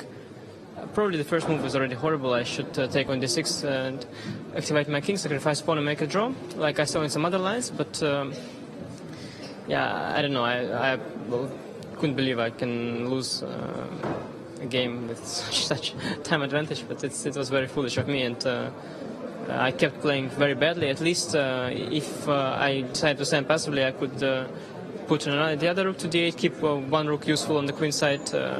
I could also try to put a rook on the 7th. I could try to put a knight on a better square. Finally, I blundered all of his ideas, and when it was already much too late, I started thinking of some little tricks. And he, after all the ridiculous amount of time he spent, paid back. But I could have just as well lost it. Because the position was not only lost, but I believe it's lost in many ways, and it's very easy for him to play. He has the initiative, he has the control, he just got absolutely everything. But he started doing this thing. The strange thing was to go with the knight. It was too long. The way he went to d6, it took him like 4 tempi with the knight. Otherwise, I think it's dead lost. Yeah, hard for him to make the perfect moves after the time pressure. Now, we've been asking everybody today if you had to play the same opening with white and black every single game of a tournament in the Grand Chess Tour, which opening would you pick? Well, I think many people have answered this question in their games, and they're just playing the Berlin with both colors every day. So it's, but yeah, I guess there are those fun thematic tournaments, and there used to be some tournament in Argentina, I believe. Sure, if sponsors are paying, I think chess players will even be standing on their heads. You can just ask them to do whatever they like. So if there are any suggestions, we are all in. So no pick for you, just the Berlin? No. Berlin is not so fun. I mean, Berlin is the usual tournament. To make it exotic, you have to introduce something. Like there is a match, I think, between two best engines now just finished some time ago, and the way they play, because if they would just play from the start, they would probably end in all draws, and they play 2 games with the reversed colors on same absolutely random opening position, and then they continue on to the next position and to the next position. So yeah, it makes some sense, but I believe for now the usual chess is quite fun as well. All right, so Anish Giri, today escaping. Back to you guys. Thank you, Jennifer. I know we've got some more interviews lined up. I just wanted to say that the position that I thought that Fabiano had just everything was right here, just at this moment. Great knight on e4, all of his pieces, better structure, chances of kingside attack. Just collect this pawn on c6. Either rook, not sure which, either rook to c1, capture with the rook, and then, who knows, there's a queen g4 ideas for the attack. You're going to be material and compensation and having the attack. Speaking of Fabiano, we have him over with Jennifer Shahade in London. Lovely. Hey, today we had the battle of the top 2 U.S. chess players, and one of them is with us, Fabiano Caruana.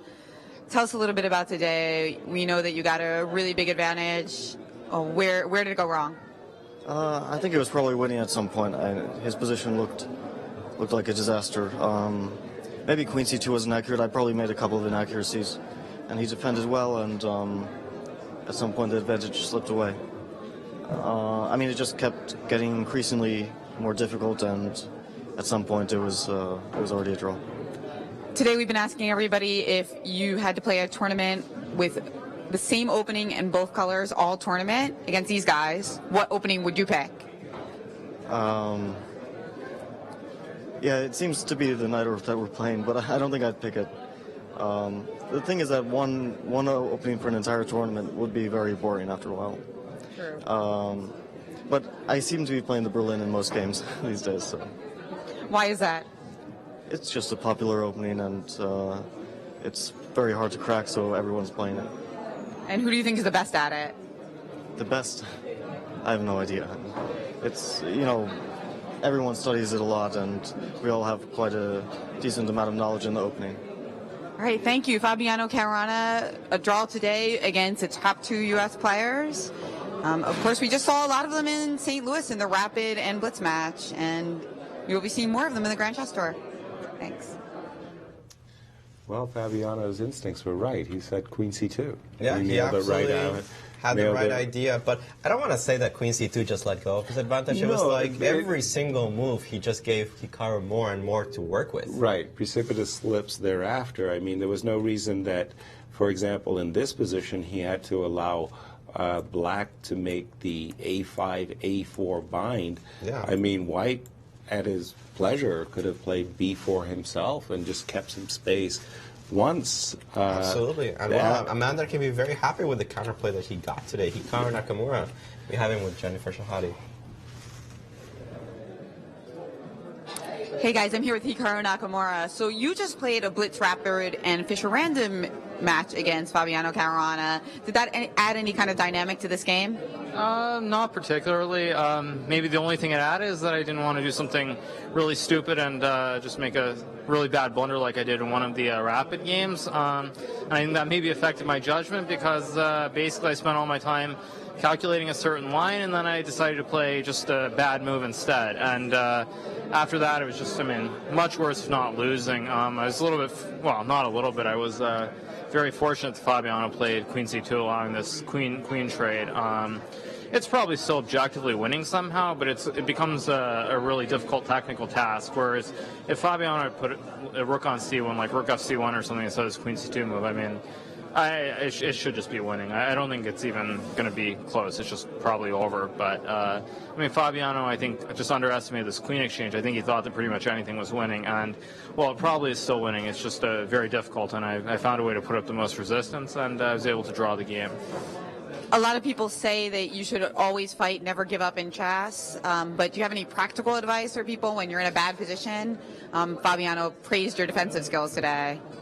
I think in general, just try and find the best moves. I pretty much knew that it was going to be very difficult, if not losing, so I kind of just tried to take it one move at a time. And that's really the only thing you can do when you have a really bad position. Just play one move at a time, try to find the best move, and just keep going, and maybe things will go your way. And don't get too emotional about it.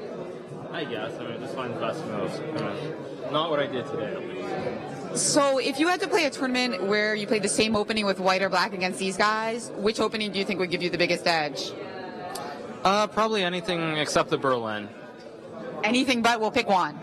I don't have one. I'm just going to say that I'd prefer anything but the Berlin with white or black, but that's the way modern chess is. All right, well, not loving the Berlin so much today, but escaping with a draw. We have Nakamura, our #1 U.S. player and the U.S. champion. Back to you guys. I'm surprised he just didn't say King's Indian. Me too. I wanted to say the very same thing. I was sure that Hikaru would say, well, let's play a thematic tournament of the King's Indian. But that wasn't the case. We do have 1 win. We have 3 draws, but the... Surprisingly, actually, we have 3 draws. I thought we would have 3 wins by this point. Yeah, me too. But the great rivalry of these two fantastic world champions is still in play. Vichy Anand, as white, is struggling to hold a worse ending against Magnus Carlsen. When we left it before the interviews, Bishop F2 was played and Knight takes E5. Anymore. I really like this A pawn. Maybe I'm under the wrong the impressions of my game with Karpov, but I still like this A pawn. So what are we going to do? Take on B5, I guess. Exactly. I mean, otherwise. Otherwise you're just down a pawn. Now, let's say I go back. You know what I'm kind of wondering is what my rook or your rook on H8 is. My rook on H8 is poorly placed. I want to put it on A8. Of course, and just I want to push my pawn as quickly as I possibly can. So how to continue the position? I'm not so sure. I mean, B6 is always an idea. Suddenly I have my own passed pawn. Right. And, well, as long as I can put a bishop on C5, I have good hopes of defending it pretty permanently. Okay, just a second. I'm not getting, oh, there it is. I got my response from my rook. B6. Yeah. Bishop C5. So I also had some ideas of maybe playing rook E1. Rook to E1 and just harassing me. I get that too. I get harassed a lot. Let me go back and deal with this B pawn first. Okay. I will play rook E1, yeah. Rook E1. I'm going to come up with my king. Wait, what? Really? I'm going to go here and here. Yasser. What? Did I do something? Yes. Okay. Rook E7. No, I'm just happy that you gave me a passed F pawn that I'm controlling the queening square of. But okay, that's on you, not on me. Well, first of all, I wanted to deal with the passed B pawn, so I feel I'm doing. Then I'll deal with the passed F pawn. Okay. I'll keep having passed pawns. Okay, so you're going to take it, right? Why not? Okay, so then I'll attack this bishop. Mm-hmm. And now what to do? Right. Okay. Problem with the bishop is that this it doesn't have some good square. Yeah. You know what? I would like to take the C3 pawn, throw it in the garbage, so and be like, well, I'm right, right. That's impeding your defense of the queening. But okay, let's say I go bishop D4. Okay, well I'll tickle you. And then, okay, probably I should put it on G7 so that I'm. I was about to put it on H8, not forgetting that my rook hasn't gone away yet. Okay, so now it gets tricky, I think. A5, A4. Now I understand why you put your bishop on G7. So you want, when I go knight A5. I wasn't kidding about getting rid of this rid of this pawn. Very good. Yes. So, sorry, just to share with our viewers, what we're saying is that after A5, rook here, I was going to go A3. Then I'm going to go F6. Okay, but now your bishop's... No, because I always have F7, so I should be okay. Okay, so I'll take a pawn. Give me your rook. Well, here I think I can just equalize. No, actually that's not an equalization with take on A3. You're still up a pawn at the end, even though I don't think you can win. Rook takes, knight takes, you're going to go here. Right. Yeah, the pawn on G5 is it's just a little too weak, I think. Yeah. This should be close to a draw, I think. But still... Maybe black had some chances. We're not going to see this. Actually, Magnus Carlsen took on G4, which is... Wow. Not what I expected, but okay. After takes on... Very greedy. Well, I admire that, by the way. Take It's those one of the pawns. qualities you see in a chess player. Yeah, you need you need to be greedy, and especially when you've got this opportunity to take a lot of pawns, do it.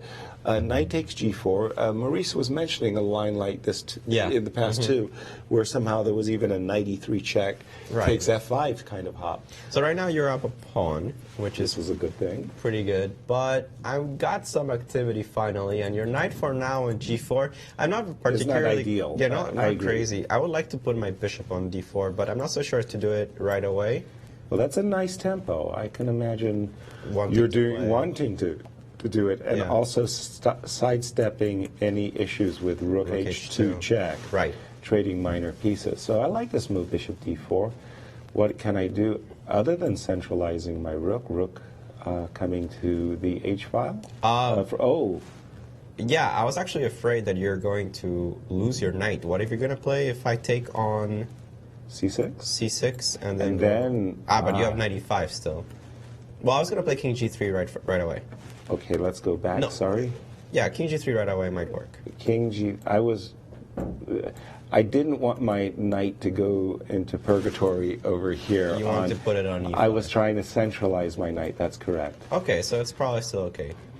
Maybe I should take on c6. Let's assume I took first. Yes, so that I wouldn't have this option. Now you'd give me a check. Probably. Yeah. And I got to go to an ugly square. But then... And rook f6, there's no way that black's winning this position. Yeah, I agree with that. Not to say that white has any advantage, but a draw. Yeah, I agree. Yeah.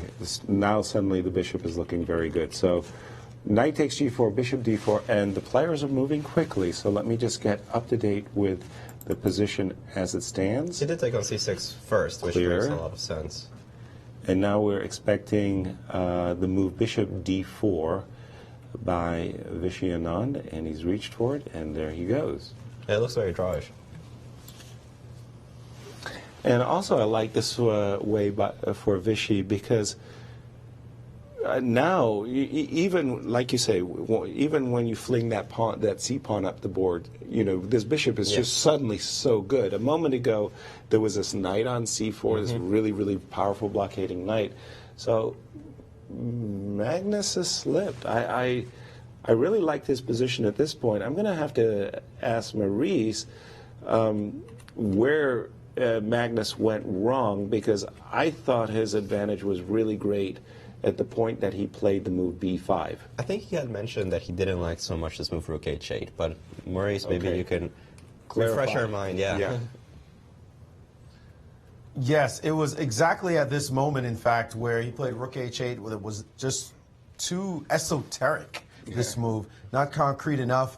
And instead of playing this move rook h8, the Indians like the move knight to d2. That was a critical move in this position, giving Magnus a big advantage over 1 point, thinking that the a pawn was going to go, the knight was going to get to the great e4 square. Remember, from e4, it's attacking the bishop and the c3 pawn and the a pawn after it gets there. The bishop drops back, then the e pawn is going to go just directly. So a very strong move was knight to d2 in this position. His move rook h8 has definitely thrown away most of his advantage. And now, to get to this position on the board, the Indians are saying nothing, zero. A slight edge for black, but being down a pawn is white. You just feel very good about that assessment. That means that that white has more than enough compensation for the pawn.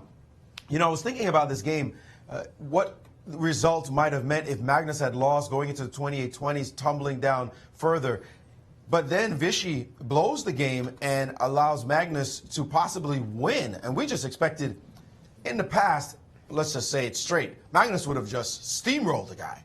Any advantage by Magnus would have been enough for him to dominate, and instead he has allowed Anand to come back, again showing that he's not in the maximum form that we are used to from this great player. So he's still in a funk. He's going to come out of this game. You know how Magnus is a big edge. Usually if you have a really giant edge, you think, I'm going to win this game, and if you blow it, then you're disgusted. Magnus is the guy who gets a tiny edge, especially in an endgame, and if he blows that, he's disgusted. Remember that ending he had against Aronian here in St. Louis at one of the Sinkfield Cups, that he had to play super precise chess in order to win the game, and when he didn't, we thought, wow, you had to play like an engine, and he came in and thought, come on, that's basic moves for me.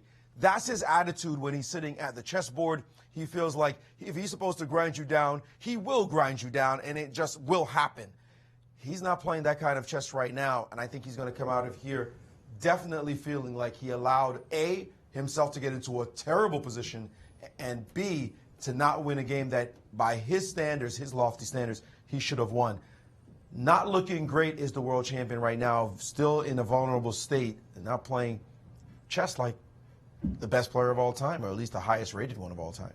He's not even playing chess like himself. Yeah. Yeah, this is not the Carlsen that... Dominated Man, there were so many 2013 tournaments. 2010 to about 2014. Man, Wow. he just gave him this position that the computer gave like 0.25, and you were like, come on, this is ridiculous. 25 moves later, it was 3.5. And then suddenly, and then he won. Yeah. And he won every game. But, you know, he was so much better today. And, well, technique didn't really impress me. As Maurice mentioned, this esoteric, I like that word, move, rook h8, just not concrete to the position. I mean, it has me baffled. It seems like Anand just has too much counterplay in this position. He still has to find a couple of accurate moves. He's not completely out of the waters yet. Right. But, okay, he is definitely worse. And right now, in London, with Jennifer Shahade, we have Alexander Grischuk. All right. Hi guys, I'm here with Alexander Grischuk. It's actually the first time we've had him on our show so far. So tell us a little bit, how do you like London? No, London is one of my favorite cities, so yeah, I like here. What do you like about it? I don't know, I just really like the city, I don't know. I mean, it's either, it's like you like some person or don't, and the same with cities, you either like it or not. Does the same apply to chess openings? No, with chess openings, you're much more objective. And today, tell us a little bit about the game and your advantage. No, of course I was completely winning. After he made a huge blunder, after f4, he had to take on d6, and then I don't know. But the problem was that I spent more than 1 hour on f4, and then I did not manage to win.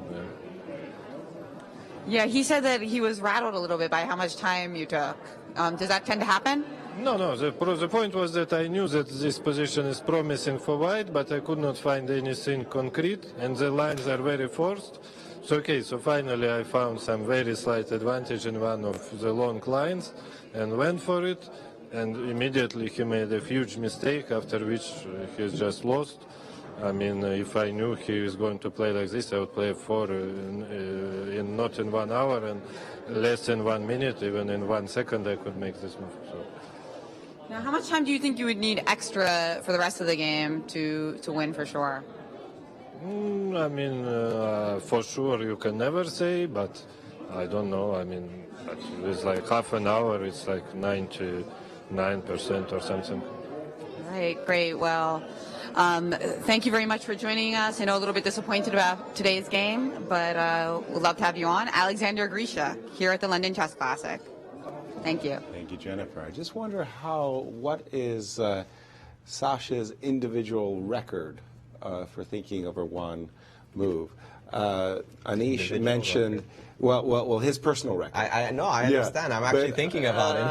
Anish was mentioning, after 1 hour, he was okay, but after an hour and 20-minute think, Anish said he broke me. He was thinking that long. Well, when you imagine it, I mean, chess, when you play chess, I feel like time passes very quickly. It does. Extremely quickly. When you think about it, can you ever sit down and just do nothing for an hour and 20 minutes? I mean, I'm not saying reading, watching TV, just thinking. Nothing. Yeah. You just got to sit down and do nothing. To think. It's difficult. It's very difficult. Sometimes Sometimes when you're a chess player, you don't actually want to think on your opponent's time because that consumes energy. You may be thinking of foolishness that will never happen. You want to just relax, take a break, wait for your opponent to make a decision. Right. But an hour and 20 minutes of nothing, I mean, you run out of people to see. Yeah. Think about what you could do in an hour and 20 minutes, though. You got all that time, and you're geary, and you're thinking about you could be watching some shows, you could be hanging out with your wife, a little noogie here and there. There's a lot. You could call your mom. There's a lot you could do in an hour and 20 minutes.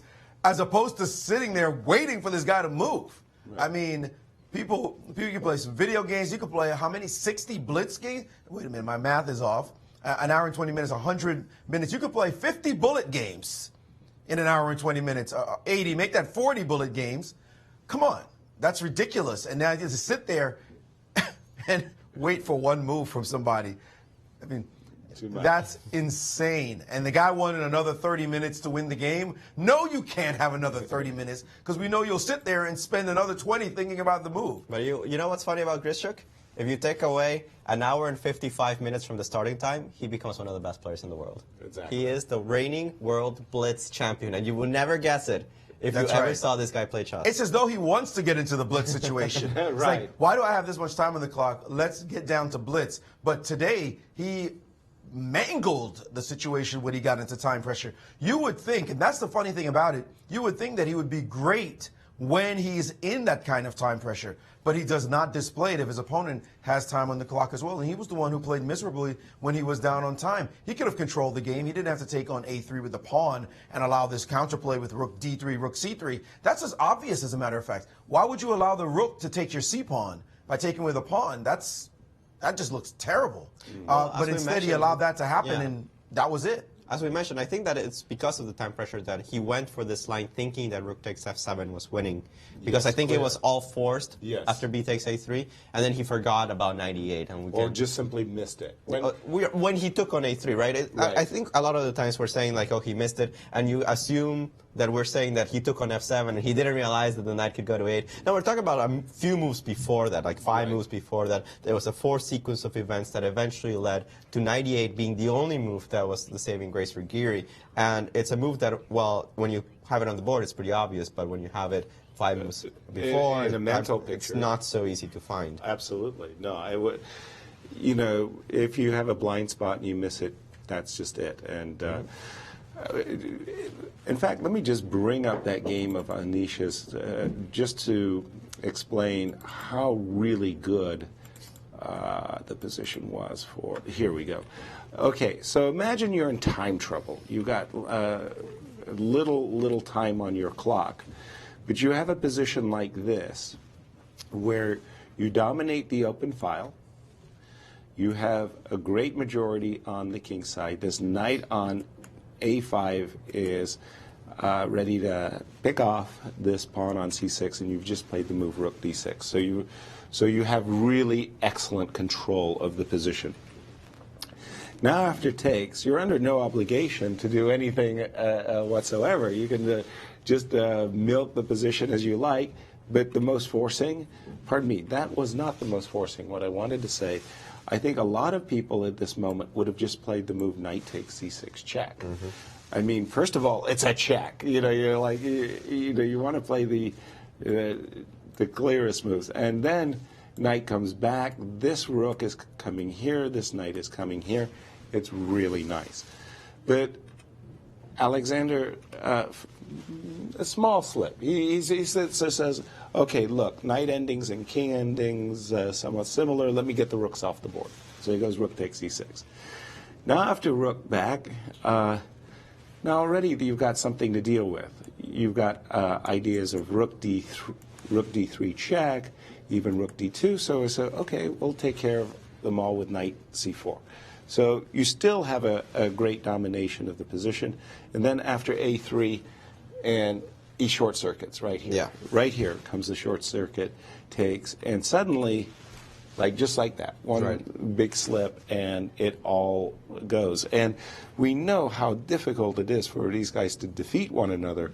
At the elite level, victories are few and far between. And this was huge, not just for the tournament lead, but for the overall tour itself. I mean, if Grischuk, who, you know, could get back in with a couple good wins and leading this tournament, he would be right back in the chance to be one of the 3 leaders. Everybody still has chances, but you got to win London. And he let this one slip away. And speaking of how the results might be affecting the play, we do have the standings, I believe, after 3 rounds with still 1 game pending. We have the results first. Alexander Grischuk drew Anish Giri. Maxime Vachier-Lagrave beat Vasyl Topalov in a kind of complicated game, which Vasyl Topalov, I think, just mismanaged. Fabiano Caruana will be very upset today after letting Hikaru Nakamura off the hook. Vishy Anand is still slightly worse against Carlsen, but we expect him that he'll be able to hold the draw. And Michael Adams drew Levon Aronian, and I already forgot that game. That was the anti-Marshall. The anti-Marshall, yes. Nothing really much happened in that Right. position, a lot of trades. And, well, it seems like for now we'll have MVL and Giri at the top of the standings. Sharing first with +1. Yes, and, well, barring some kind of big mistake here by Anand, I think that's pretty much what's going to happen. Anand just played the move King G3, which is precisely the variation we were analyzing. Right. Our main line, if you will, a move or two a while ago was that the knight was being attacked by the king, so the knight would drop back.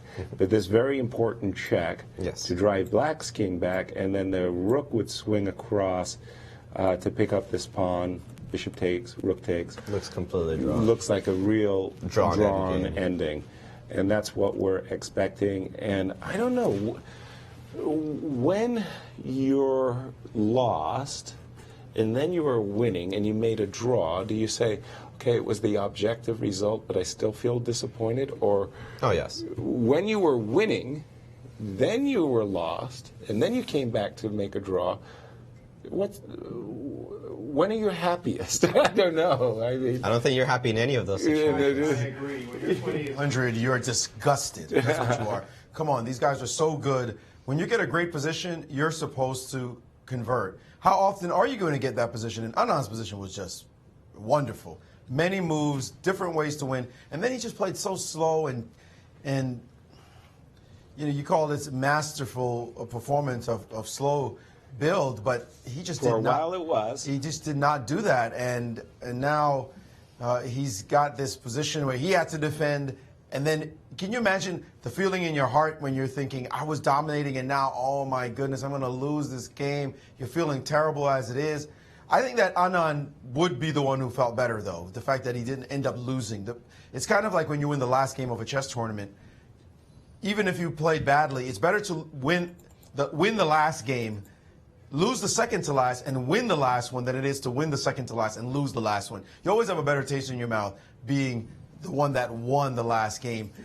So we see this, that I think that it's going to be Carlsen who felt like he should win and is going to step backwards instead of forwards, as opposed to Anand, who felt at the later stage that he should lose and has stepped forward. I think you feel better in that case, but in either case, they're still going to feel horrible. This was terrible. And to add another point, by the way, looking at today's round, these guys did not look like 2,800 players at all.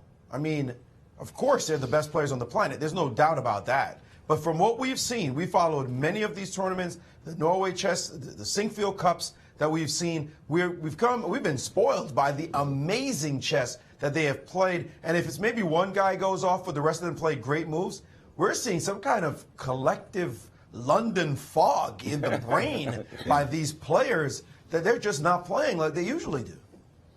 No, absolutely. I think that the lack of technique here is... That's appalling. That's appalling. Just on the theme that Maurice was bringing up, yesterday's game, remember that Hikaru, MVL, that bishop h6 position. Yes, right? There's a course. rook on g1. Yes. Bishop. If MVL, I mean, scared everybody on stage by sacrificing his bishop with that amazing move, king h7, bishop takes g7, and just playing that position, f6 or whatever it was, and wins, I mean, we would still be singing his praises, you know, oh, yes, a week definitely. later. The failure of that, the failure of Caruana today, wow, you know, you just don't get a good pawn up and have compensation and then do nothing? It feels like they were completely different things. I mean, MVL, okay, he missed a chance that I think was extremely complex, sometime trouble, and we're like, okay, if he finds it, he's a genius. If he doesn't find it, the guy's human. I mean, okay, he's 2780 strength. he's not Houdini. Right. Whereas I think that, yeah, as you were saying, Caruana, completely different thing. I mean, you expect him, you expect him that even if he doesn't win, you expect it because on move 40, he blundered. Right. Because a miracle resource. Yeah, some kind of shock happened and he forgot some tactic. I mean, some kind of miraculous thing. But the way that it happened was very strange because it wasn't any of those things. It was just like gradually he played bad, until eventually his position wasn't even better, up a pawn. Right. And he just didn't put any pressure whatsoever on Hikaru. We can say that Hikaru defended well. But no, not really. I mean, it's just that his opponent he defended as well as the position allowed him to. But the problem was that, well, the position was so bad, you shouldn't really be able to defend it no matter what you do. Exactly. So something strange. It's one of those psychological things, right? You take the pawn and you think, you're just supposed to lose. Yes. Right? And instead of his energy rising, his intensity rising, and that's an attitude problem that you have at the lower levels. You don't expect it at the higher levels. I tell my students all the time, just because you won a pawn or you're ahead, you think you're supposed to win the game. One of the hardest things in chess, and this is a cliche, one of the hardest things to do in chess is to win a one game. Your position is better. Now it's your responsibility to win the game. The top players, you've slipped so many times from having edges and not winning that your psychology is, I've got to kill you. I've got to work hard. There's no relaxation because the other player is an animal in a corner fighting to the bitter end. And you just don't want to walk out of there with that famous refrain. I always say, I crack up laughing. All you have to do is stand outside a tournament hall and wait because somebody's going to come out and say, I was winning. It's like a running joke. Okay, the next one, let's wait. Another one's going to come out. Oh, man, I was so much better. It happens all the time. It's the running joke. If you do not focus, you have the attitude that just because you are better, you're supposed to win. Just take a look at this round. And if they're doing it, then clearly at the lower levels, it's supposed to happen quite frequently. But at this high stage, it's really unforgivable. There are too many games that they were winning or they were much better that they blew today. This was something that all of them, I think, going back to their hotel room, just shaking their heads saying, this is ridiculous. I can't keep doing this. Strange round to be sure, but a challenging, interesting round, and we had a lot of good games that we could talk about versus round two. Yeah. But in a remarkable way, it's most likely 4 draws, 1 win. So only 2 victories out of 15 games. Not something I expected at all. I mean, I wasn't thinking this at all. 2.5 hours ago, you could have gotten a lot of money from me. Betting on 3 victories or 2 victories, or if I just said to you, only 1 victory. Only 1 victory. You're going, no way. Look at these winning positions that are across the board. Right. But, well, this is what chess is weird like this sometimes. Yeah, the players will not be happy with today's performance. It was more entertaining for us, but I think it was more upsetting for them. Yes. Yes, I definitely believe so. Alejandro. It's upsetting for me. I mean, looking at this, we want blood, right? We want to see the victory. We say this is the technique. These are the stars, the best players in the world. There's no question about that. So let's see the technique. Execute. Show why you're major stars. Can you imagine Capablanca with these positions? I mean, Karpov, those guys, Kasparov, those old guys would say, are you crazy? Give me something. I'll beat you down. That's it. Or even these guys last week or 6 months ago. Right. Just today, they were collectively off. And it's surprising to see for sure. And by the way, that MVL game you guys referenced earlier from yesterday, that crazy idea he could have played to win. Remember earlier, he didn't have to sack the exchange. Either. He was just much better near winning in that position. Knight G4 was another move. If you go back to yesterday's game, you can study that. He did not have to sack the exchange and complicate his life at all. He was just up a pawn, should have won. But again, same deal. They're not behaving correctly in those critical situations. Right. Yeah. And again, I'm just bringing up a previous moment of the Vichy Anand Magnus Carlsen game and trying to get into the head of Magnus for a moment. He's just made this very, very impressive B5 move, trying to establish a pass pawn on A5. Basically, White's losing. Vichy trying his best to give as many problems for his opponent as possible, played the move rook b1, and of the several possibilities for black, the most obvious being knight takes e5, or the not so obvious but probably crushing move, knight d2, followed by knight e4. Those two really wonderful candidate moves, and you've got to choose one of the two of them. Right. Right? Suddenly and bizarrely, the rook, we've talked about the rook on the h-file and how all the business squares were covered to begin with. Magnus moved his rook away from the pawn on e5, brought it to the h-file, and somehow, some way, Vichy managed to worm his way into a position that's not only playable, but drawn. Probably just drawn, yeah. Wow. So rook h8. How do you think Magnus, how did that move come to Magnus? Again, considering that A, he could win a pawn, or B, he could reposition his knight to like this dominant square. Was it frustration that brought rook h8 into being? But I want frustration over what? He's been playing great so far. He obtained a really nice position. Rook h8 is just such a strange move because I don't see the point. That's exactly it. What I mean, if you had another move to play, right? I mean, like I give you a free tempo. Right. Why did you put your rook? Why did you on put your rook? h8? I mean, were you going to put it on h6 next? Hoping to go. I don't know. I don't know either. So I was just, again, I was trying to get into his head for a second, and I'm coming up short. It's not so much the fact that the move itself is weak, which of course it is. It's like, what is he thinking? Right. What's the purpose? What's behind it? What's behind it? What drove him to put that rook on h8? Right. Because the way it works, as we understand, it's not just thinking like a grandmaster, a book I didn't like, by the way. But this idea that it does happen, that you're sitting at, you sit at the board and you say, oh, I really, really like that move. So that becomes your primary candidate move, right? Ooh, I have also a better move over here. So you have these, your top choices. And how can you go from knight d2 or knight e5 to rook h8? Well, you said, I don't get. You said a lot of things, but I got stuck on you didn't like thinking like a grandmaster. Right. And then I didn't listen to anything else you said. Right, because I thought it was garbage. I thought it was classic is a garbage. Come on. Nobody, not a player in the world, quote, thinks like Kotov.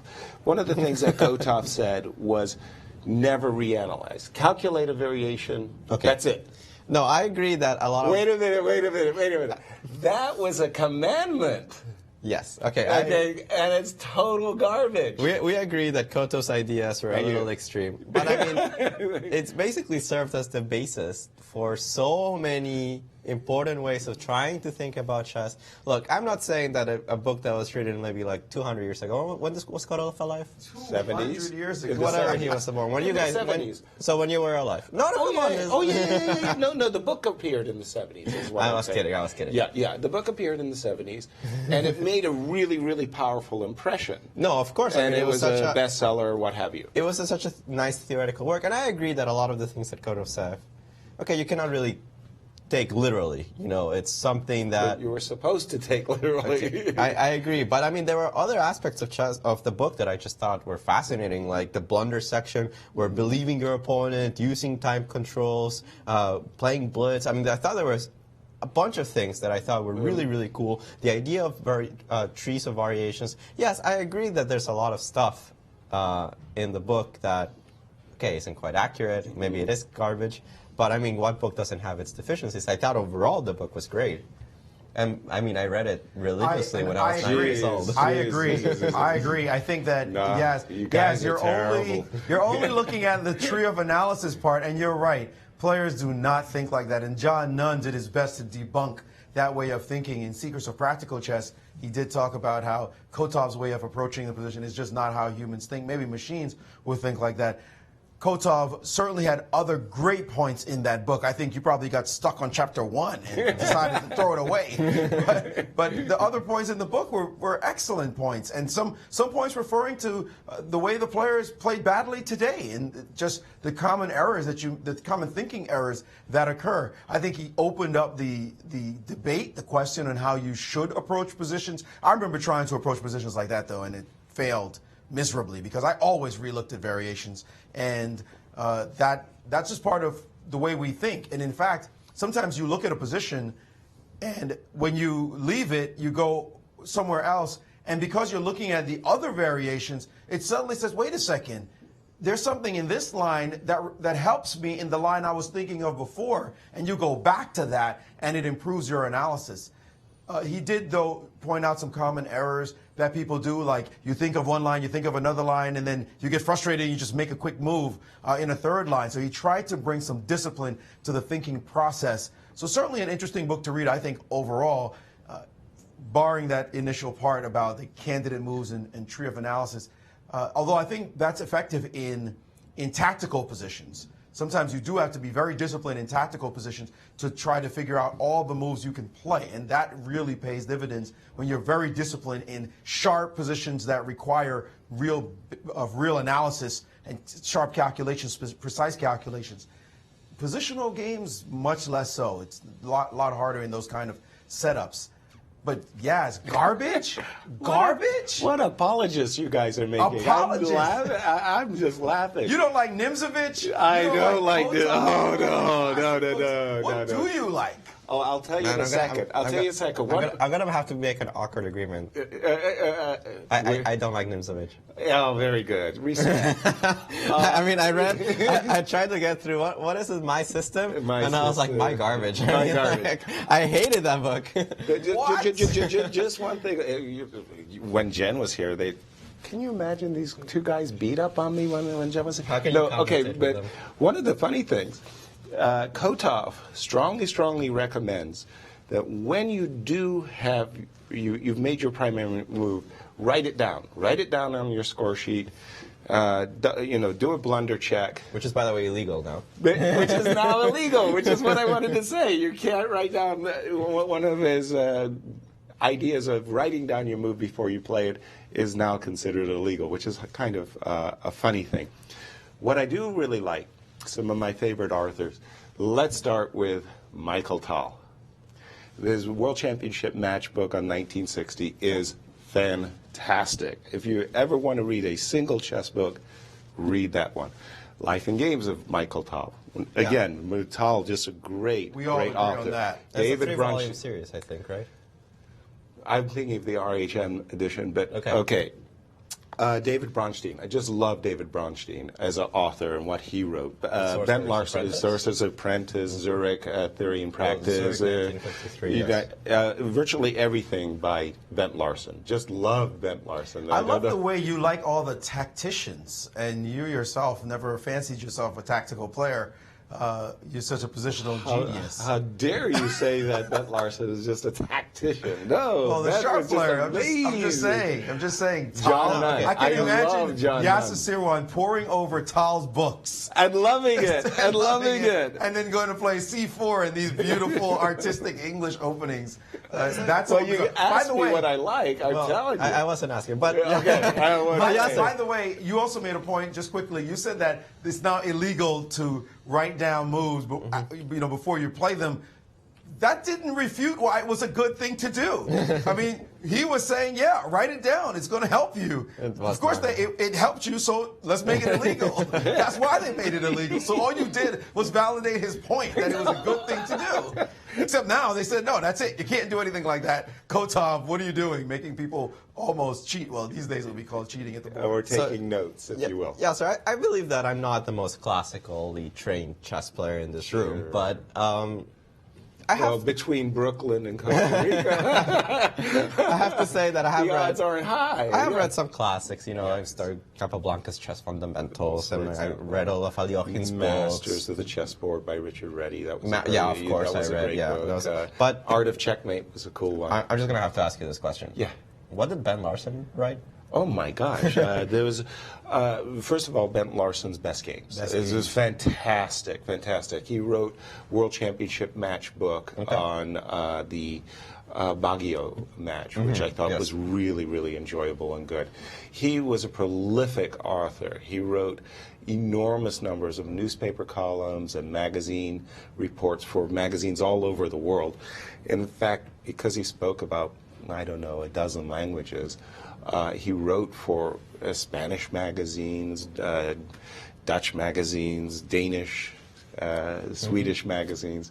He was really very, very prolific author. By the way, you know when the games are getting kind of tiring when we start talking about other topics. There is a game that's actually going on. Please. Some moves have been played. We just want to catch up. He did take, after king d7, bishop takes e5, was played, followed by rook takes e5, rook takes, after rook takes e5, played king to g4. Very important move, grabbing the g-pawn. And after king to e7, king takes g5, rook e1, and rook to a6, hitting this pawn. Clearly now it's turning into a rook and pawn ending that Levin Fischer-Smyslov would tell you is a draw, although I'm sure Yasser doesn't like that book either.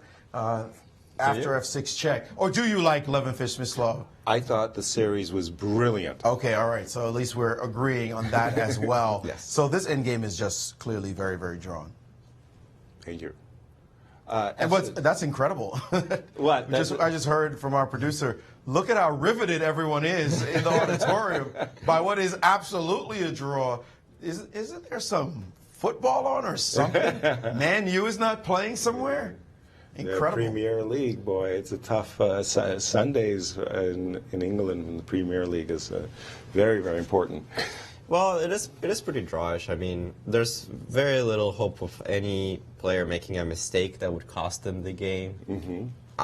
Even most lines where somehow miraculously Carlsen ends up a pawn, they'll be very, very drawn.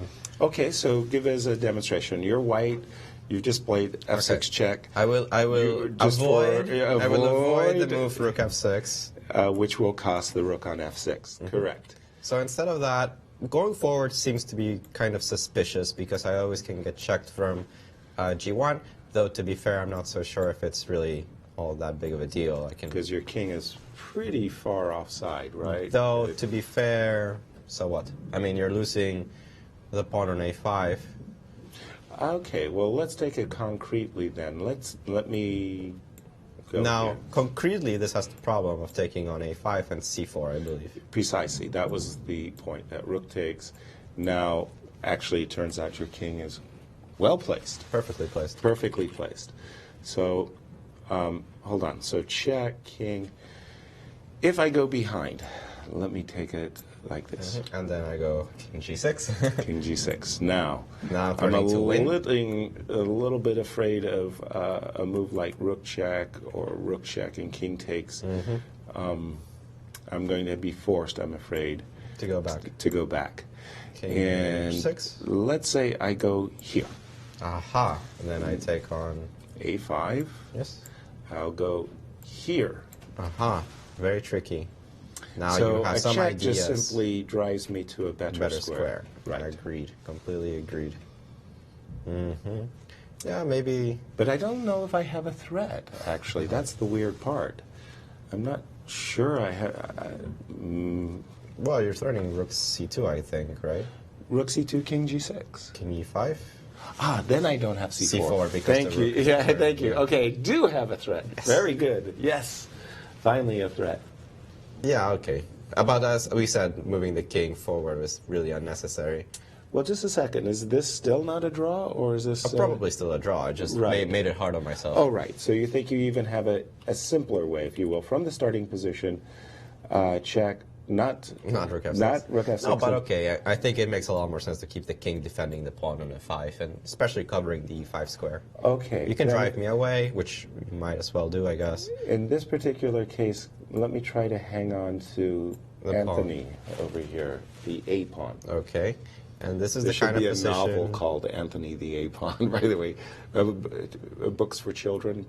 Anthony the A pawn. Anthony. Some stories about, A pawns. Never mind. Casting these pearls before the swine. But please, go on. Rookie 4-check, king f3. So you want to A4? play rook c4 or something along those lines? Can Magnus nibble a little bit, or is it just... King f2, come on.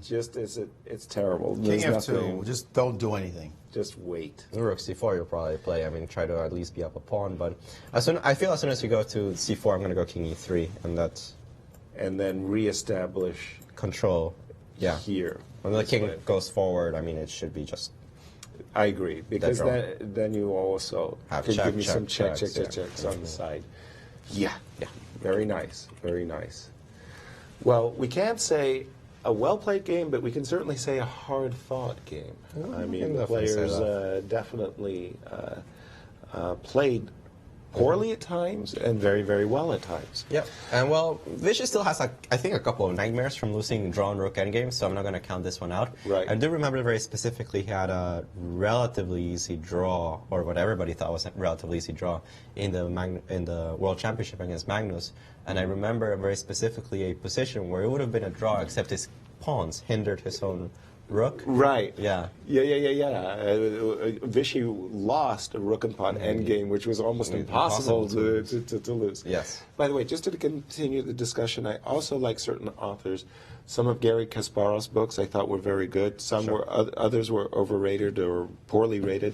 But I thought Garry overall really did some really quality books. I want to say, again, I mentioned John Nunn. I just think he's a humorous writer, and he has a lot to teach, Jeremy Silman.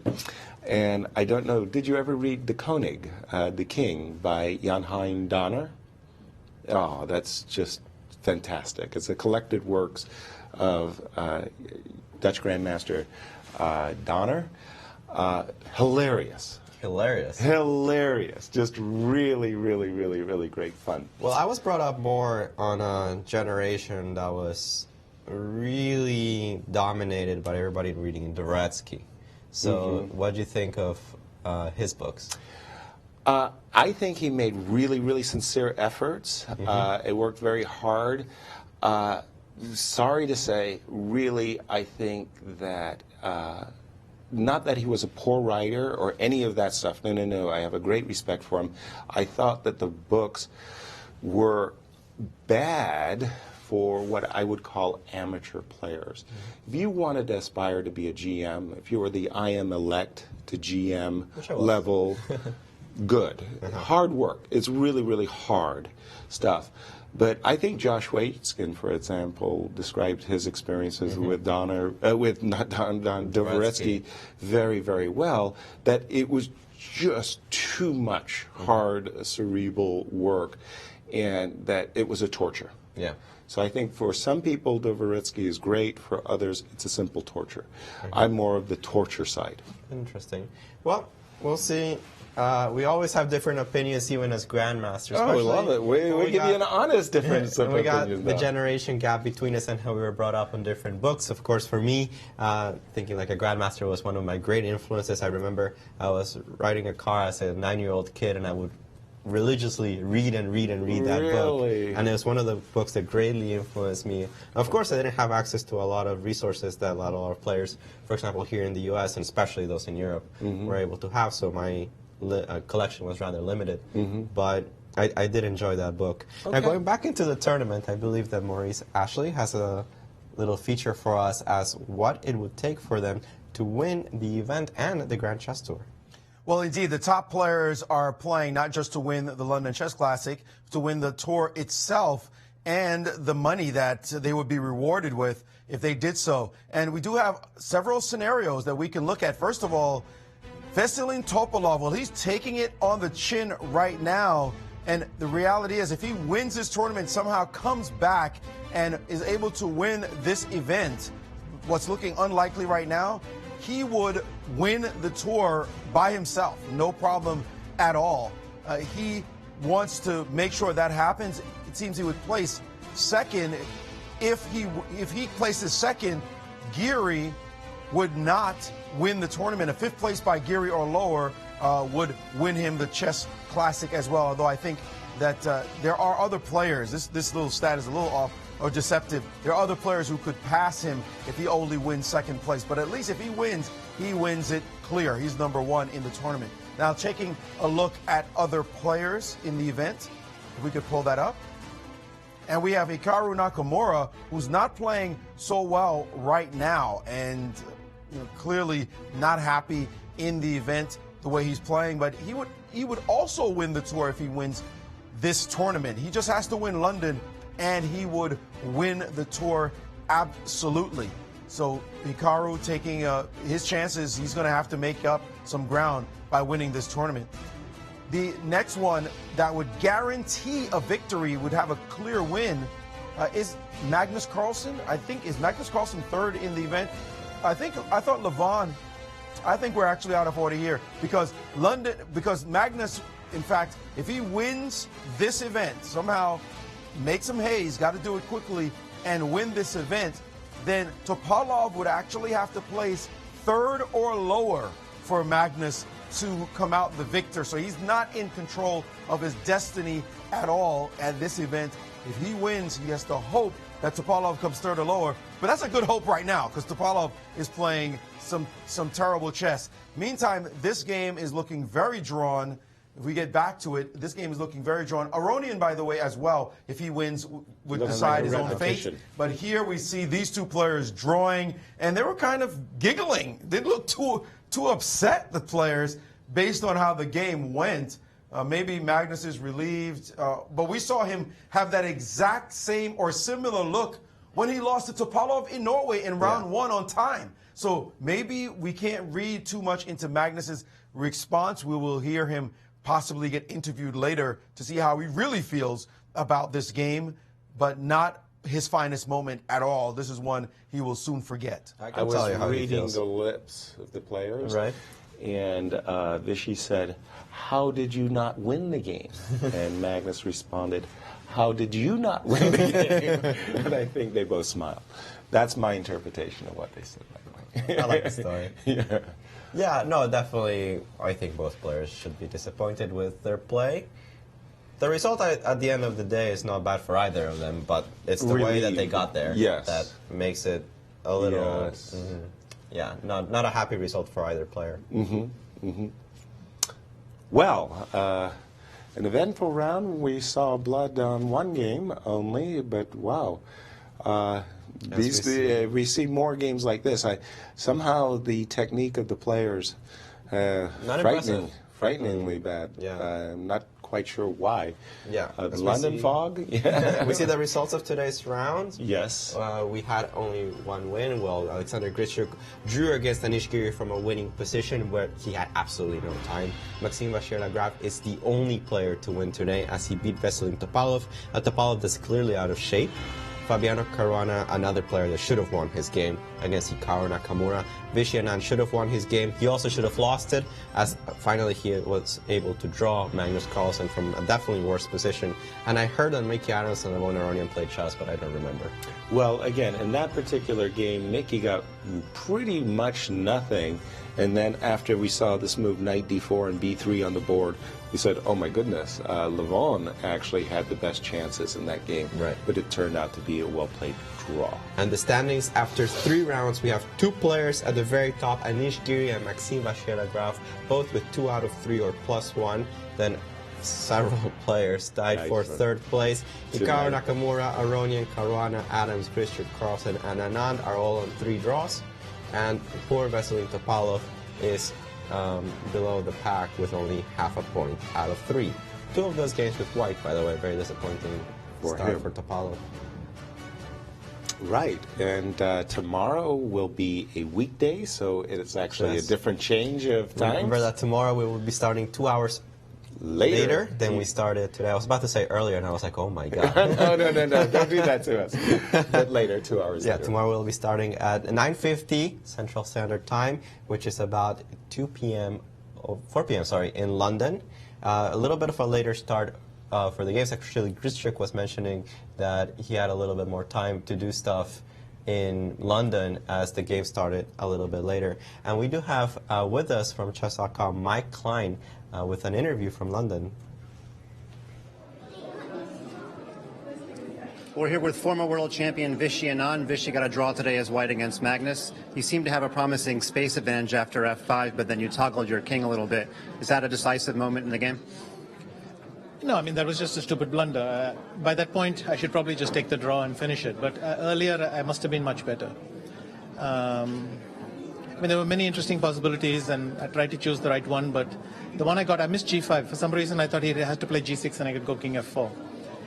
And after that, I thought I was actually lost at some point, but somehow I found some counterplay to hold. You started the event with 3 draws in a row. How do you feel about that start?